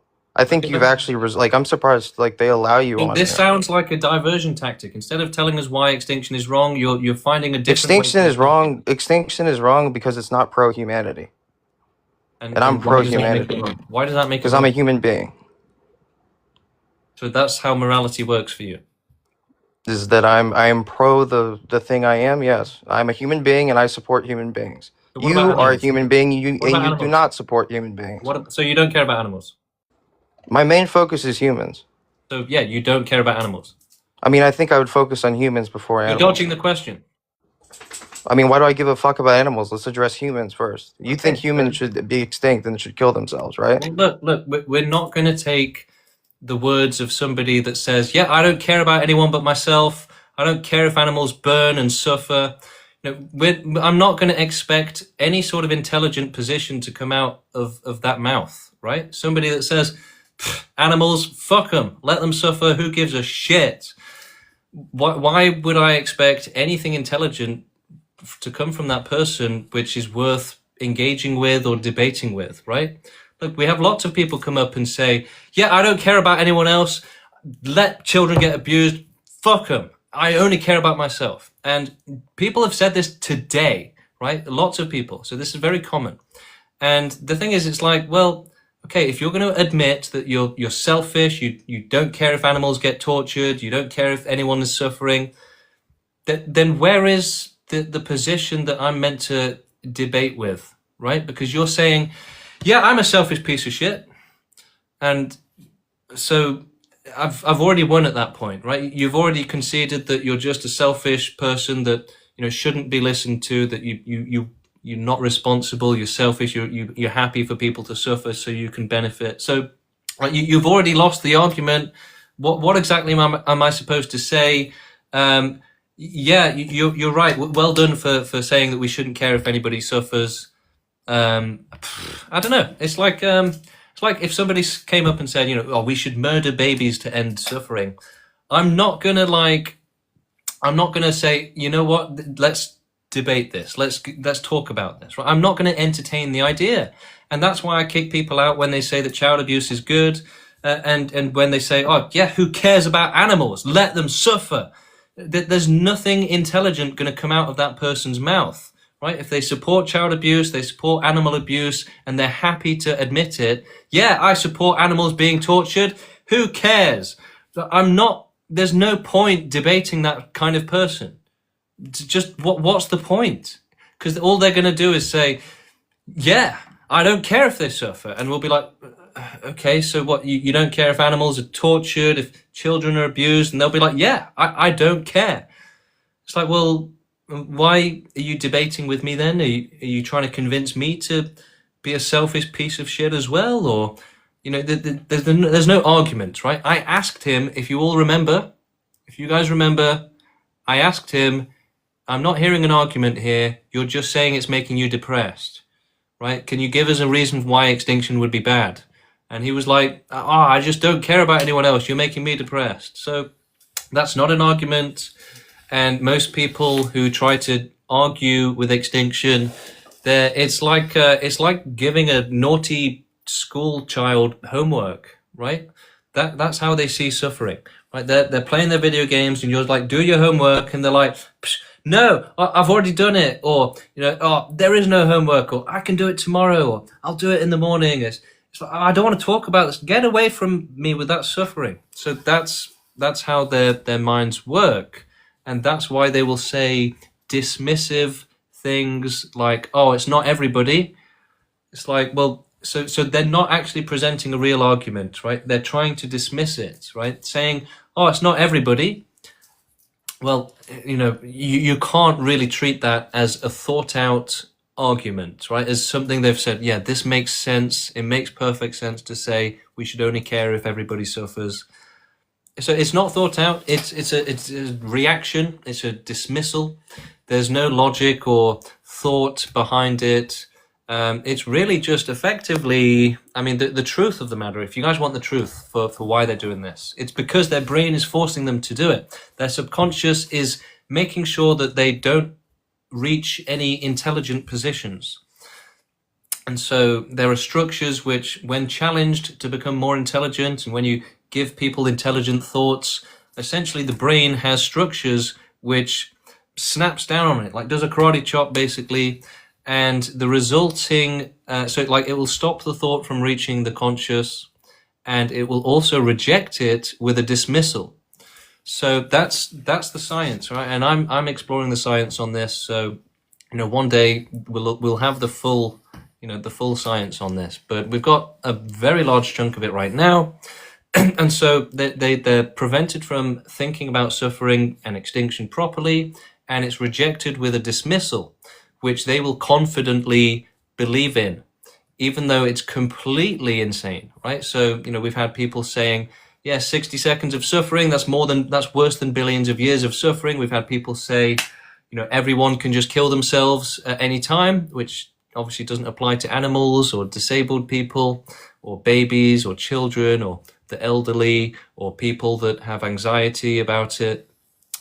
So essentially you will get a dismissal. You try to bring an intelligent thought to them, and their brain will force them to dismiss the thought, and it will essentially treat it in a hostile way. So they'll receive it as like, oh, what? That's stupid. The extinction, that's going to cause more suffering, right? Billions of years of suffering, that's preferable to 60 seconds of extinction.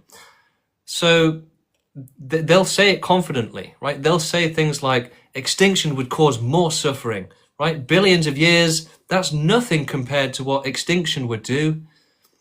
So how can people so incredibly confidently say things that are so incredibly insane, right? I had somebody say that babies are learning about how to commit suicide in the womb so that they can end their own suffering as a baby. The guy said that they could literally bash their skulls on concrete, and babies can commit suicide. That's the solution if they ever suffer. He literally said that. He said that they are learning about suicide in the womb so that they can bash their skulls if they ever need to, so that's the solution for child abuse, right? And babies suffering with cancer or abuse, that they can commit suicide. So what can possibly make people so confidently say such incredibly insane things? And it's evolution. It's incredibly powerful structures in the brain which are tricking the user, right? It's making them think that extinction sounds stupid, and then it makes them think that, babies committing suicide is intelligent. So, yeah, it kind of reverses intelligence. It flips it upside down, flips rationality upside down. And we are probably, we are trying to cure this, basically. So, look, I've said it before and I'll say it again. We can make anybody agree with extinction. We can do it, right? We can absolutely do it. The only thing you have to get past is their brains trying to dismiss you. You can force them to get over that dismissal, and you can get them to actually take it seriously. Now, one of the main reasons why we're not doing this as much is that we don't actually know what will happen to pro-lifers if we do it, right? For example, if we're pushing their intelligence beyond their capacity, it could kill them for all we know, right? Getting them to agree with extinction could potentially make their brains like drip out of their ears. They could have a nosebleed and just die or something. So, you know, I do tend to be kind of careful when it comes to pushing people all the way. Now, as I said, we can get people to fully agree with extinction, and there's not been too much mental damage as a result. But should we push it beyond that? Right, so the whole thing is that you know, you've got like ephilism, antinatalism, etc. So the brain is getting bigger and bigger, more and more advanced until it gets to extinctionism. Okay, so we know that we can get people to agree with extinctionism, but it could be beyond their capacity to get them to do activism for extinction, which takes an even higher level of empathy. Right? So the more empathy you have, the more you will actually be willing to take action, do activism. So for example, you have vegans that don't really care about the animals and don't do activism. And then you have some vegans that, you know, think they care about animals and will do activism. And that's because they have more empathy. So the same is true for the human brain. And yeah, so let's say you have a less advanced brain, they disagree with extinction. We can force them to agree with it. And that seems safe so far, but to force them to essentially, to motivate them to do activism for it as well. Now, we can make anyone agree with extinction. That is possible. But to make them do activism for extinction as well, that essentially would be a pluribus type situation. We would effectively win, right? So we can make anyone agree with extinction, but to make them go and convince other people as well, well, if we were able to do that, then we would take over the whole world pretty damn quickly. So, you know, one of the reasons we're not actually trying to do that, and we're saying don't convince people, find those that have the capacity to agree with it, is that we don't know what would happen, right? Again, somebody could just, if we get them to do activism for extinction and we, you know, pump up their brain with logic, basically, it could kill them for all we know. So, and even if it doesn't, the more important concern is that they're not going to be able to do rational activism for extinction. So we can make people agree with extinction, but can we make them more rational? So, you know, we wouldn't want an activist who agrees with extinction, but is telling everyone to go and murder their families, right? So we need rational activists. So there's no point just making everybody an activist. They could go and just start killing each other or doing stupid things, right? They could nuke the world. That's what everyone seems to be obsessed with doing. So can we make people more rational? That's a really good question. Again, we would be looking at a pluribus type situation. And I think I personally do believe this is the future. I do believe that it won't be long before every human is extinctionist, because this is the way that intelligence goes, right? So extinctionism it's not an aberration. It was an inevitable part of human evolution, right? So you've got, you know, bacteria and then animals and then eventually humans, right? We're getting more and more intelligent. And, you know, now that we have the luxuries and the ability to think about things instead of constantly focusing on our survival, right?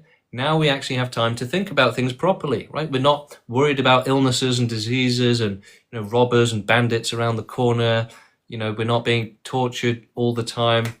So personally, I do believe that the better conditions are allowing us to think more intelligently.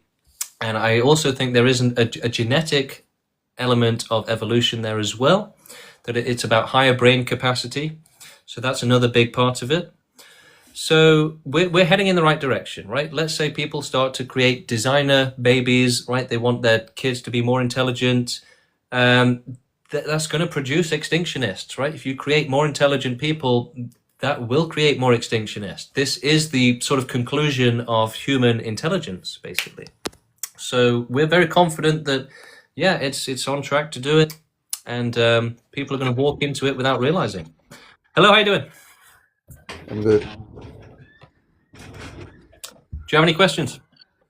Yeah. Cool. Let's go for it. You said you want to prevent suffering, right? Whether it's a baby or an old man, right? Or an animal or anyone, yeah. Yeah, and you also said you want to continue the human race.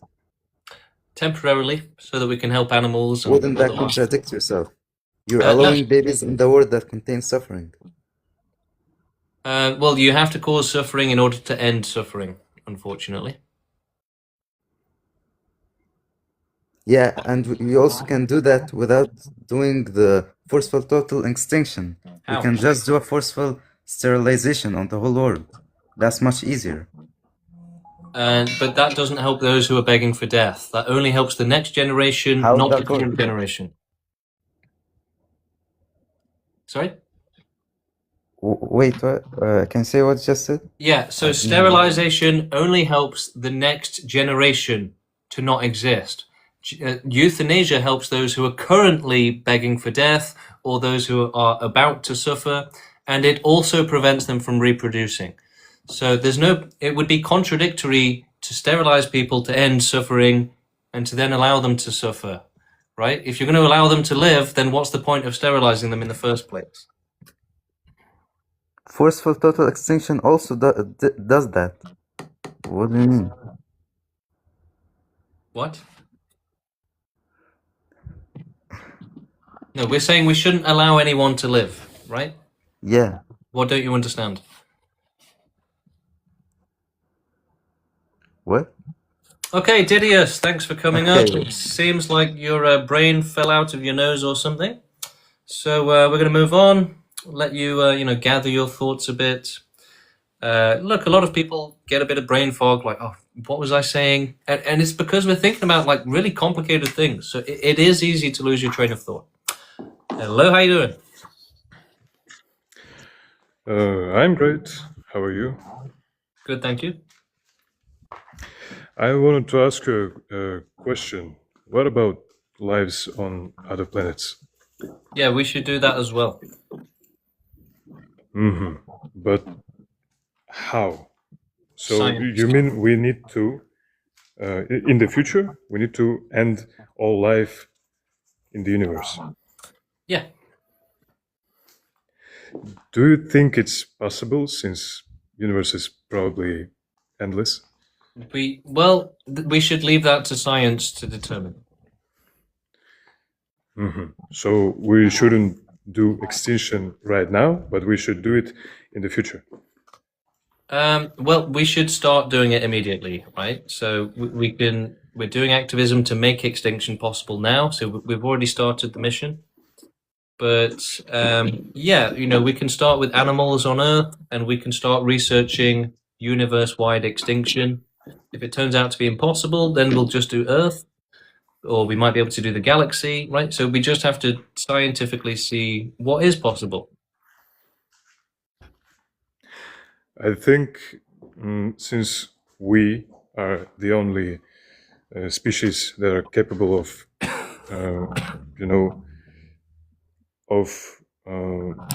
making world better, it will be actually worse if we all go extinct. No? Yeah, that's why we need to stick around so that we can do extinction for other life first. Mm-hmm. Okay, thank you. But actually, I think that when we will get to this point, we actually wouldn't have any suffering already. Well, you see, we'll that's be able to where just you're live. wrong. That's where you're wrong. So a lot of people assume that it's possible to have no suffering, but that's actually not true.